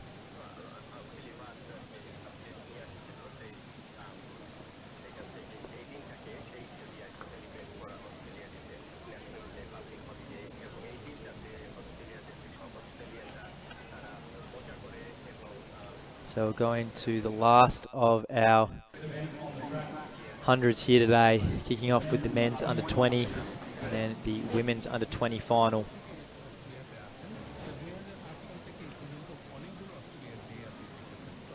At lane 1 we'll have Charles Barclay of New South Wales. Lane 2 Tyson Bonney of Queensland. Lane 3 Leroy Reid of New South Wales. Lane 4 Zen Clark of New South Wales. Lane 5 Ashley Wong of Queensland. Lane 6 Samuel Reeve of North Canberra. Lane 7 Godwin Apoku Menza of New South Wales. And lane 8 Jamie Karabasinas of New South Wales. So Zen Clark will be running out of lane 4.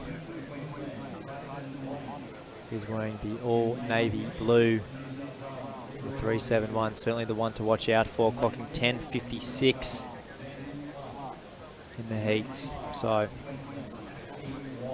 certainly the one to beat. We'll see if there's a challenge mounted to him.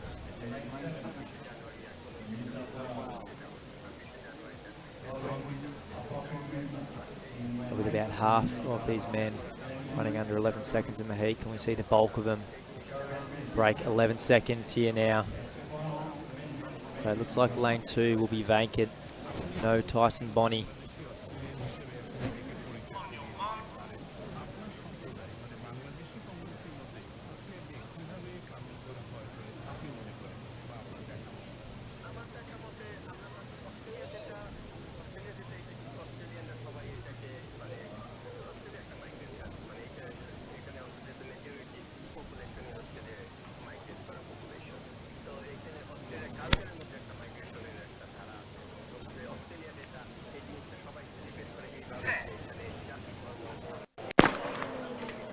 Also Clark getting out of the blocks pretty quickly. We'll see what the officials have got to say about that.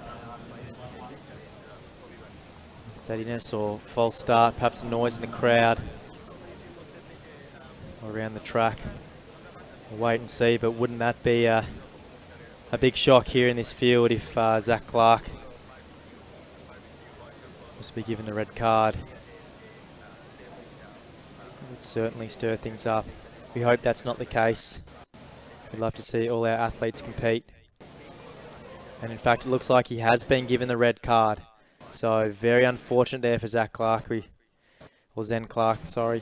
We knew that it's going to be a great opportunity for him to run fast, but it's absolutely opened the door up to the rest of our athletes now who are all within 1 to 2 tenths of a second in the heats.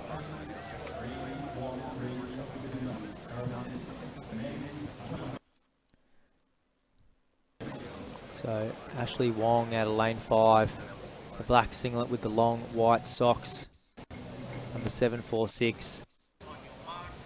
He's got the quickest seed time with the men left in this field. But boy, it's close. This would be anyone's race.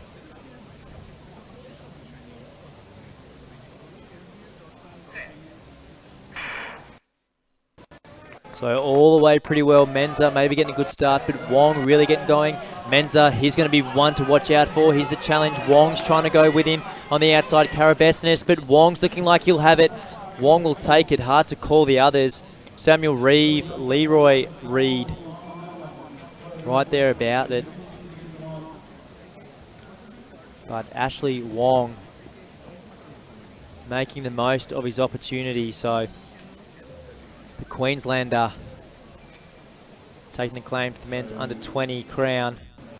A legal win reading there, so just a slight push. See a bit of a grab of the hamstring there from Menza. Hopefully he's okay. A little bit of a limp. Hope that didn't hamper him too much during the race, and we can get him recovered from that, because he's had a good campaign over these last couple of races today.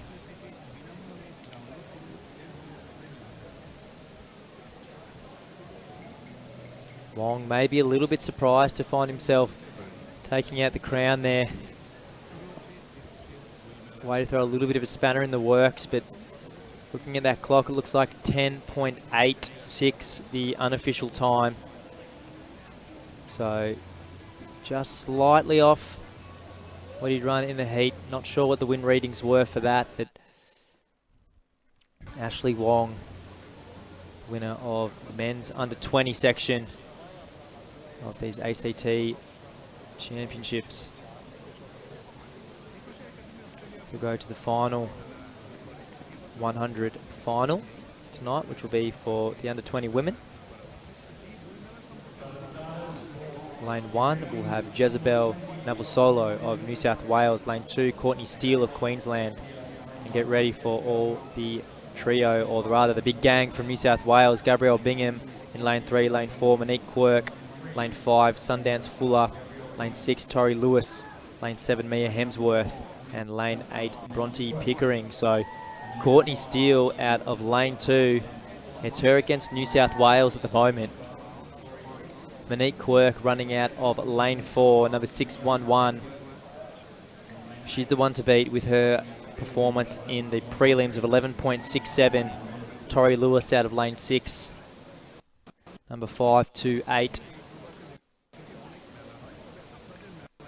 She'll certainly present a big challenge.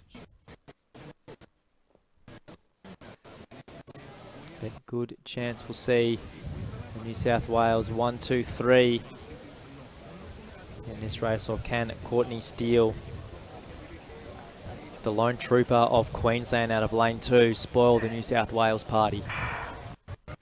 So Steele probably getting away the best out of the girls there, but really getting going is Monique Quirk. She's a very quality athlete, and she's getting going now. Tori Lewis, she's coming after her, but I think Quirk's just going to have too much on her. Lewis chasing down Navasolo out of lane 1, running well too. Gabrielle Bingham perhaps just snagging that third position. But Monique Quirk, she'll take out the race. Win reading of 1.9.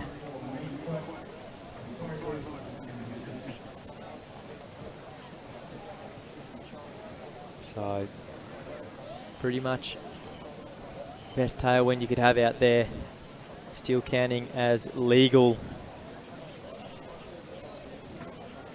So I'm sure the girls will be excited to see what they ran after that. But fantastic run from Monique Quirk. Tori Lewis really started to get out after her, but it was just a fantastic start out of the blocks for Quirk, and it was always going to be a big ask for anyone to be able to eat her down the second half of that straight. So we'll have a little bit of a break in the track now, with the 1500s due to kick off at 7:15. But the action is not over. If you cross over to live stream number 2, which is available on the Athletics ACT YouTube channel, we do have the stream of the Women's Open Discus Final going on currently. Throughout this whole championships, we'll have 2 streams running concurrently. One for the field events and another for the track events. In the meantime, we'll be back at 7:15, where the conditions likely to be brilliant for some 1500s. So don't go anywhere. Enjoy some discus, and we'll see you in about half an hour for the 1500s.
It might stand temporarily while I go into battery.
Ladies and gentlemen, we are done with the 100 metres and we're about to go in the 1500s shortly. Some big races coming up there.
field will be divided into a field of 16, and the remaining 4 athletes will move into a merged race with the under 20 men of a field of 11. This will change the time of the under 20 men 1500. This will now move from 7:47 p.m. to 8:09 p.m. That is, the under 20 men's race will merge with the Open men's B seeded final for a race at 8:09 p.m.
So we're here now for the first of our 1500s this evening, where the conditions are looking fantastic. Maybe just a touch on the warmer side, sitting at 30 degrees here in Canberra, but just a slight little breeze in the air. We've got a combined field in this first 1500, the men's under 14 and the men's under 16. In hip 2 is Cody Clarkson of Ginadera. Hip 3, Oliver Barker, North Canberra. Hip 4, Will Hayden of New South Wales. Hip 5, Jakeb Eaton of Ginadera. Hip 6, Mason Meskia of New South Wales. Hip 7, Miles Carson of New South Wales. Hip 8, Brendan Felice of New South Wales. Hip 9, Andrew Camblidiad of North Canberra. Hip 10, Jet Baker of North Canberra. Hip 11, William Zarkis of New South Wales. Hip 12, Michael King of New South Wales. And hip 13, Isaac Sloan of Woden. So fastest seated athlete in this field, hip 12, Michael King of New South Wales. His best performance of 4:13. And we see him just go straight to the front. So he'll pull these athletes along.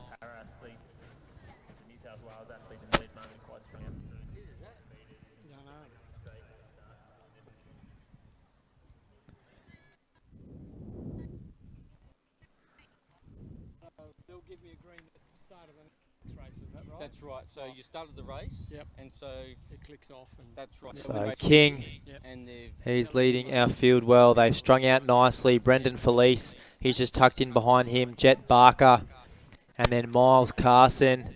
So they're all the under 16 crew. Then leading our under 14 crew, Will Hayden. So really have strung out well. Likely means that the pace is on. We'll wait to get that first 400 split. So about 66 seconds through that first 400. So King has set a good pace.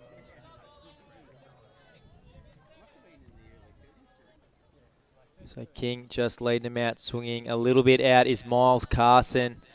We see him there. Andrew Camblidiad, the North Canberran. He's just behind his teammate. But King, I tell you what, he's looking very, very comfortable.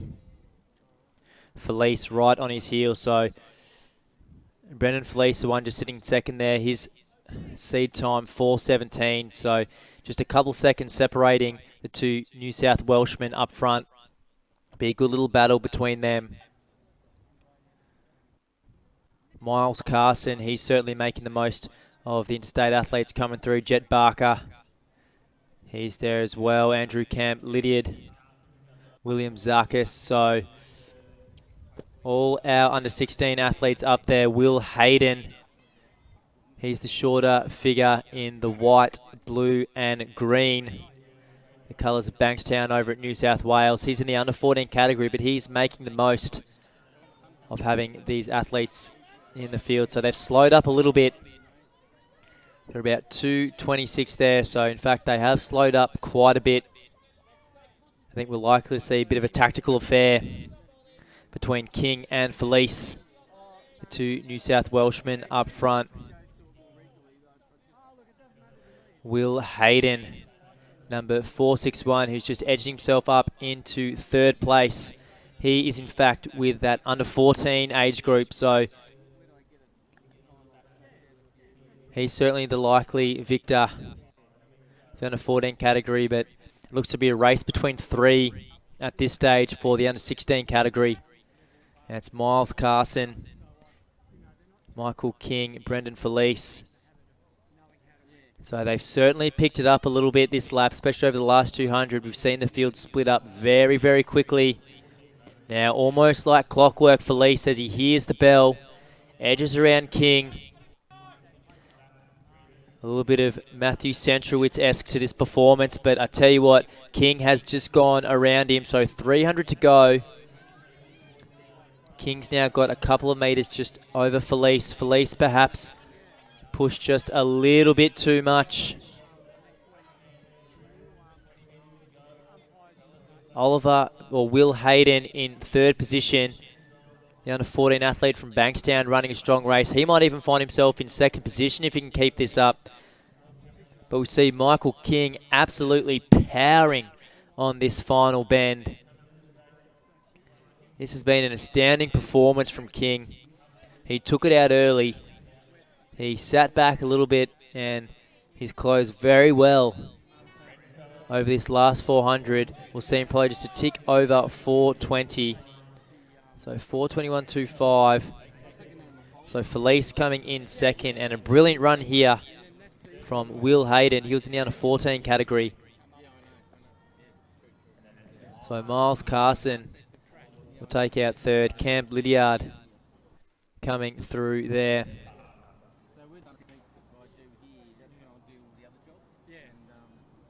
William Zarkis just crossing the line.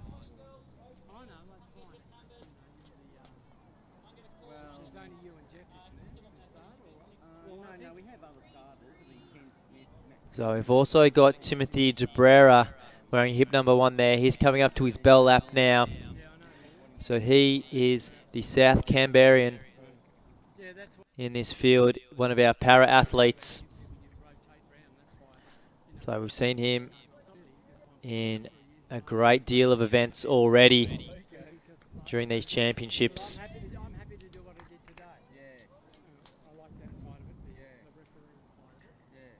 So a T20 athlete. He has entered with a seed time of 6 minutes, but I suspect the great deal of events he's done already at the championship just taking a little bit of a toll. But nonetheless, a great effort. He had to put his hand up and compete in such a wide range of events.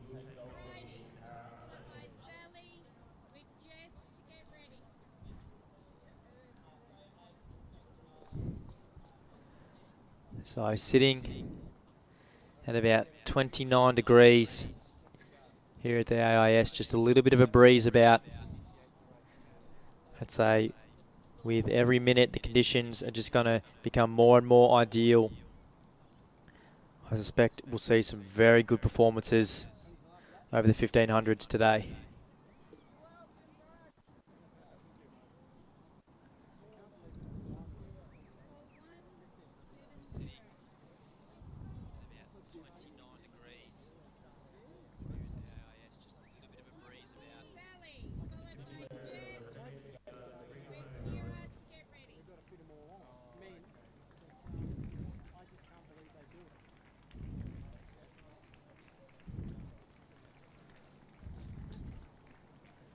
So Timothy Debrera of South Canberra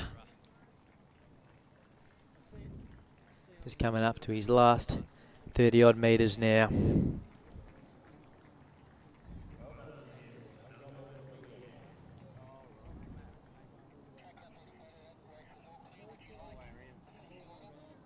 So we'll reset the lap counter and head on over to the next of our 1500s, which is a combined under 14 and under 16 women's final. Our under 14 field, starting with hip number 1, is Hannah Williams of Ginadera.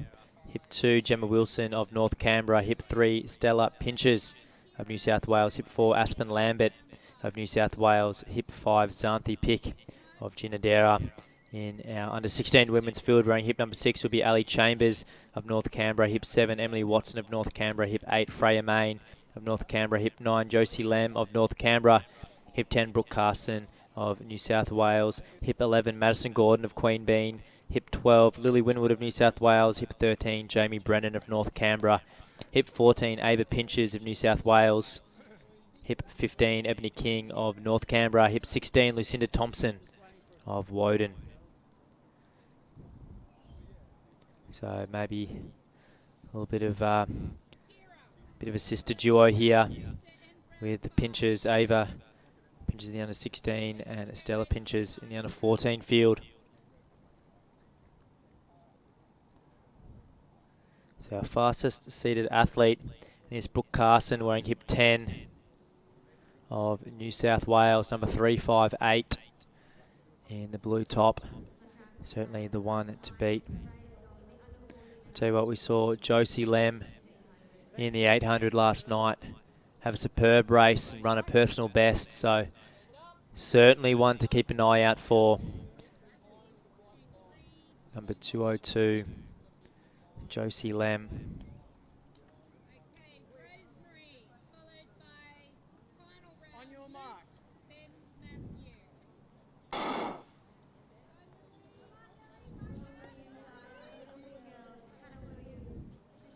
So all the way pretty quick. Looks like Winwood of New South Wales wearing the Bankstown colours. She's gone right to the front. Jamie Brennan going there with her. And then just on the outside, Ava Pinches of New South Wales. And Brooke Carson sitting in about 4th position with a nice little tuck. And Josie Lem in about 4th or 5th position with a nice pack of girls behind her. So about 34, 35 seconds through the first 200. So 420 to 430 pace. They've absolutely gone out for it. That's Lily Winwood setting that brisk pace early on. She has a quick look at her watch. These are good conditions. We see not much movement from the flags up there at all. So as we see a bit of shade come over the track, provide our athletes a bit of relief from the sun as a pinch starts to fall off. So 70 seconds or thereabouts through that first 400. So very brisk times at this stage. Well under 430 pace. But I'm sure we'll see the girls just relax a little bit through this middle stages. So it's Winwood leading. Jamie Brennan just behind her, hip 13 in the long socks. We saw Josie Lem sitting in the back, about 4th position, so she's in a great spot at this stage. We saw the way she raced in the 800 last night. She just tucked back and slowly moved forward, and it looks to be what she's doing now. So she's just overtaken Brooke Carson, sitting in about 4th position. So as we come up to 800 metres remaining, Winwood just leading over Brennan.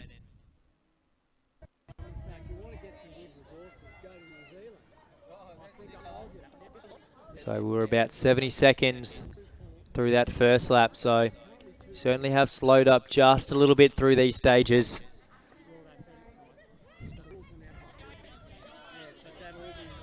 So about 2:30 through the 800 metre mark. So definitely have slowed up just a bit, but that's not to worry because the girls got after it from the get-go. They're on track for a good time. We see Josie Lamb just starting to creep up, but Winwood running a very gutsy race at this stage. Hot on her heels though, Jamie Brennan. Although as I say that, looks like Winwood's starting to open up a little bit of a gap now. So this is where Brennan really needs to hang in there, hang tough. His 3rd lap, almost the most important lap of the 1500, the premiership quarter, some might say. But Winwood looking very strong. You've got Lem and Carson still working well back together in 3rd and 4th. So 3:30 is what we go through on the last lap. So Winwood entering with a time of 4:55. If she can close in 85 seconds, which she's certainly on pace for and certainly capable of, we'll see her go home with a great PB.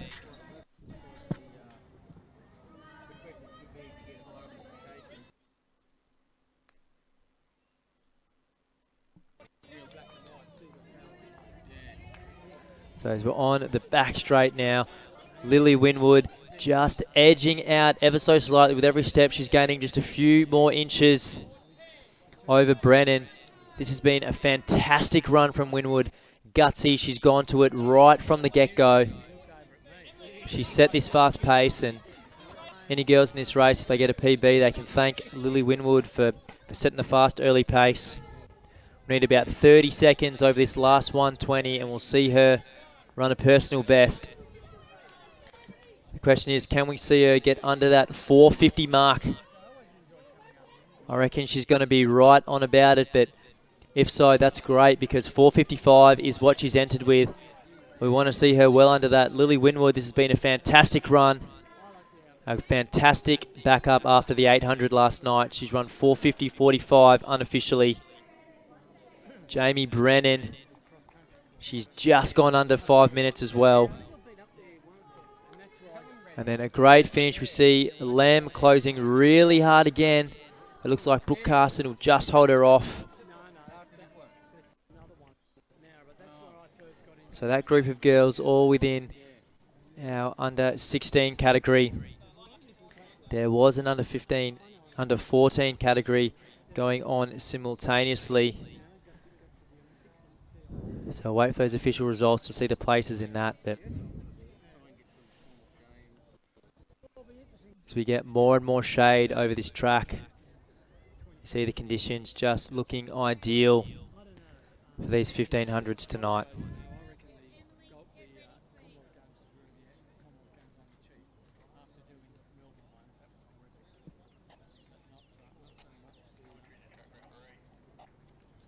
What do you mean by other cheap?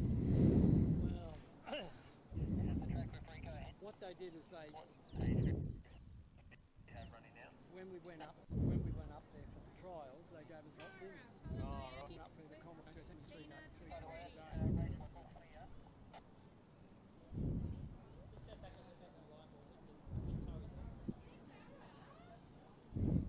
So we'll go now to the next about 1500s, the under 18 men.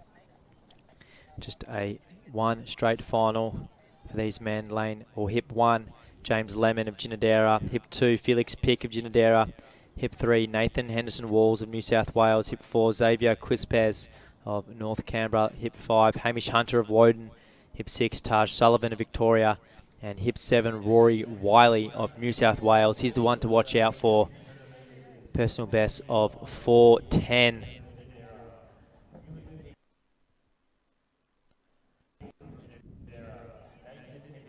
So Wiley's the one on the outside with the blue and yellow.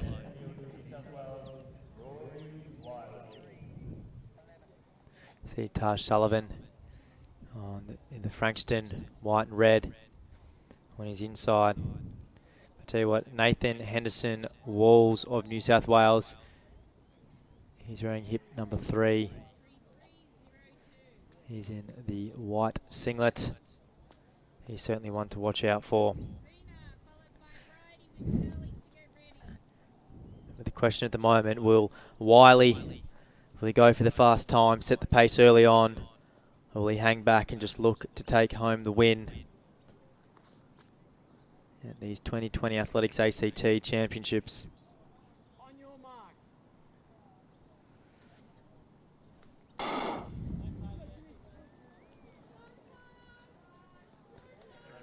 So I think Wiley, they're certainly setting his intentions early. He's gone right to the front. James Lemon, Ginadara in the yellow singlet. He's happy to just tuck in right behind him, but if he's not careful, Wiley could very quickly run away from them. So the field has strung out pretty quickly. So I think it's fair to say Wiley has set the pace from the get-go. We'll see him pull through some of these other athletes. James Lemon just sitting there in second. Henderson Walls, the white singlet just behind him.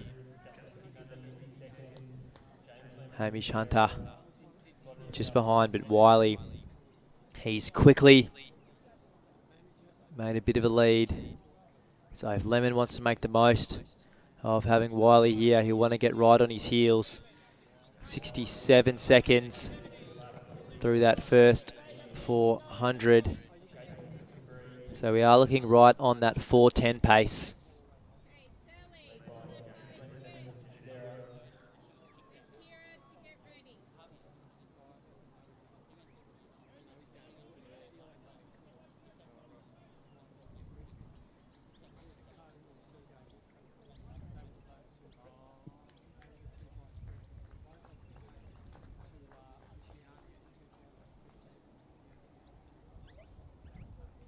So as we begin to approach the 2 laps to go, Rory Wiley of New South Wales certainly got things under control at the moment, but then a pack of 3, James Lemon, Henderson Walls and Hamish Hunter. All 3 of those tightly packed together. It looks like Hunter making a bit of a move on the outside.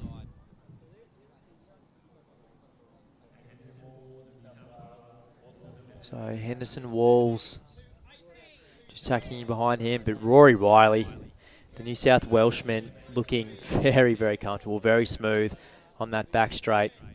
He really does have this race under control. So Hamish Hunter just trying to urge that chase pack to come along. Let's get after it. Let's get a good time, he says. So Hunter leading the chase pack. Henderson Walls just behind him. And James Lemon, who we saw leading them earlier, he's sitting back into 30. Looks like he's dropping off just a little bit. He can just hang tough through this 3rd lap. Who knows how he could feel on the back straight.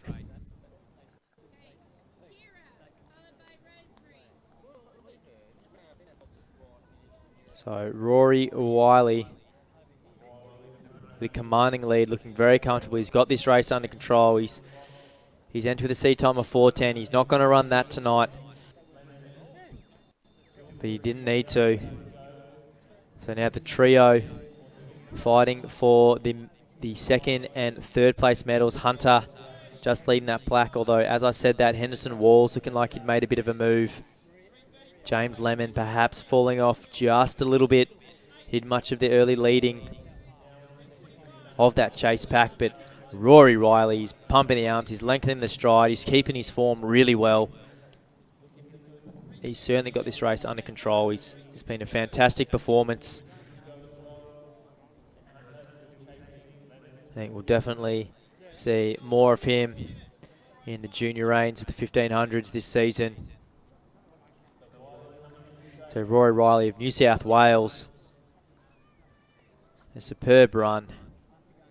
It's going to be a good little battle between Hunter and Henderson Walls for that silver medal. But closing really well and powering all the way to the finish.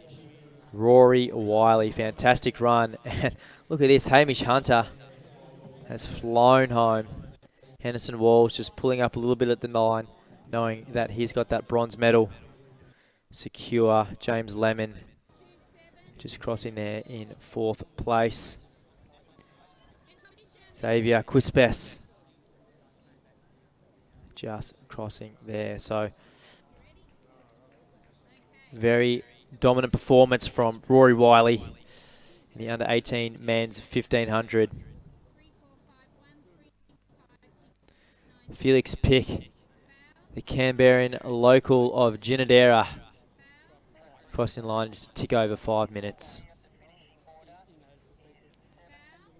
So we'll head on over to the next of our 1500s, the under-18 women, with hip 1, Emily Sun of New South Wales, hip 2, Lily Oxley of Victoria, hip 3, Chloe Walker of New South Wales, hip 4, Lucy Hinksman of Woden, hip 5, Hannah Cadden of North Canberra, hip 6, Eliza Helia Lovick of Victoria, hip 7, Mia Tui of New South Wales, hip 8, Zara Warland.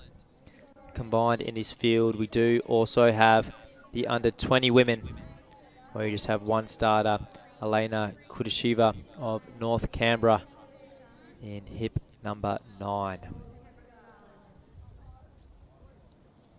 So Mia Tui of New South Wales wearing hip number 7. In the blue top towards the far left of screen. She's got the fastest seat time, and she has gone straight to the front.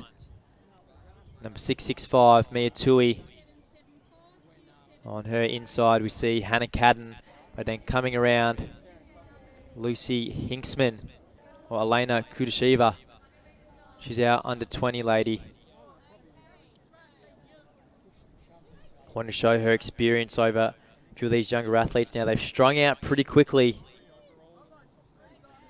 I said it a couple times, but When we see the athletes string out quickly like that, we know usually that the pace is on. So Kudashiva just leading behind her. Hannah Cadden, Mia Tui, to Emily Sun, Zara Warland. So 55 seconds through that 300. We'll want to see about 72 through that first 400. That'll have them right on that 4:30 pace. I suggest the ladies have likely got out just a little bit quicker than that, just to give them a little bit of breathing space, a bit of buffering. So 72 seconds right on it through that 400. So Kudashiva, she's put herself in a fantastic position to improve on her 4:45 seed time. So Mia Tui, she's the one putting her hand up to get after it. These other girls have got to ask themselves the question now: they're gonna hang back, or are they gonna go with this break? So I suspect Kudashiva may have injected just a little bit of pace as they were going into that 400. So Mia Tui just sitting behind her. Tui boasting a personal best, about 10 seconds quicker than Kudashiva. So be interesting to see, does Tui just want to sit back, or is Tui going to put her hand up and have a turn at the leading?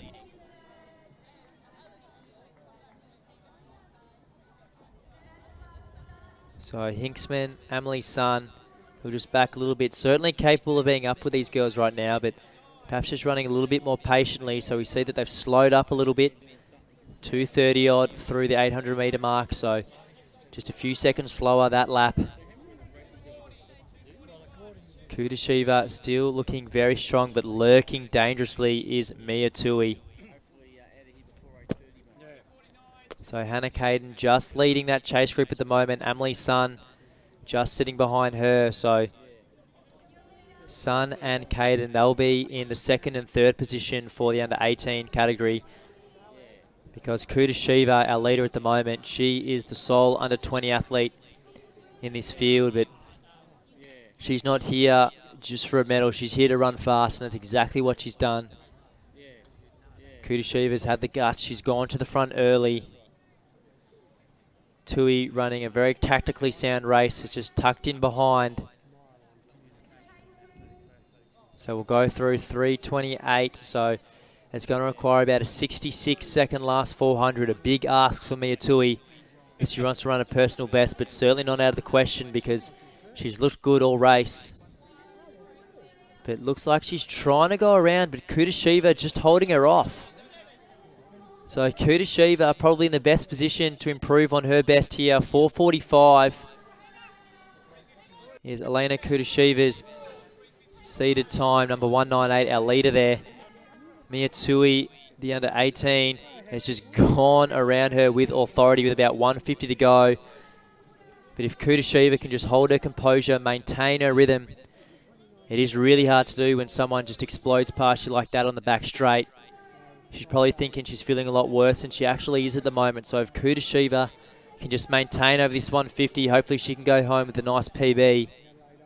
But Mia Tui of New South Wales, it's been a fantastic performance. Tactically very sound. She's just tucked in behind Kudashiva, who did much of the early leading.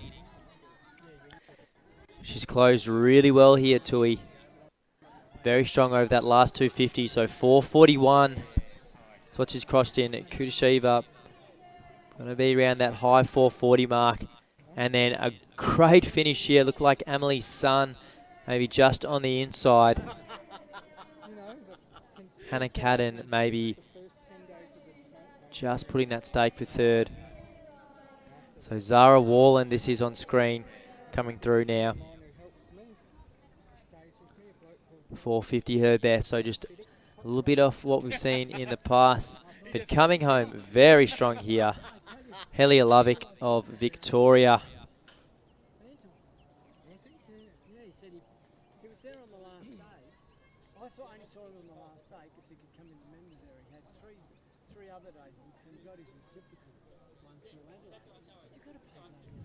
So apologies, this will be Helia Lovick coming through now. Lily Oxley,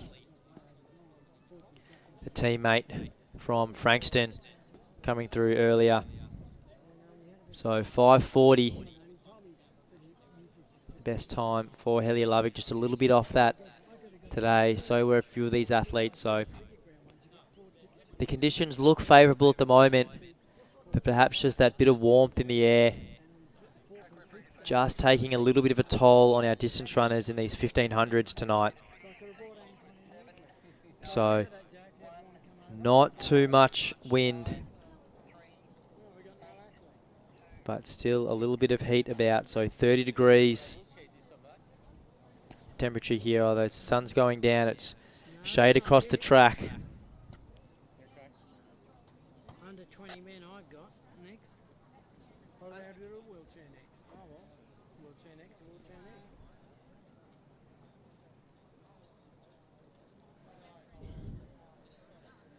So that's what probably embarrassed me. So they've taken that knob out. These blokes do.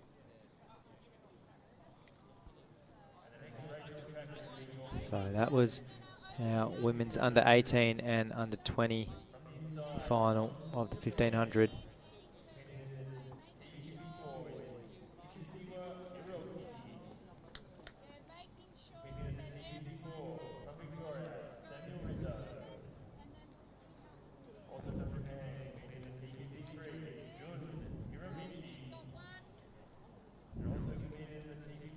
So we'll now go into what looks like our wheelchair final of the 1500. So hip one, we've got Kichihaza Hiroki, an international athlete. Sam Rizzo of Victoria. Hip two, Jun Hiramochi, another international athlete. And Richard Coleman in hip four. So it should be a close battle with these athletes. Sam Rizzo boasting the fastest seed time of these athletes. So Rizzo just sitting in second. Richard Coleman doing much of the leading, and then just sitting behind then Hiramichi and Hiroki. So it looks like maybe they're sharing a little bit of the lead as Coleman just moves out into lane two. As you said before, the master and the apprentice, Richard Coleman and Sam Rizzo.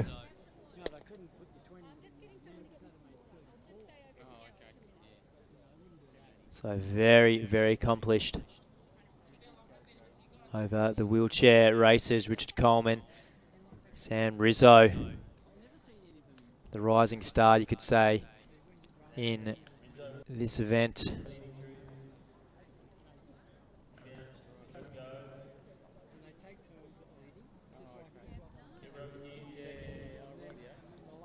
So Rizzo still leading.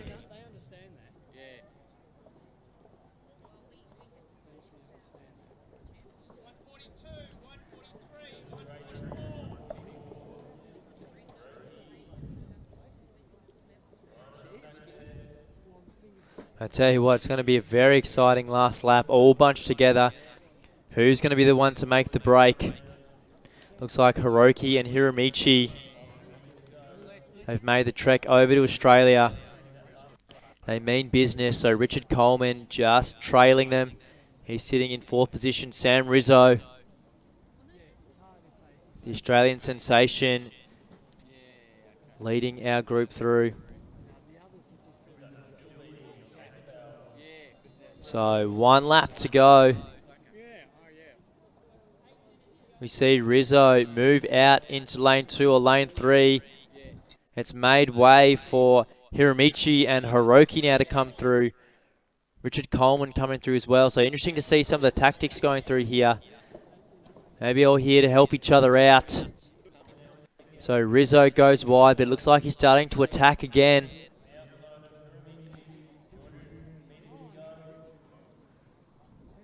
So Hiramichi leading them through. Coleman just in second. Rizzo He's just trailing on the 4th, so it'll be interesting to see what Rizzo's got over the last 100 here. Rizzo explode. Coleman looks like he's making a move now on the outside, but Hiramichi, he's looking like the one to take this, flying down that home straight. So Hiramichi to Coleman to Hiroki. Sam Rizzo in 4th position, so interesting to see some of the tactics. Sharing a bit of the lead around and Rizzo making a bit of room for the others to go through.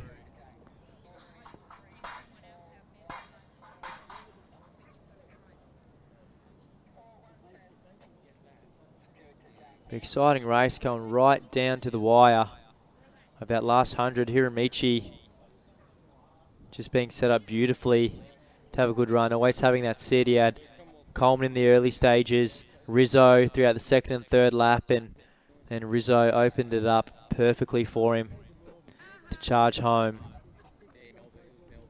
in that final lap.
So Rizzo and Hiroki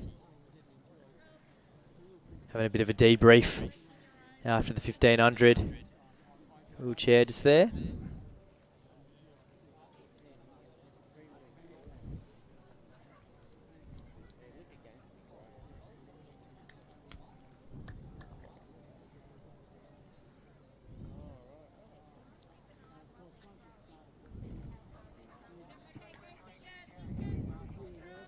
So we might just have a little bit of time in between these races because looks like we've had a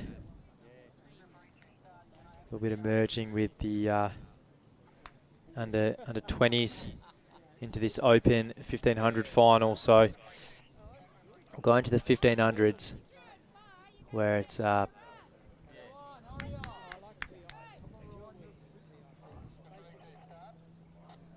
set up to be pretty good field.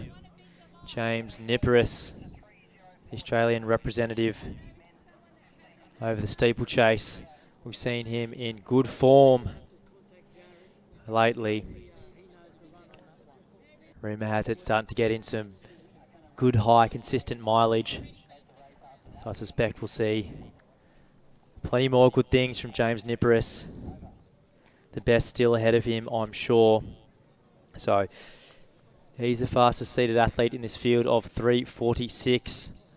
Watch out for Ollie Raymond, to New South Welshman. He's run a 3:49.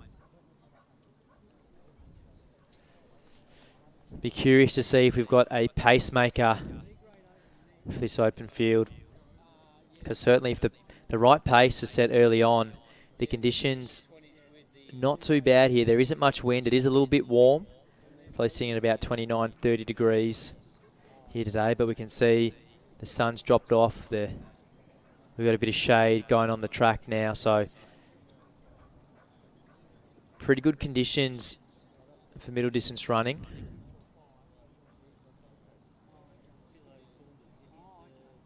You see Reese Langdon, number 524 on screen there. He's into the seed time of 3:54, so there'll be a very big cluster of athletes around that low 350 mark,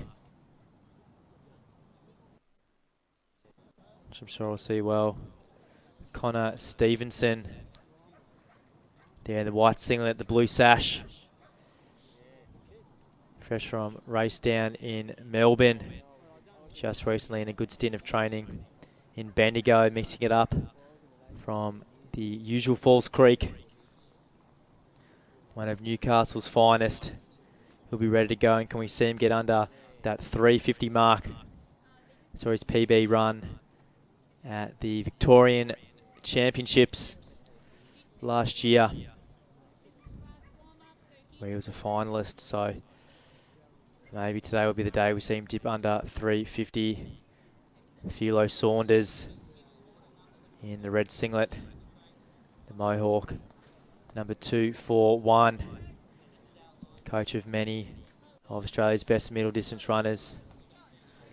Jared Clifford, certainly one of those in great form lately.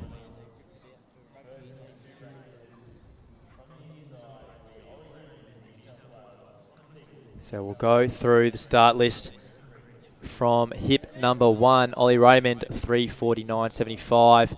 He's representing New South Wales. Hip 2, Connor Stevenson of New South Wales. Hip 3, Sam Harding of WC. I'll have to check on that one. But hip 4, Taylor John, New South Wales. Hip 5, Richard Newell of New South Wales. Hip 6, Reese Langdon of New South Wales. Hip number 7, Dion Kenzie. That's from Western Creek. So too Sam Harding. Hip number 8, Alec Thomas of Western Creek as well. Hip 9, James Healy of New South Wales. Hip 10, Philo Saunders, Western Creek. Hip 11, Joseph Gamechu of New South Wales. Hip 12, James Niparis of New South Wales. Hip 13, Ethan Brow of New South Wales. Hip 14, Max Rosen of Woden. Hip 15, Stefan Music of New South Wales. And hip 16, Charlie Doherty of New South Wales. So James Niparis, number 574 in the white singlet on the left of screen. Looks like he'll go straight to the front. He's our fastest seated athlete, 3:46. We'll want to see about 60-second 400 splits. That'll have them right on 3:45. So no pacemaker in this field, but they have strung out quickly and gone through that first 200 in about 29 to 30 seconds. So Niparis set them an honest, even pace from the get-go. Gamecho just sitting behind them. Now Stefan Music there. Ollie Raymond, he's sitting in 4th. Connor Stevenson just slotted in nicely. Ethan Brow just behind him.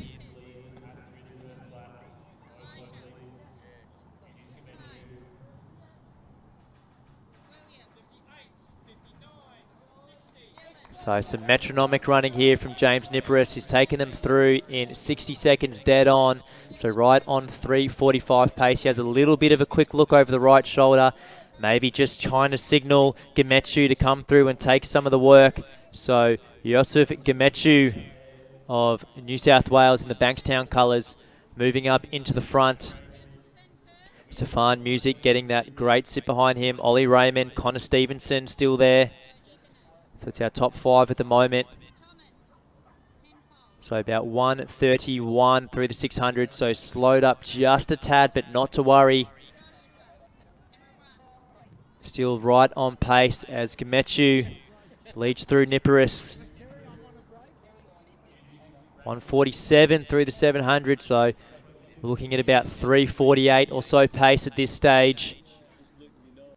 But all these athletes capable of closing hard over the last 400. So Gamechu of Bankstown leading Niparis. Music just behind him.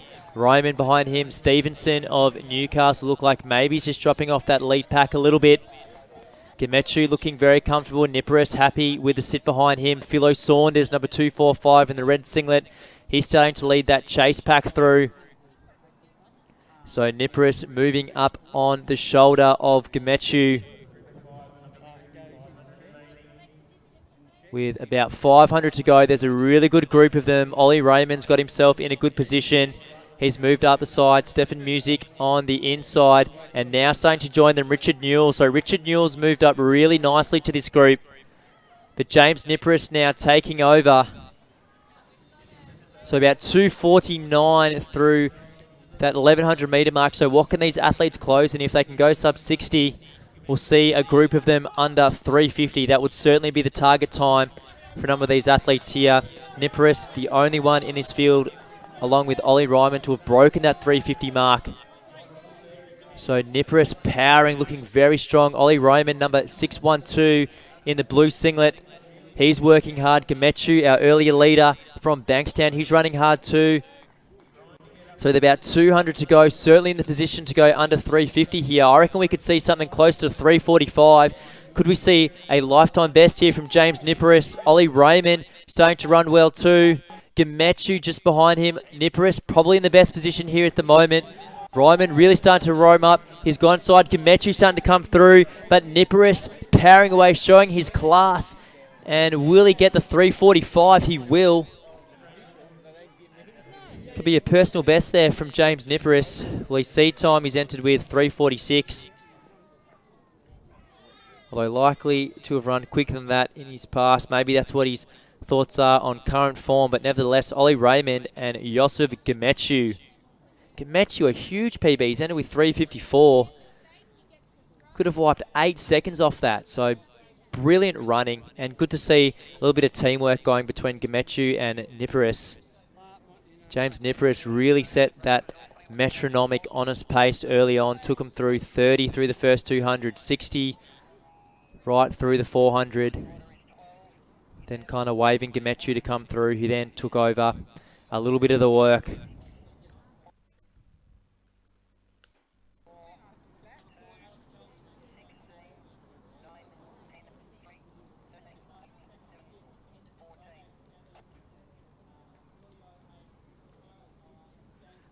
So certainly some great running out there. Though Niparis does have the personal best from 2010 of 341. So running the way he did today, I suspect this is going to be a big season for him. Plenty of good times, and as I said, the best still ahead of James Niparis, Australian representative, over the steeplechase.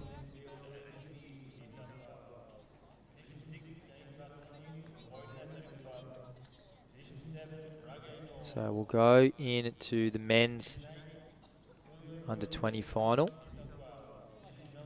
Hip 1, Daniel Dreher of Western Creek. Hip 2, Hamish Hart of New South Wales. Hip 3, Kane Shields of New South Wales. Hip 4, Alex Tolbert of New South Wales. Hip 5, Angus Beer of New South Wales. Hip 6, James Bartholomeus of Woden. And Hip 7, Rayner of the ACT. Hip 8, Julio Ruiz de Villa of New South Wales. Hip 9, Kyle McIntosh, New South Wales. Hip 10, James Bottrell of New South Wales. And Hip 11, Bailey Habler of New South Wales.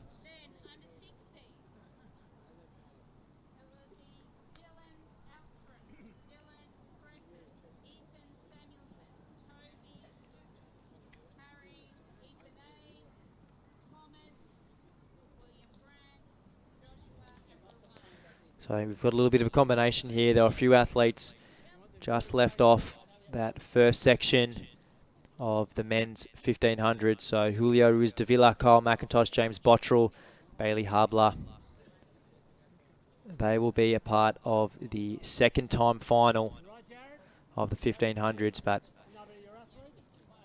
good to see they've been combined with the men's under 20. So combining these two fields, it does allow for more competition, to have some more athletes around you, some more help. So good to see. And that's what these Athletics ACT Championships have all been about, is good competition, running good times at this stage in the season. A great chance to set yourself up for a good second half of the year. We've seen some great performances throughout today. Eleanor Patterson with an Olympic qualifier in the high jump. Darcy Roper with a huge 8:20 over the long jump. And Jack Hale, the 10.14 over the 100. Just a few of the good results we've seen at these Athletics ACT Championships. So 45 seconds is what we'll have these guys go through, right on what we saw in the previous heat. So this is about 3:45 pace. Daniel Dreher of Western Creek, he's the one leading them out.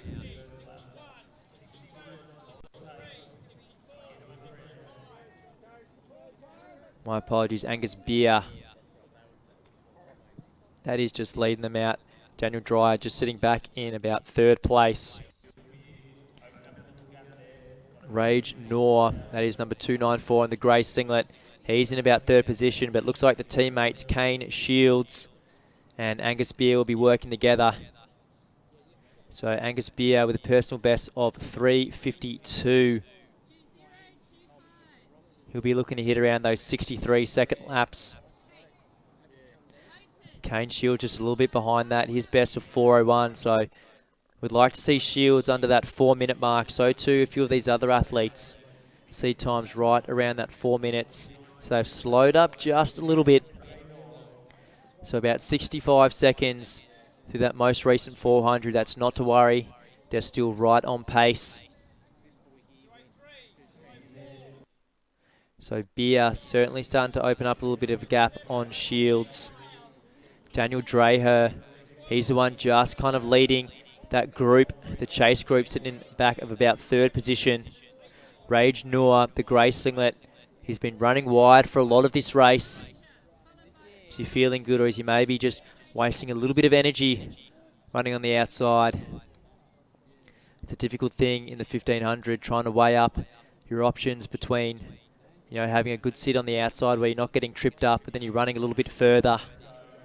If you can just get a spot on the rail and just tuck in, it can really set you up for the best possible position over the last 400. But speaking of the best possible position right now, Angus Beer, he's just increased his lead over this past 400, 2:55. So about a 65-second lap, we'll see him get under 4 minutes. I suspect he'll be able to do that for sure. Credentialed with a 3:52 personal best.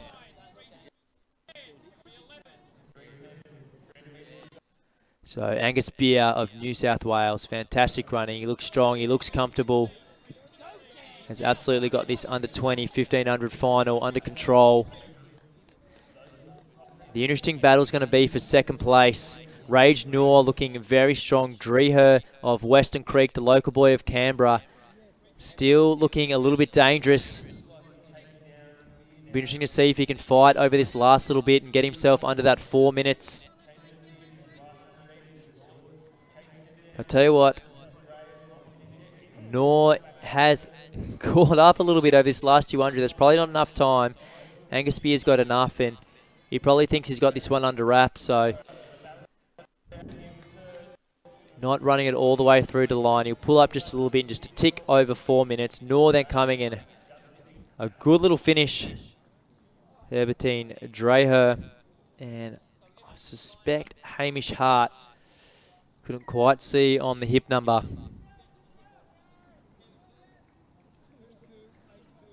So as we've seen that race there, it is a little bit harder to do it when you're out by yourself. Angus Beer required to do a lot of the work, when we saw in that heat before with Pearson and Gamechu sort of sharing the lead. It makes it easier when you've got people around you, when you've got that train there.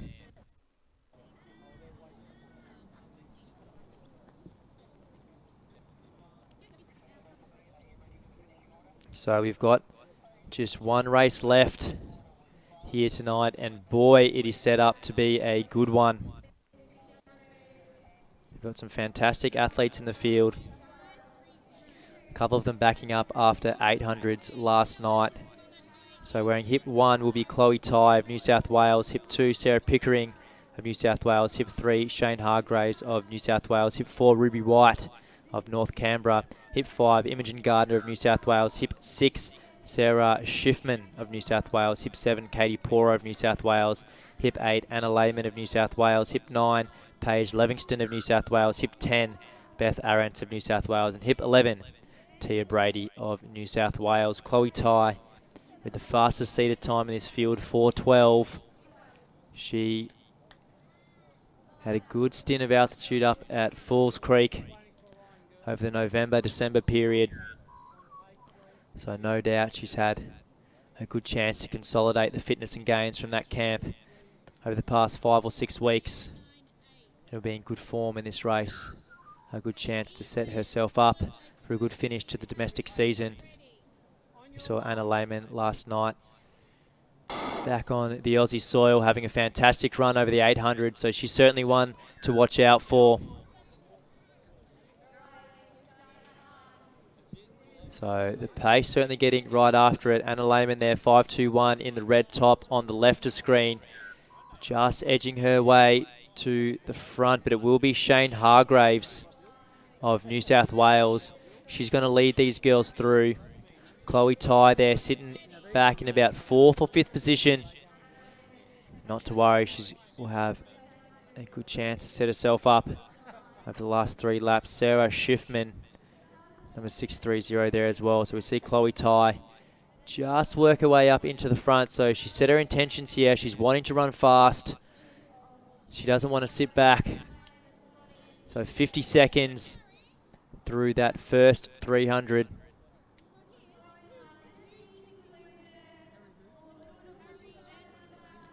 So 66, 67 seconds. It's likely what we'll see through the first 400. So 68. So it's a good pace. It's going to see these girls right around that 4:15 to 4:20 mark. So Chloe Ty, the only one of these girls to have broken that 4:20. Anna Lehman not far off it, neither Schiffman or Gardner. So they'll all be happy to get under that 4:20. But Chloe Ty's gone to the front with authority and she's pulling away now. So Lehman's got to ask herself the question, does she want to go with Ty or is she just going to have to sit back because she's kind of stuck in that middle part at the moment. But Chloe Ty absolutely getting after it.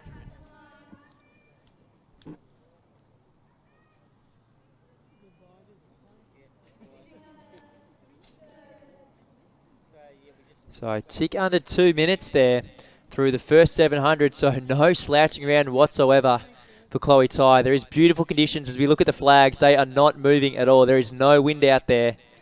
The temperature is sitting at about 28 degrees. The sun's gone off the track, so fantastic. 2:16, so Chloe Ty just keeping up a beautiful pace. 68 seconds, she's clicked off for her last 2 laps, and she's looked like she's showing no signs of slowing up at the moment.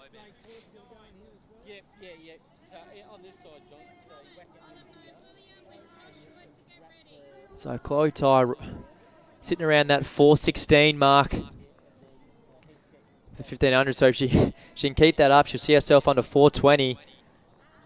Her seated time 4:12. So Anna Lehman leading this chase group at the moment. These girls, don't be fooled, they are running very quick as well.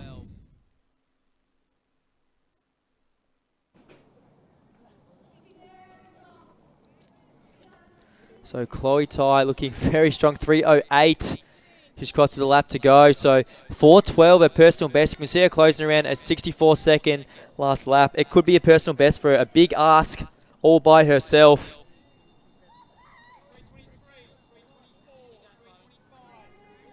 So Lehman just dropping back a little bit. Gardner, she's running very strong over this last 400. That's seen her get up into second position.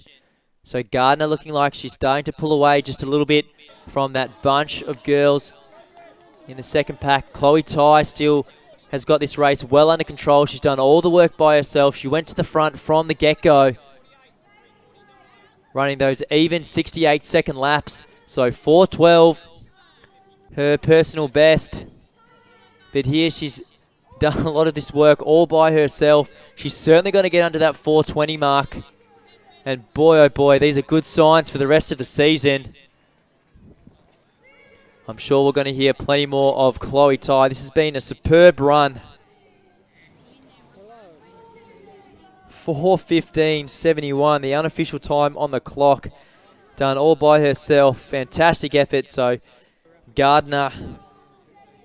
She'll be crossing the line now. Anna Lehman just dipping under 4:30.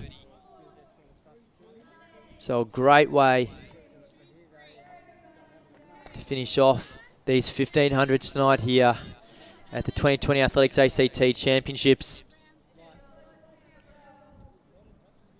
It's been a day filled with many, many great results. Recently in that 1500, we saw James Niparis take it out in a 3:44. We saw Brooke Stratton earlier today jump 6:67 over in the long jump. Andrea Thompson as well as 6:44. Darcy Roper, an astounding 8:20 in the long jump, having a legal win as well. Eleanor Patterson punching her ticket with an Olympic qualifier, 1:96 in the high jump. Steve Solomon, a 45:64. Jack Hale blistering in that 100, a 10:14. Bree Masters to an 11:57. All legal win readings for those sprints and vertical jumps. Horizontal jumps too, so a great day here at the Athletics ACT Championships. Some fantastic performances, and this is just day 2. Still 2 more days of action to come. And we look forward to sharing it all with you all. So thank you for...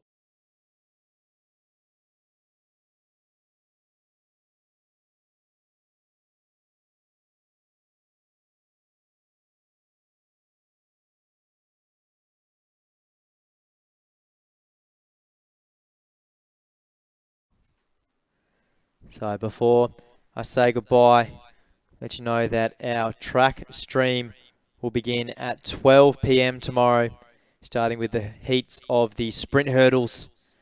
Our field stream, which we've been running concurrently with our track stream, will start at 10:45 a.m. tomorrow. So be sure to tune on in for plenty more good action. We're only halfway through these Athletics ACT Championships. I'm sure plenty more exciting events and results ahead of us. So thanks for tuning in, and look forward to sharing 2 more days of action with you here in Canberra.